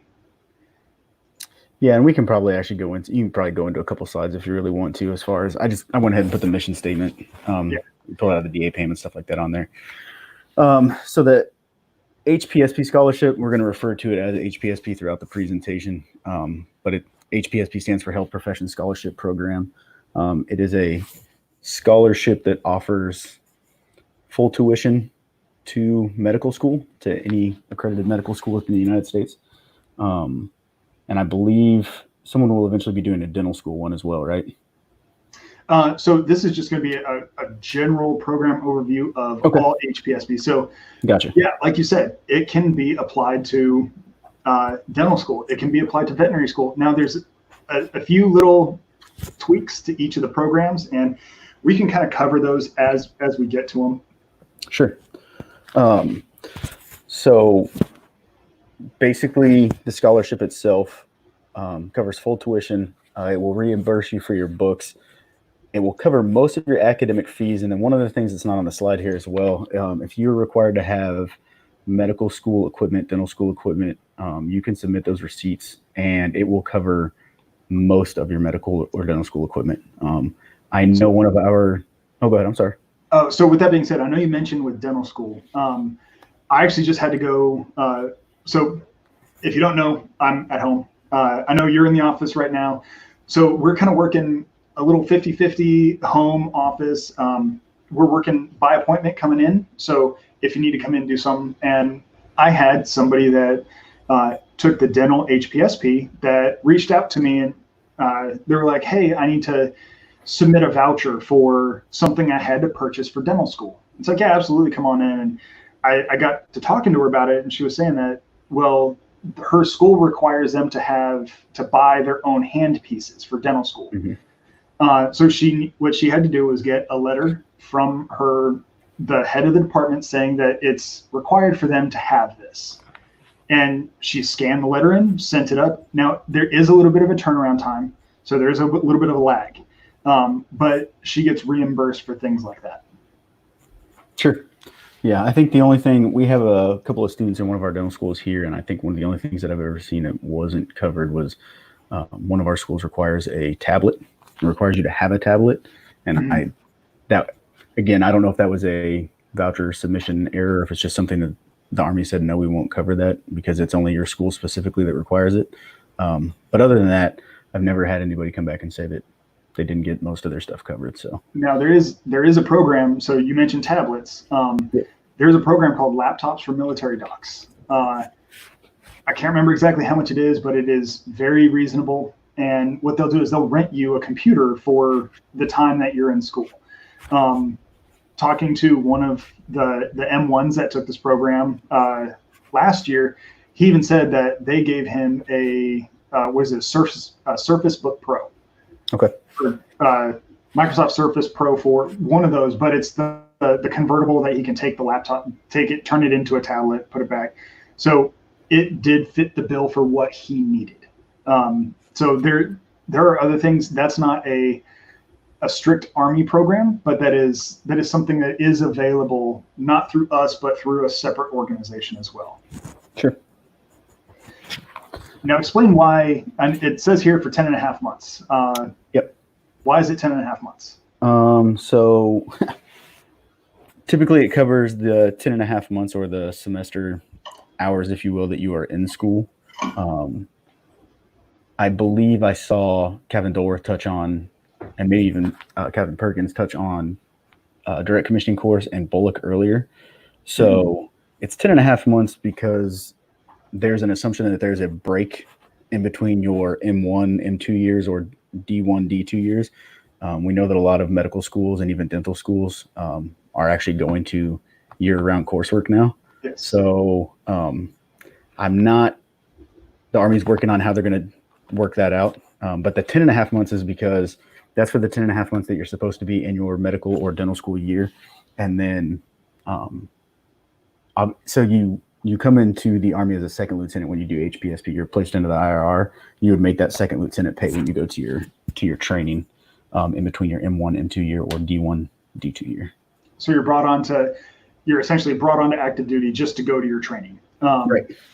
And with that, again, like we touched on before, you're not going to pay for your travel. The Army coordinates all of that. You're not going to pay for a hotel. The Army coordinates all that. And pretty much you get paid as a second lieutenant. And like I said, we can go back to the pay charts, but you're looking at a little over, what is it, 20? You know what? I'll just have to link it. I don't want to try and pull that offhand, but you do get paid your full pay and allowances. Right. It's a little over $3,200. There you go. Active duty pay. Along with the scholarship, if you apply and you're accepted, there is a $20,000 sessions bonus that comes along with it. Just so everybody's clear, it is taxed. Yes. Just like the stipend and everything else that comes with the scholarship. The one thing to know about this is, so we do offer a 4-year scholarship and a 3-year HPSP scholarship for medical school. If you draw the 4-year scholarship, you get the $20,000 session bonus. You owe that 4 years buyback time that we'll talk about here in a little bit. If you do draw the 3-year scholarship and you decide to take the $20,000 bonus, it essentially turns it into 4 years of buyback time. So just so people are aware and you don't think we're lying to you, that's how it works. Yep. We touched on active duty training a little bit. And I know, so that we don't beat a dead horse, Captain Dolworth did a great job of explaining it. You will do, if the Army can schedule your training between your M1 and M2 year, or D1, D2, I'm going to refer to everything as M1 and M2 because I have medical school on the brain right now, but they will schedule your direct commissioning course in between those times. They like to knock it out as soon as they can. There's a lot of training that you do have to go to. I believe you already talked about it. It's down at Fort Sill, Oklahoma, 4-week training down there. You will be paid as a second lieutenant, so that's that little over $3,200 that we talked about for the 45 days that you're down there. The course itself it's a gentle person's course, if you will. You go down there, they're going to teach you AMED history. We're just being an AMED officer. And that's probably one of those things that one of our AMED officers will talk more in depth about later on in the week, I'm sure, as we stream. It's so the difference kind of between these, when you typically see like basic training, like when you see it in movies, when you see it on TV and in pictures, stuff like that, you're not going there. I'll tell you that right now. It's right.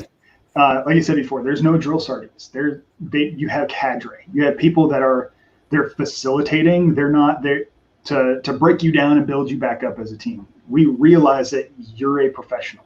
You have a skill set. We want that skill set. So it's more or less teaching you how to be an Army officer, training you to be that leader, and kind of showing you where you fit in the Army team. And there's a lot of team building exercises. I will say over on our YouTube page, we talk about that with Nurse Anesthesia Jay when we talked about his experience at DCC, because he had just finished it. We also talked to Captain Lawrence as well, DCC in Bullock as a nursing officer. So there's plenty of resources out there. If you're wondering what DCC and Bullock are like, you can head on over there. Or if you want to get it straight from somebody else, you can call us, text us, go to the link tree, and we can put you in contact with one of our officers, because I'll be honest, I haven't been through DCC or Bullock. I'm not an officer. Same thing with you. Right. But we can put you in contact with somebody who's been through it. Absolutely. I've got 2 officers in my office who'd be more than happy to talk to you at any time. All right. Sorry. Go ahead. Yeah, let me pull this back up. So as far as shadowing, and we'll talk about this a little bit later on too when we start talking about the actual process of applying for HPSP and kind of what you'll go through as an applicant.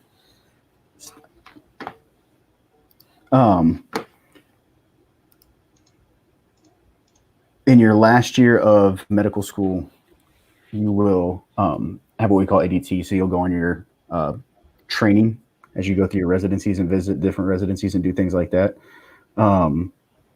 That pay is also involved in those things. So just keep that in mind. We'll talk about that when we get into residency. Anytime you have to go on the active duty training in your medical school time, you will be paid as a second lieutenant in the Army. Phone call. Yeah. So just a couple of things about HPSP as we continue on. We talked about how you commission as a second lieutenant into the IRR. So that's the Individual Ready Reserve. That's basically just a placeholder for you while you're in medical school. That's so that the Army can send you to things like DCC and Bullock if time allows. When you complete medical school, the cool thing about the scholarship is you actually get to skip a rank. So you skip first lieutenant and you go to captain. So you become reappointed as a captain while you're in residency. You get those full health benefits that I know you guys have all talked about earlier on today and things like that, as well as the housing allowances, food, all that stuff. And that's when you can start using that 30 days of paid vacation as well. Yeah, and that's starting as soon as you start serving, you start accumulating that pay or those leave days. For example, I have a lot of leave days right now. I'm in what's called use or lose. And everybody gets the same 30 days. So it doesn't matter, like if you're a higher rank or lower rank, everybody gets 30 days. Right. So buyback time, service obligation, that's always the big thing, right? Anytime Uncle Sam gives you money for school or for education or anything, then you owe back in time. So if you draw the scholarship for 3 years, you owe the Army 3 years in time, unless you take that $20,000 session bonus. If you draw the scholarship for 4 years, then you would owe the Army 4 years back in time. But there is a caveat to that, which is if you get into a residency that is longer than 4 years, then you will owe the Army the length of that residency back in time. So if you go into neurosurgery, right? Everybody wants to be the dream here, right? So if you get into neuro, if you get into some of the longer ones, 6 years, then you will pay back with 6 years time. Yeah. It's an important thing to remember. These are some of the areas of concentration that we have. I just put them up there. I know the HPSP deputy director, he recently did a whole thing that laid out, and I think you actually shared it on your YouTube page too. I was on your YouTube page earlier, which was a great video because he talked about some of the AOCs that will never go in the Army. And that's something that people need to know too. When you match for the Army, which we'll talk about the match process in just a little bit, there are certain AOCs open year to year, and there's some that close year to year, depending on needs of the Army. So, but these are if you can think of it in the civilian world, we have it in the Army. It's just whether or not we have the residency open for it or not. And there are also, as entry level, there are certain things available. Certain things also become available later on down the line. For example, when I was in Germany, one of the flight surgeons that worked in our clinic, I later on, like 10 years later, we were assigned again in the same location, and he was now a dermatologist because he did he took the flight surgeon, what they call GMO time. So Right. general medical officer, like he didn't go to a residency prior to becoming a flight surgeon. He just went to the Army's flight surgeon course. And then it was part of a drug deal, more or less, but he was kind of biding his time to wait for that derm residency to open up. And that's kind of how it went along. He is now actually out of the Army, but I do have him slated to come on to both the Careers in Army Medicine podcast and the YouTube channel. He just moved out into the middle of absolute nowhere in Colorado. So he is actually waiting for his internet line to be dropped to his house, because when I talked to him about 2 weeks ago, he said he was standing out halfway up his driveway just to get a cell phone signal. Gotcha. So as soon as he gets a good internet connection, then we're going to have him on. So that way, if anybody's interested in how those subspecialties work, and I'm also trying to reach out to an ENT doc that I used to work with too, but I still need to get back to him. So definitely hit the subscribe button and the reminder, so that way when we do have new content, new people coming on, you'll get reminded of it. And I'm going to try and do a better job of announcing it ahead of time. So that way, if you do have questions, you can leave the questions and we'll make sure we get them answered while we have them on the show. But as far as eligibility, go ahead. Yeah. So, obviously the first thing is, if you're interested in the scholarship, Sergeant Sharps has his information going on the ticker at the bottom. So you can reach out to him. He'll put you in contact with somebody who can help you. You must be a U.S. citizen in order to receive the scholarship. You have to have a minimum of a 3.2 GPA in your undergrad.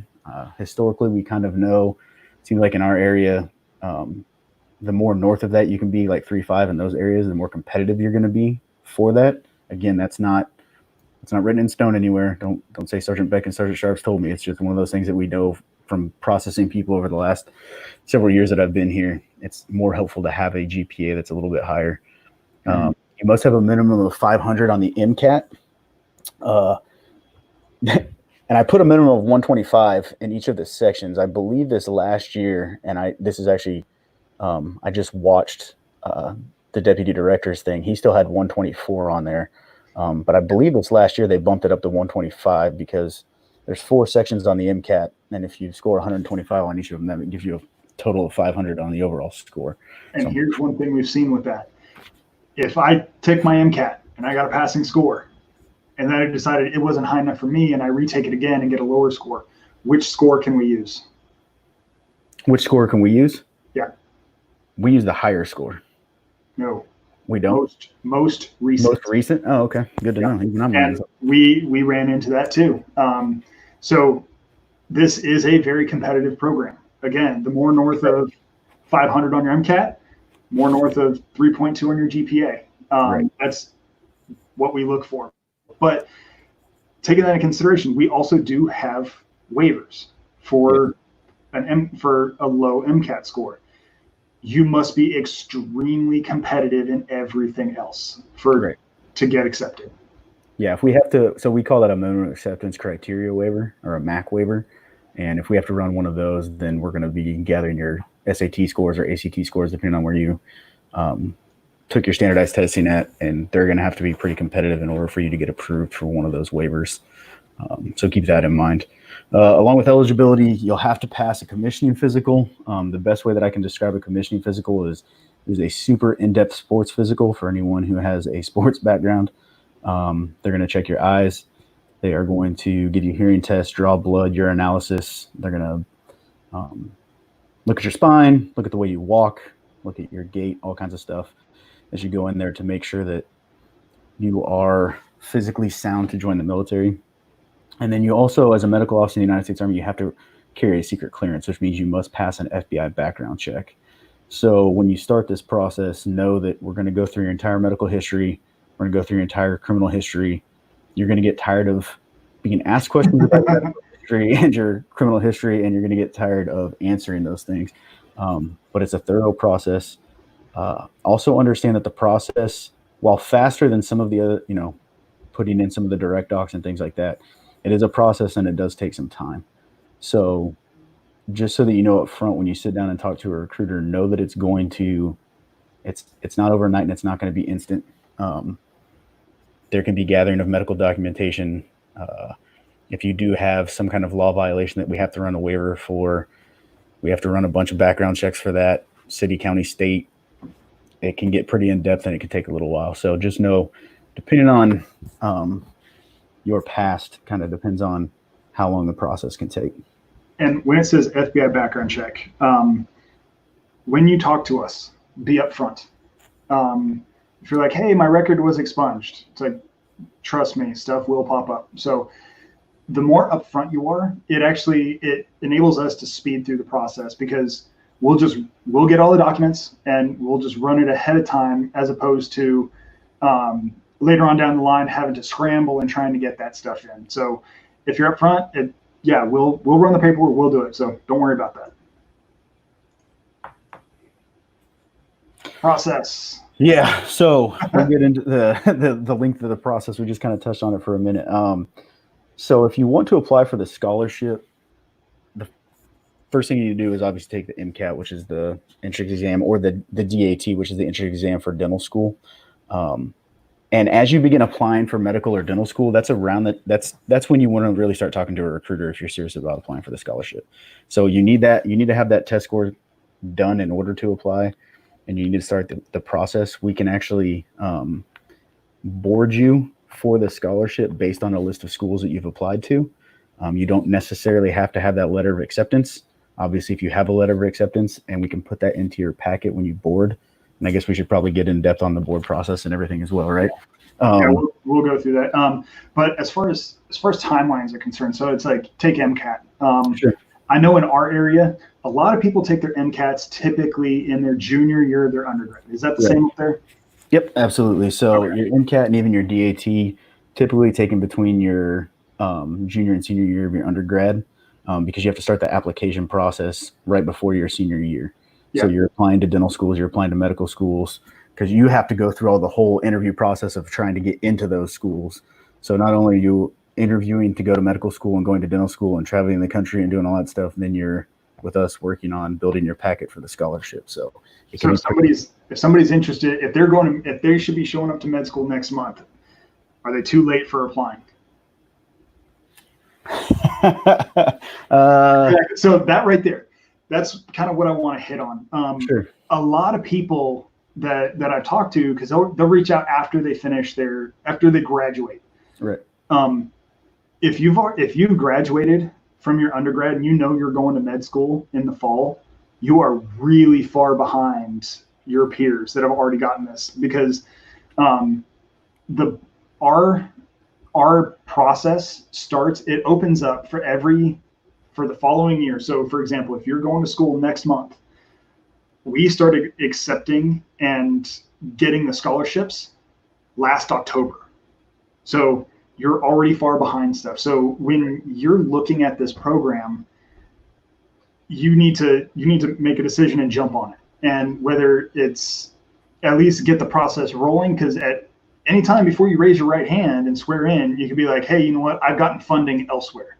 Right. But also think about, how is this truly something you want to go into? Because like we talked about all day today, active duty is lifestyle. It is not just a job. So it is a full career and lifestyle that is going to be completely different from the civilian side. There's no insurance to deal with. There's no anything else.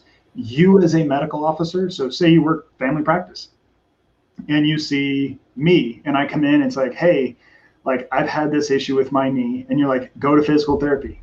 Well, guess what I'm going to do? Like, starting in 2 days, I'm going to be going to physical therapy, because there's no insurance company to deal with. Like, I was given a direct order from a medical officer. Like, I go back to my unit and be like, hey, I need to go to PT. Right?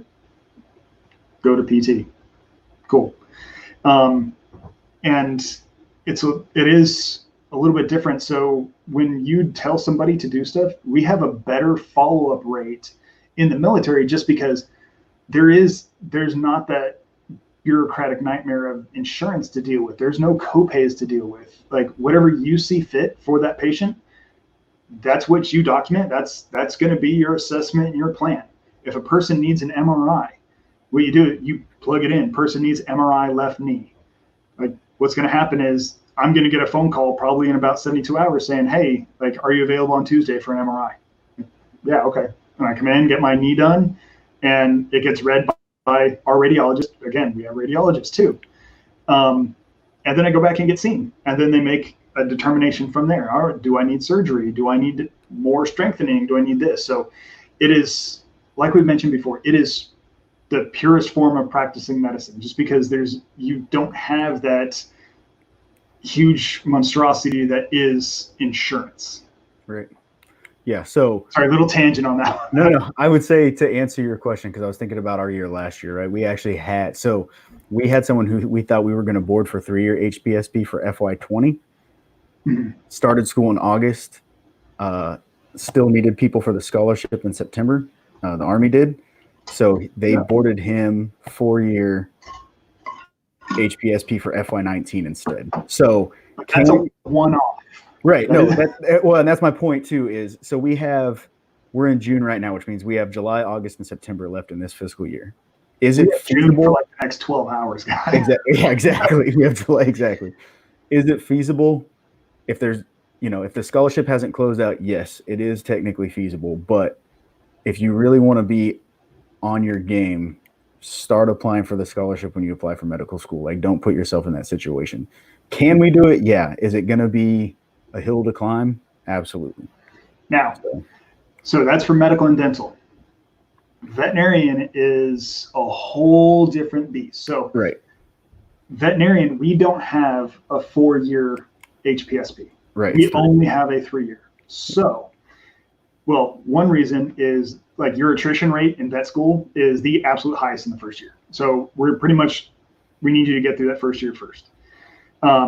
So while you're in your first year of vet school, that is when you want to apply for us. You can start the process early. You can come in, you can get your physical done, because the physical is good for 2 years. As long as there's no change in your medical history, physical is good for 2 years. And what we'll do is we'll hold your packet, and I believe, what is it, January is when they look at VetCorps? Or is it December? December. So they only look at veterinarians and dental once a year. That's it. Right. So you miss that board, you're done. Especially for veterinarian, it is a one-shot deal. Yep.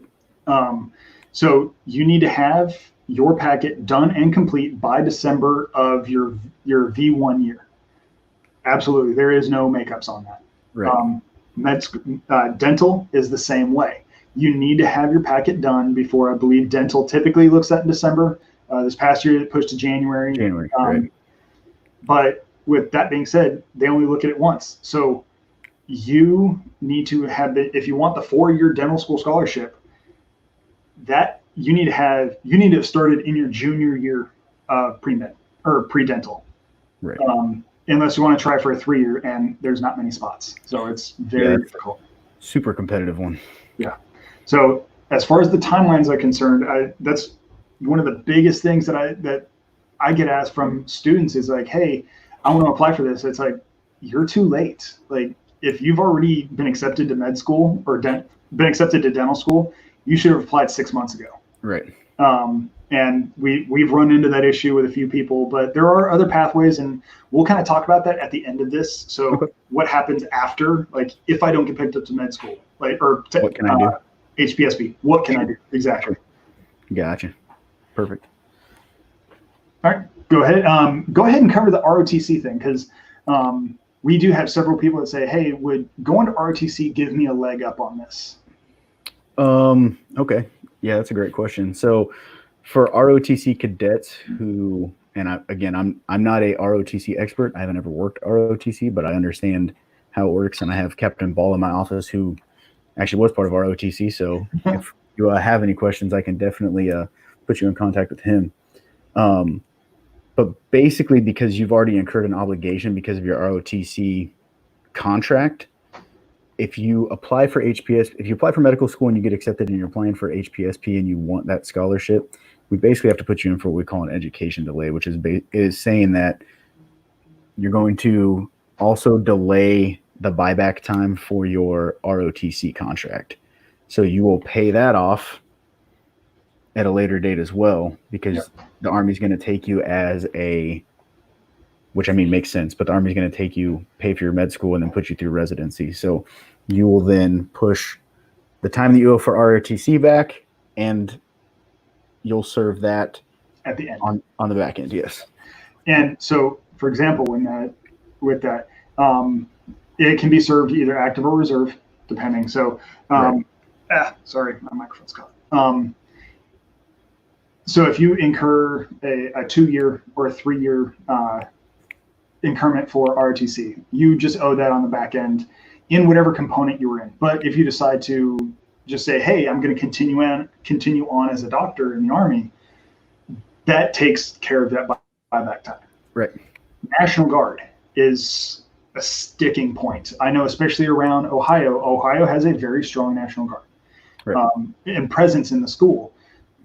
The National Guard must release you, which, again, state by state, that's a case by case basis, and whether or not they will or not is between the applicant and the state. Like we have no play in that whatsoever.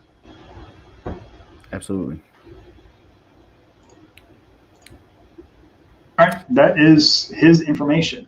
So, do you just want to run kind of beginning to end through the process as far as like, all right, you're going to apply here, this is what you can expect as far as building an application? Like, do you want to handle it like that, or do you just want to? Yeah. So, as far as HPSP is concerned, we can go through like beginning to end what the process is looking like. Sure. So you sit down, you talk with one of us in, let's just say you started back in school and your senior year of your undergrad. So you're looking at August, like, hey, you know what? This is something I want to pursue. Let's go ahead and do it. Right. Medical only. Right. What we do is you contact us, we get the process going, you sit down, we run your fingerprints. So that's first thing. Go ahead and take us through the rest of the process. Then what I'll do is I'll cover the dental piece for sure. Going back. So go ahead. Perfect. So basically we're going to ask you for what we call source documents. We're going to ask you for birth certificate, passport if you have one, if it's applicable, marriage license if you're married, birth certificates of any dependents if you have a divorce decree if you have one of those as well. There's going to be a stack of things that we're going to have to ask for, a social security card, things that we need in order to start the process, as well as this is a big one for us because we get people caught up in this all the time. We need transcripts from everything you've done in undergrad. So if you took, I'll use our area as an example, but if you took 1 credit during the summer at Oakland Community College, and it shows up, right? And it is a credit that was given to you when you went to University of Oakland. You have to have the transcript for that. We need all transcripts, all of them, because we do run into that sometimes where we think we have everything we're supposed to have, and then it comes back down. Nope, they attended Hutchinson Community College for one hour, and it showed up on their Wayne State transcript. Yeah, I was in a bowling class for 1 semester. Right, exactly. So we need all transcripts. We will need the official MCAT scores. So you will log on to the website. When you take that screenshot, we now have to have the URL included with that screenshot. So it used to be you could just have your name on there, but now they want the URL and everything included. Speaking of that, so with the new ones, when you log in to see your MCAT score, up at the top, there's a verification URL and ID. That's what you're talking about. Yes. We need that verification code because you won't believe some of the things that people do to try and to boost some of their stuff. Sure. Absolutely. So when we have those documents, we'll sit down with you. Typically, the first time we meet, and it doesn't have to be this way, but we'll try to meet in person at least one time. This is kind of how our station runs it. You can explain how you guys do it in Akron. And we're going to start filling out the first couple of screens on your application. Then we can send you a link to where you can fill out the application online as you have time, which is convenient for us and for you for the most part. As Sergeant Sharps touched on a minute ago, we'll do fingerprints. That's to make sure that you're not a Russian spy, anything like that. They'll run the FBI background check and do all that good stuff. If we have to, we can run all those conviction waivers, or it kind of gives us a heads up on what we're getting into with you if you do come back with a rap sheet. You can fill out that application online. The biggest one for us is going to be the physical screening criteria. When you get to that, it is 11 pages within one screen, and there are multiple questions on each page. It prints out a form for us that we call 2807-2. Doesn't mean anything to anybody applying, but that's jargon for us. And that's really the big one, because any history that you have on there is something that we will have to get documentation for to show to MEPS. MEPS is the Military Instance Processing Station. That's where you're most likely going to do your commissioning physical. So that's where the process can get kind of lengthy, because now we have to go to hospitals or clinics, to surgeons, to family physicians, whoever, and try and gain medical documentation. So if you had a surgery, let's say something on your ankle, we have to get pre-op, op, and post-op, like all the paperwork that goes along with that ankle repair. So that can add some time to it. Then we have to send that paperwork to the CMO, which is the Chief Medical Officer of MEPS, and they say, yes, we will phys this person, or they say, no, we will not phys that person. If they say, no, we will not phys that person, then we have to go to the OTSG, which is the Office of the Surgeon General. We request a 507, which is, again, just another form number for us that says, we want this person to phys. We wait until the OTSG reviews that paperwork, and then they say, yes, we want this person to phys, or they say, no, do not pass go, do not collect $200. If they say no, that means the process stops for you. You're not physically qualified per the Army standard. Can't process. If they say yes, then we send that 507 back to MEPS. MEPS will see you. They will most likely, not always, but most likely tell you that you're permanently disqualified, which then means we have to go back to the Office of the Surgeon General and push up a medical waiver. These are things that can happen. Again, they're not all things that will happen. They just can happen, and they can extend the process. That's why I said make sure you go ahead. A lot of this also is very behind the scenes. So that's what we do, is right. All this paperwork and this processing. You don't really see it. It's just going to be a phone call from us being like, hey, I need this medical document. Can you get it to us? Right. Drop it off to us. And then there's more stuff we have to do. And there's a lot of back and forth. And I mean, it may take a little bit of time. And some people I've worked with, it's just like, hey, what's going on with this? Hey, what's going on? It's like, honestly, like we're at a waiting game. There's not much we can do. There are certain pieces to the process that we don't control all the time. That would be MEPS. We definitely don't control that, and how fast the Office of the Surgeon General will move during the process, or how fast Health Service Director will move during the process. So those things kind of require patience. One of the things we need to talk about as well, you're going to, as an applicant, be asked to write a statement of motivation, telling why you would like to be a physician in the Army. Not just, hey, I want this scholarship because I want to pay for medical school, but why in the long run you want to be a physician. Most of the stations, I believe, I know we do, we have a document that we can send you that will kind of give you a rundown of what it is the Army is looking for in that statement of motivation. We'll also be required to give us the names of 3 to 5 people who can write a letter of recommendation for you. One of those has to be from a supervisor, someone that you've worked under. And again, it doesn't have to be a paid job. It doesn't have to be your manager from Pizza Hut or whatever. It just needs to be somebody that you worked under. So if you did research in your undergrad, even that counts as a supervisory position.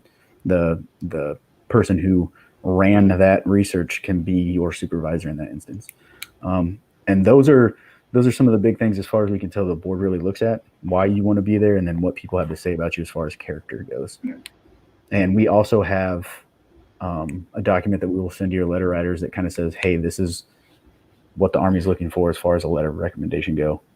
We also know that if you know someone in the Army who's prior service, those letters are helpful. Oh, yes. Very, very helpful. So you gather those things for us. We build your packet. It is an electronic packet. We have to scan in all kinds of documentation, medical documents for you. We're going to send you a .22, which again is just a form down the road. We're going to send you a bunch of paperwork that you're going to have to sign and date and send back to us. We build this packet, and then your packet gets sent to the board. And we've talked about the board a couple of times.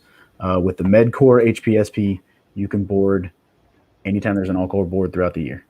So I actually just got a text, and it is, can Army Reserve officers apply for HPSP scholarship when accepted to med school, and what is the process?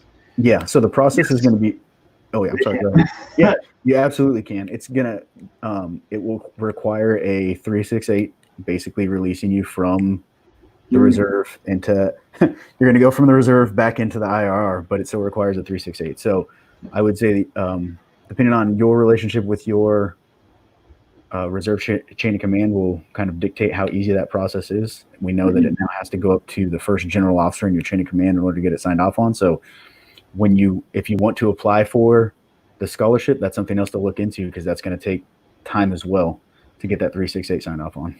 And one of the other things that he mentioned, so because he is an Army Reserve officer, he can also utilize his PHA. Yep. So for the physical piece, so you're not going to have to worry about MEPS. Right. Correct. If you're enlisted, you still do. Yes. Don't ask me why. We've been fighting that fight for a while. Right. But yeah, if you're accepted to med school, you can absolutely apply for HPSP. So I know you shot me the text. I'm actually going to reach back out to you afterwards. I can put you in contact with somebody who's local to you, and that way you can get everything, all your questions and everything answered locally. All right. So I know we kind of cut in. So you finish up MEPS, you finish up a whole bunch of paperwork, because we're the government, we like paperwork. Right. So we get you physically qualified, right? We got you physically qualified. We built your packet goes to the board. And so when we talk about the board, like you've been hearing it for the past 5 hours now. So the board, what is it? It is a group of senior AMED officers. So AMED is Army Medical Department. Each board is divvied up into, like, if there's a specialty, so like if you're going to look at veterinarians, there's going to be a representative from the veterinarian corps on that board. If it's an all-corps board, it's probably just a mix of everybody.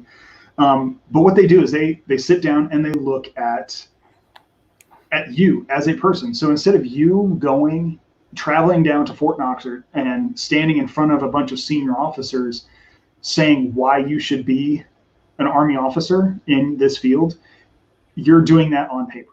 So if your letter writers for your letters of recommendation, if they think you are the absolute best person and an absolute godsend to this hospital or this crew, it needs to say that. Like, they need to be upfront honest. Like, if you get a kind of a meh letter from somebody, throw it out, find someone new. Right. That's the best thing. So, and also your statement of motivation. Why do you want to do this? Not what the Army can get for you. Like, what are you going to be able to get? Like, what is your drive? What made you want to be an Army doctor to begin with? So, and it's honestly, it's the personal stories from the people that we've put packets through. It's the personal stories that actually get more acceptances than just than the generic, like, I want to be an Army doctor because I will be the best doctor in the Army. Like, no.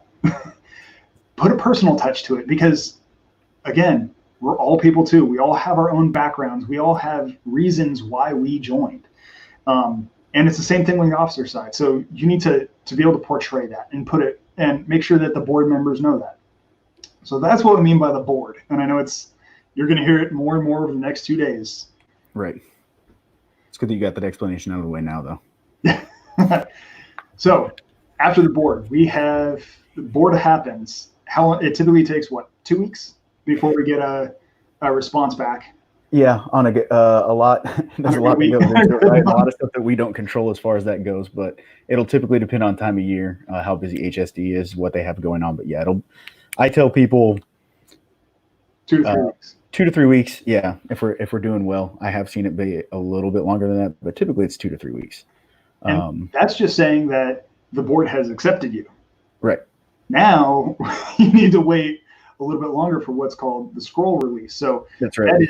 That is when he mentioned HSD. That is our Health Services Directorate. That is pretty much the gatekeepers to bringing in new medical officers. So after the board says, yeah, you're good, you need HSD to completely review your packet and say, all right, we've reviewed everything, everything's in place. Now you get what's called an offer letter and a scroll release. So once you get the offer letter and scroll release, each station does it differently, but what does Dearborn do? Well, we kind of BC, so before COVID. Right. So what we do a lot of times is we hawk through people's packets on a regular basis, just looking to see if the appointment memo has been uploaded in their packet, just so we kind of get a general idea, right? Instead of waiting for that email to come out, because it seems like they'll drop that in the packet before the official email comes out. Mm-hmm. Once we see them and they move down to board select, we know, hey, it's only a matter of time before that scroll release comes out. So I'll typically call our applicant and say, you've moved down, and again, this doesn't really mean anything to them, but in our system, what we see, you've moved down to board select, your appointment offers come through. We're just waiting on, because it seems like we typically wait on the scroll release. Like that's the last thing we're waiting on, right? Yeah. That's for their scroll to come back. So we call them, we say, hey, what do you want to do as far as your commissioning goes? And we kind of start that process with them. Obviously, again, as you pointed out, COVID's kind of changed things a little bit. But we've done everything from having a commissioning during a TV timeout at University of Toledo football game that was on ESPN to we have people who are like, hey, I have to fit this in between work and school. Yeah. So we need to just kind of run and gun this thing as fast as we can, right? So we try to make it as it's a big day, right? You only you commission them in the Army for the first time once, right? So we do everything from going out. We try to get individual flags when we can so we can fold them and give them their commissioning flag. We try to make sure that we have their actual scroll published for them with the date and everything. We frame it if we can. To first salute ceremony. I mean, you know all the stuff. Like you can get really, really deep into that. But again, it's situationally dependent on the person, right? Because it is their commissioning day, and we have had people who are like, I don't have that kind of time. Like I need to do this in about 30 minutes. So we will send them. We'll get it done.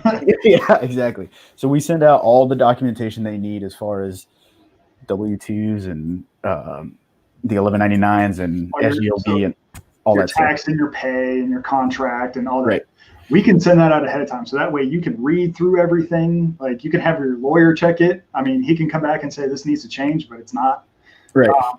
But it also says what your incentives are. So there are multiple steps in this progress. So when you know what you're going to get before you ever raise your right hand, and that way everything's completely above board. There's multiple times that you see it, and it's not something that we can even change.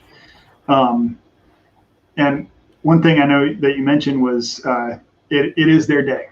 Right. So whether it's done in 30 minutes or whether you take a few hours to do it, because I know the TV timeout was probably that had to be coordinated. To get it done. And as far as the commissioning piece, so they need to be commissioned by a U.S. military officer. Right. Does it need to be Army? No. Do they need to be active duty? No. They just have to carry a commission. So like Lieutenant Ball up here, the way we got that ROTC thing, or the way we got the TV timeout at the UT game was because he has such a good relationship with ROTC at UT. And the Army ROTC came to him and said, hey, we have some Air Force cadets here who need to be commissioned. And we have one Air Force recruiter that covers Michigan, Ohio, part of Illinois, and part of Indiana. I think he covers like a whole. And so he wasn't around to do it. And so Captain Ball went down there and actually commissioned some Air Force officers because, again. Yeah. We do help out other services all the time. As far as the commissioning piece goes, I've actually had Lieutenant Hankins on our YouTube channel, and he just finished up his M1 year. He's an HPSP recipient, but his entire family has been military for quite a few generations. He had his dad commission him because his dad was a retired officer, and his dad got his blues tailored so that way he can do the full commissioning ceremony. But it's a family tradition. So Right. if you have people in your family that you want to have commission you, if you have friends that want to commission you, like that's something that we can get organized. Recently, when the whole lockdown, I had a chance to do a commissioning with a physical therapist. Well, she did a lot of humanitarian missions down to various locations, and I guess she met up with an Army Reserve unit on one of her last ones, and that kind of got her interested in Army Reserve medicine. And we got her selected.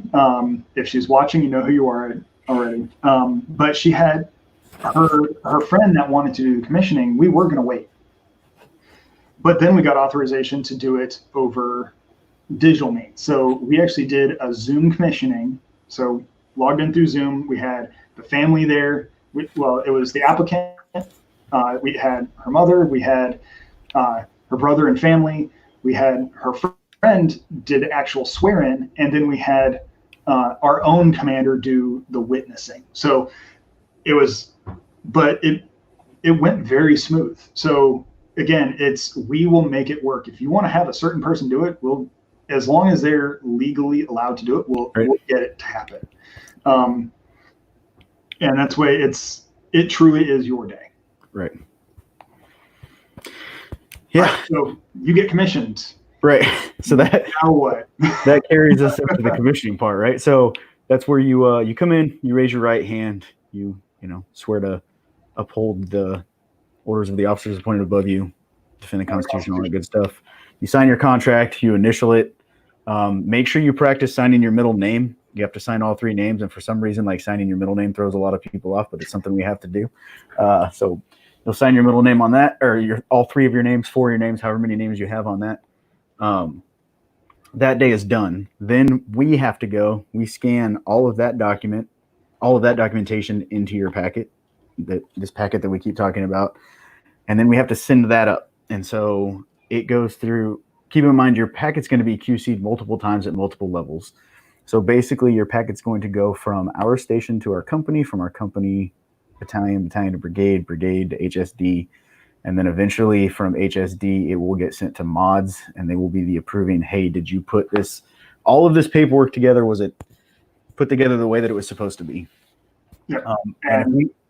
You're going to get about 15 sets of eyes on it before it ever goes to your school. Right. And then we coordinate with your school to pretty much pay your tuition. Yes. So that's why the sooner you get this process going, the more seamless it's going to be.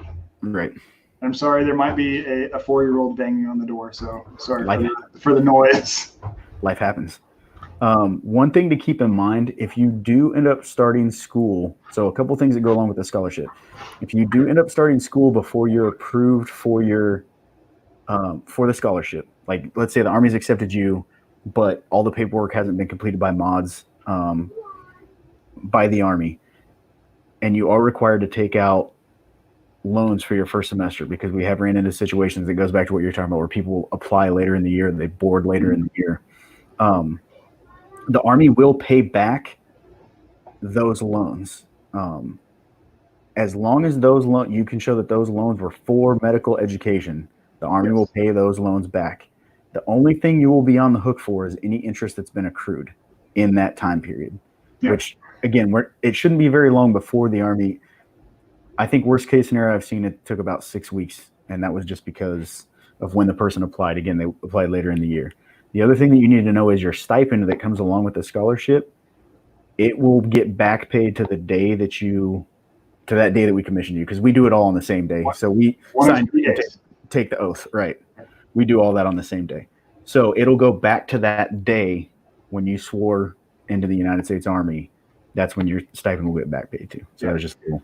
And so I know some people were saying, or you mentioned like taking out student loans. Now, certain schools, and I know one of them, for example, was OU for Heritage. Mm-hmm. It's a DO school here in Ohio. Person was accepted, was scrolled, was commissioned, everything was done. HSD, so Health Services Director, was just a little delayed in getting the payments. Okay. Each school should have an HPSP coordinator. There's somebody in either the registrar's office or in the medical school themselves that that can facilitate this. If they don't, then that's the time to reach out to the local recruiting office, whatever's nearby, because they typically have that relationship. He was able to talk to the school and have them hold payments. So pretty much put a deferment in, because it's like we can show the documents that saying this person is commissioned, this person's accepted, this person's in school right now. The only thing we're waiting on is a backlog. Right. And they were able to defer the payments instead of him going taking out loans. It's something that they did, and it's, again, that's probably one of those case by case things. But if you do run into that, look for the HPSP coordinator. If you can't find one, reach out to the local offices, because they may have the M2, M3, M4 that are in that school that can put you in contact with the right person. So while you're in school, you're still going to be maintaining contact with us. Yep.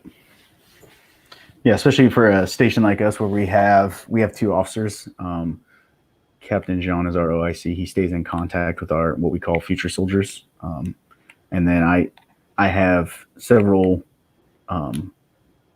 lieutenants, medical school students in different schools around the area. We stay in contact pretty regularly. Lieutenant Locke's down at DCC right now, in fact, and is going to get back. So we don't go away just because you're in medical school. Or I even have a student who goes and sees Captain Dolworth because she's from my area, but she went to MSUCOM over in Lansing, and so she stops in there now, and he helps out with that. But yeah, once your school starts getting paid for, I have some future soldiers who, especially in dental school at like University of Michigan Dental School, because they are so busy and the op tempo there is so fast, I don't hear from them very often, and I can text them, and it might be a week before I hear back from them. Yeah. And then I have some people who are, constantly, hey, this is what's going on, because there's a chance you could run into some kind of issue at some point down the road. Reach out to us. That's what we're here for. So that's for getting into med school. So you go through med school. Yep. Like we touch base typically like once a semester ish. If you have any issues, you can contact us. Right. Match day. So yeah. The match day. Actually, let me go ahead and mention this really quick. Hey, I had to adjust the schedule. We're supposed to have a special guest. He's not able to break free from the office because we're going to go into the directive sessions for dental. So if you're a dentist and stuff like that, sure. Instead, we're going to go ahead and discuss match day, the residencies and everything like that. And okay. We're going to try and get somebody on to discuss dental either tomorrow or the next day. So I'll adjust our schedule, but definitely like our page and tune in tomorrow to catch up on that. But the way match day is concerned, so traditional match day is March-ish. Right. Our match day is typically anywhere from 4 to 6 weeks before that. Great. So our med students typically will match into our residencies first. Right. We have several different residencies, and it's the same way that it works on the civilian side. You make yourself more or less competitive based off of your shadowing and everything else you've done. If you don't know what match day is like, and a lot of people think it's like, oh, I'm going to go to med school and I'm going to become like a surgeon. It's like, I'm going to become a surgeon. I want to be an orthopedic surgeon. Like, that's all I want to do. Orthopedic surgery. You go through all of med school, everything like that. You visit your residencies. Your information goes up into like the big magic cloud. They decide that you're going to be thoracic surgeon. Guess what? You're a thoracic surgeon. Right. Match day is either the best day of somebody's life, or it could be like one of the worst. And they can choose not to take it. They can go into or they can swap residencies with people. So there is a little bit of leeway, but not much. But as far as the military residency side, our success for our match rates is, I want to say it's 89% first preference. Yeah. So the deputy director put out 85% when he did his presentation. 85. Okay. Yeah. So 85, 89. The great thing about ours is you're going to apply to residency in November. and then about mid-December is when you're going to find out where you match. So your peers in medical school are going to be waiting until March to find out, and you're going to know that far ahead of time, which is great. And to your point, when it comes to our residencies, we have an 89% match rate into your number one choice. And then I believe when it comes to fellowships, he said that it's about 50% if you decide to do a fellowship immediately following or later on in your Army career, which you can do. Good for hitting on that. So people do ask that all the time too. It's like, hey, what about fellowships? Like, are fellowships available? Yes, absolutely. As long as the Army has a spot for it. Right. For example, if you're a pediatric oncologist, or if you want to go into pediatric oncology and the Army has a spot for pediatric oncologists, you can apply for it. Right. But again, it's one of those things that the Army has to have a position, or else they're not going to pay for it, essentially. Right. Absolutely. And that's a little bit, that's also what's different about the Army as far as applying to residencies. It's going to be year to year. So the class group before you may have some residencies that are available to them to apply to, that when it comes time for you to apply, might not be there, because again, a lot of the stuff that we do is needs of the Army. I try to tell applicants to keep an open mind about medicine, because I think a lot of, having not gone through residency, let's keep that in mind, but having talked to people like Colonel Huntermark, who used to be the HPSP program manager, she did a great job of explaining how when she went into medical school, she thought she wanted to be an OBGYN. And then after doing, her rotations through that, realized now family medicine is more kind of along the lines of what I want to do. So I understand people, again, everybody wants to be a neuro, but not everybody's going to be a neuro. So make sure that you have those second and third choices, because those might be the ones that are going to be available to you when the time comes to apply. And some of the other things, like we were saying, that I mentioned with previously with a buddy of mine, absolutely great flight surgeon and also great dermatologist too. So let me kind of backtrack. So this program is for Army. It's for Army, Navy, and Air Force. Right. So full disclosure, all three branches have this. Right. All three branches get paid the same. Right. At the same locations. So because we're now under the Defense Health Agency, like we were talking Tripler before. Right. When I walked into Tripler, you see all three uniforms walking around. Walking into SAMC down in San Antonio, all three uniforms. Walter Reed, same thing. Bethesda, same thing. So you can't really get sold on quality of life either, because you're all in the same locations. Right. There are a few little tiny differences here and there. One, which uniform do you like wearing better? Right. Like, do you want to go buy 6 uniforms or do you want to buy 2? Right. So there's that. Yep. We also don't have what's called mandatory GMO tours. So it's where you go to med school, you're a general medical officer with no specialized training, working that for a year before you ever get to go to residency. Now, you can, in the Army, again, like I said with the flight surgeon, so there is a possibility that you can go flight surgeon waiting for that year group to open back up, which is what has happened in the past too. So dermatology, if we need it, do your flight surgeon pretty much biding your time and waiting for that year group to open up and then applying. Right. So there are ways around everything. And that's why it's great to have this. So if you do have any questions, I see we got another jump in viewers. If you have any questions, please post it. We'll try and address it now. I purposely hit HPSP on every single day. So that way, if you can't make it today, you see this coming in tonight. And that way, if you have a question, you can go ahead and leave it with us. We'll try and readdress it tomorrow. I'm going to dedicate the first time period to addressing any questions that were left overnight. Sure. All right. So one of the other things I do want to kind of touch on is dental. So we have process for applying is the exact same. You got to start it early because we only look at them like at December, January timeframe. It goes back and forth every year. But we have what's called AEGD. So it's the Advanced Education in General Dentistry. And it's I believe 1 year residency or 2 year. I can't remember offhand. But you must apply for it. Yes. So not everyone get it. Most dentists straight out of dental school, they just go, they leave dental school and they're a dentist. Boom, that's it. Well, guess what? You and your entire year group just left every dental school at the same time. You're nothing more than a safe bet, depending on your GPA. This AEGD, what it's going to do is it's actually going to take you and put you under the wing of an experienced general dentist. And so that way you have somebody mentoring you for that first year before you make the leap into being a fully fledged dentist. Right. The other thing we do have, like we mentioned, fellowships. Oromax. You want to be an Oromax surgeon? Guess what? We have a residency. So that is, and it's pretty much held for the HPSPs. Right. What it boils down to. Yeah.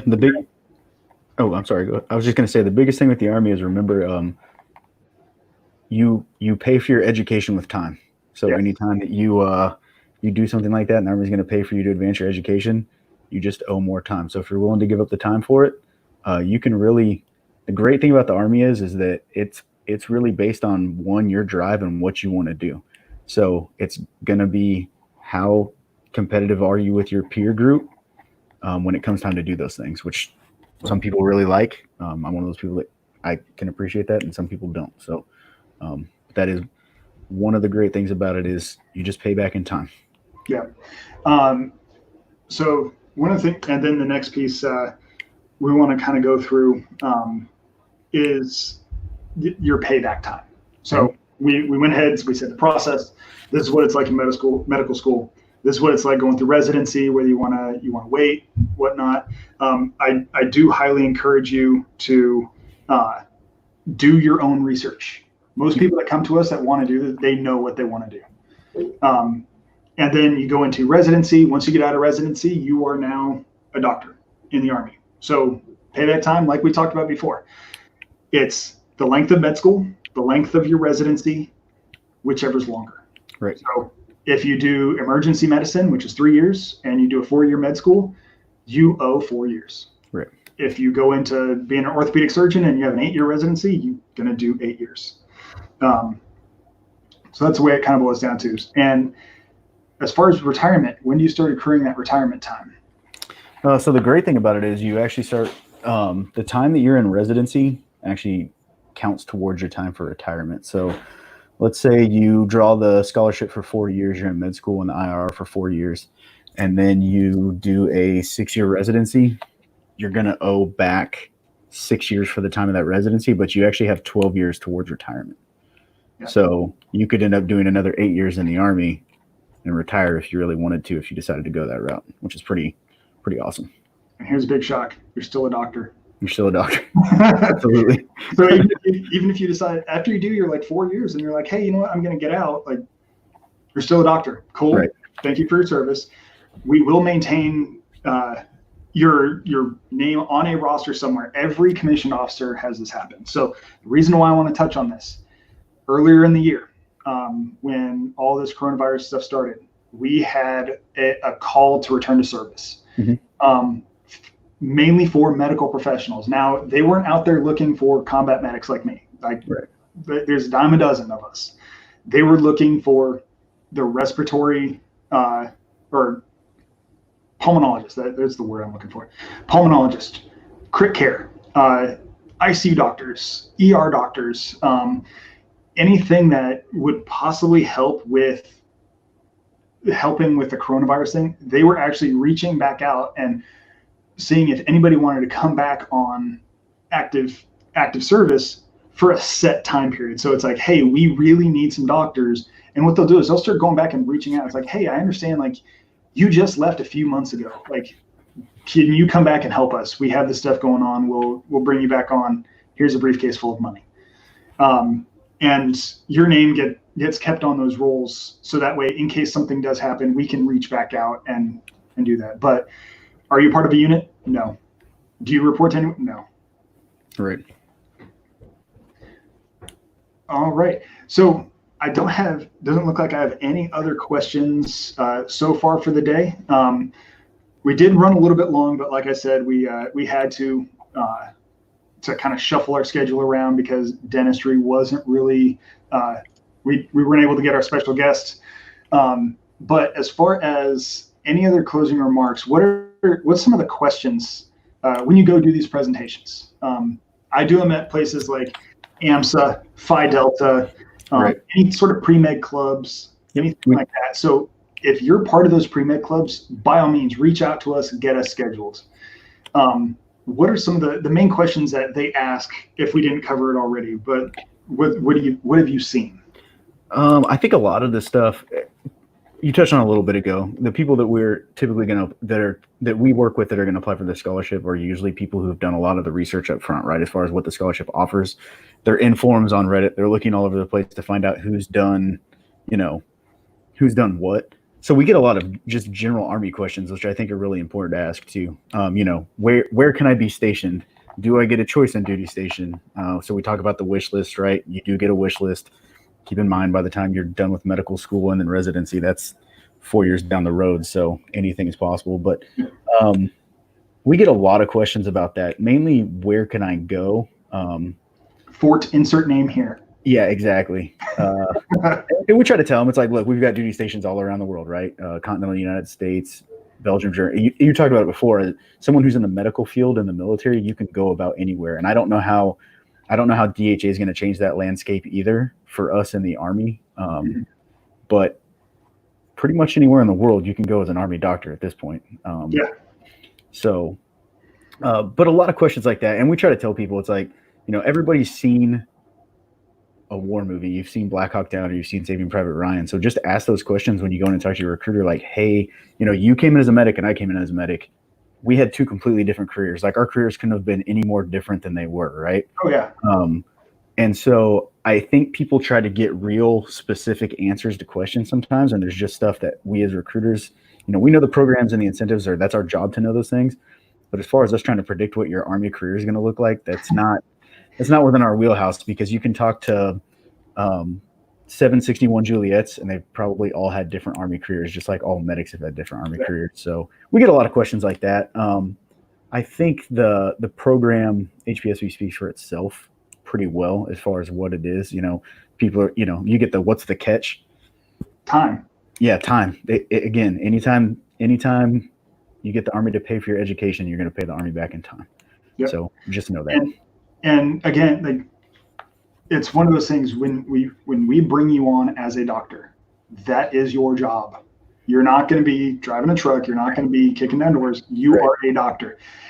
Again, unless you want to be in one of those positions, you're going to have to prove yourself just like everybody else. Right. So if you want to be like down on the ground being a group surgeon with special forces, you're going to have to go through selection just like everyone else. You're going to have to go through Q course just like everyone else. You're going to have to apply for those. You're going to have to go through Ranger School. You're going to have to go through Airborne, Air Assault, Pathfinder, like all these schools.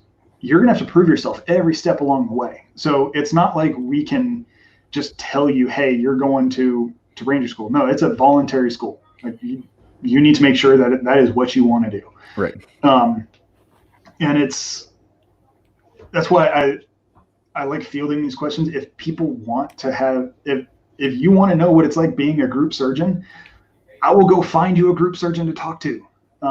Same thing with Ranger Regiment. I had a PA who was in regiment.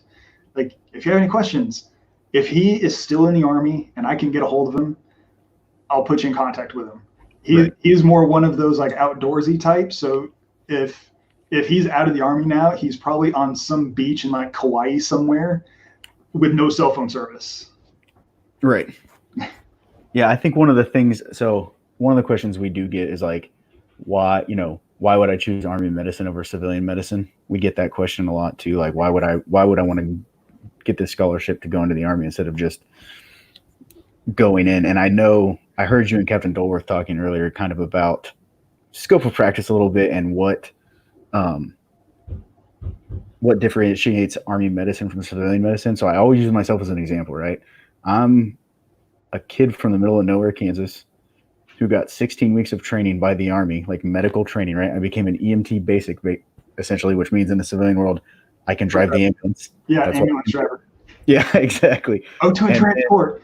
Right. But then when I got in the Army, I worked under a PA and then, a couple of different PAs who taught me how to do sutures and how to intubate properly. They're like, hey, they actually sat down and explained, this is a McIntosh, this is a Miller, this is what you want to do. Like this, chest tubes, all those, they take people like me, again, from middle education. I got to take my boots off to count to 20, right? And they teach us how to do those things. So to me, that speaks volumes to Army medicine because, yeah, you might come in and you might be a family medicine doctor, right? But if you have the opportunity to deploy and you decide that, that's something that happens in your career, you may get to do some things that normal family medicine docs in the civilian world aren't going to get to do. So that's what I love about Army medicine, because our job is to do the most amount of good for the most amount of people possible. And I think we do that better than a lot of people. When you talk to, did you bring up, was it you that brought up pushing whole blood products before? Yeah. So, we hit it on quite a few times. Colonel Jay was saying that was his sole purpose for several years, is getting the military back on whole blood. Right. But some of the things you mentioned taking somebody 16 weeks of training and starting to teach them a lot of these advanced skills is something that it happens all the time. We actually just got another message. So this is from Captain Dolworth. So Dr. Morgan, excellent point. So if you guys didn't see it several months ago, we did our first commissioning from space. He is an active duty Army physician. If I'm not mistaken, he's Special Forces too, and he was an astronaut. So he commissioned, he did not a commissioning, sorry, he did an enlistment ceremony from space. So we made that happen. So yes, absolutely, there are several different pathways. I kind of want to hit on two more stories because we got a little bit of time left. Okay. So if you're still here, you can stick through it, and one's is really interesting. Okay, sorry, he used emergency medicine. There you go. So as far as my first deployment, we did our train up, everything like that. You and I did this, I'm sure, BCT3, same for training. We got a lot of TC3, so the Council of Tactical Combat Casualty Care. We could do it in our sleep. And when we deployed, my unit was scattered to the wind. So I was the senior medical provider on a combat outpost. It was me and 3 other medics. That's it. And I had a full pharmacy. I had pretty much a 2-bed, roll 0.5 aid station. Right. Roll and a half. Yeah. So I also had some other people that were there. So with the Special Forces team ended up coming in, and we were co-located at the same time for a little bit. And I had one of the Special Forces medics bring people in, and he's like, this is what we're going to do. And so I learned from him. And then I had pretty much a phone in my office for if there was something beyond anything that I was trained on, or if I had questions, I had a direct phone back to my doc that was about 40, 50 miles away ish. And I could call him at any time because it rang in both his little bedroom and also the aid station. So if I had questions hey, I'm seeing this, what would you recommend? And he would walk me through the symptom, the subjective, objective assessment plan. He's like, well, either, yeah, it's good to go, try it out. We'll reevaluate in 24 hours. Or you're like, you know what, let's try this. And so after a few weeks of doing that, it got to the point where I get him on the phone. He's like, yep, sounds good. Bye. And sole medical provider. And it's I just pinned on my NCO rank. Right. So I very junior in the grand scheme of things. But one of the other cool things is the person that replaced me is actually, we're in the same unit together now. So it's also a very small Army, especially when you talk about Army medicine. You will run into people over and over and over again. Yep. So that was HPSP, like more than you ever wanted to know about HPSP. Probably. What happens if you don't get picked? So I know we mentioned there's a 3-year. So you can turn around and apply for a 3-year. Yes. There's also a different pathway. So this is all active duty. There is a way for on the reserve side. So it's MDSSP. So it's medical and dental school stipend program. Yep. Yeah. Yep. Go ahead and give us kind of a brief overview of that. So MDSSP, as you already touched on, it's a reserve incentive. It is the stipend that comes with the scholarship. So, but that's all it is. It's that little over $2,300 a month stipend to help you get through medical school. So it's giving you, and it's for 10.5 months. And then, but the thing you have to remember about the stipend is, it is how do we want to say this too? So for every 6 months that you draw that stipend, you owe the Army Reserve 1 year of your time, or part of. So if you draw it for 6 months and 1 day, go ahead and draw it for 12 whole months. Because if you draw it for 6 months and 1 day, then you owe 2 years. Yeah. So, but you can roll that straight into what program? Strap. Exactly. So Strap is also it's another reserve incentive that also provides you a stipend during residency. Yeah. And at the same time, you can start qualifying for student loan repayment. That's right. So these things we're going to go into to Strap later, so I don't want to touch too much on it now, but just so you guys know, Strap is a stipend program. So while you're incurring the Strap obligation, you can also get your student loans paid off. Right. And then once you're done with residency, you start doing your payback for your Strap obligation. So you get the stipend, you get your student loans paid off, and again, what's the catch? It's just time. I think we're going to go ahead and end it a little early today, just because, like I said, we had the timing conflict. I saw a little bit of a boost of viewers toward the end. So if you do have any questions, go ahead and leave us a question, leave us a comment. I'm going to go back through all platforms and see if there's anything else that anybody wants answered, and tune back in tomorrow. So we're going to start it again about 10 Eastern. Any closing words? No. Yeah, just if you guys are interested in anything, like I said, ask questions. That's what your recruiters are there for. And we may not have all the answers for you right away, but we know people who have the answers. So we will do everything we can to get you. I know Sergeant Sharps and we don't want to give you misinformation. We want to make sure you know what you're getting into when you get into something. So and ask questions. He's in the same mindset that I am. We have worked in Army medicine our entire careers. Yeah. So it's to the point where we have a vested interest in it too, because again, you guys might be treating our families. You guys might be treating us. So it's something that we do. We're a little picky as well. So we do want the absolute best person. But if anybody has any questions, leave us a question, comment, go ahead and text me. Any other links we talked about today should be on Linktree. And go ahead and join us tomorrow. We'll be back around 10. All right. Thank you. Thanks.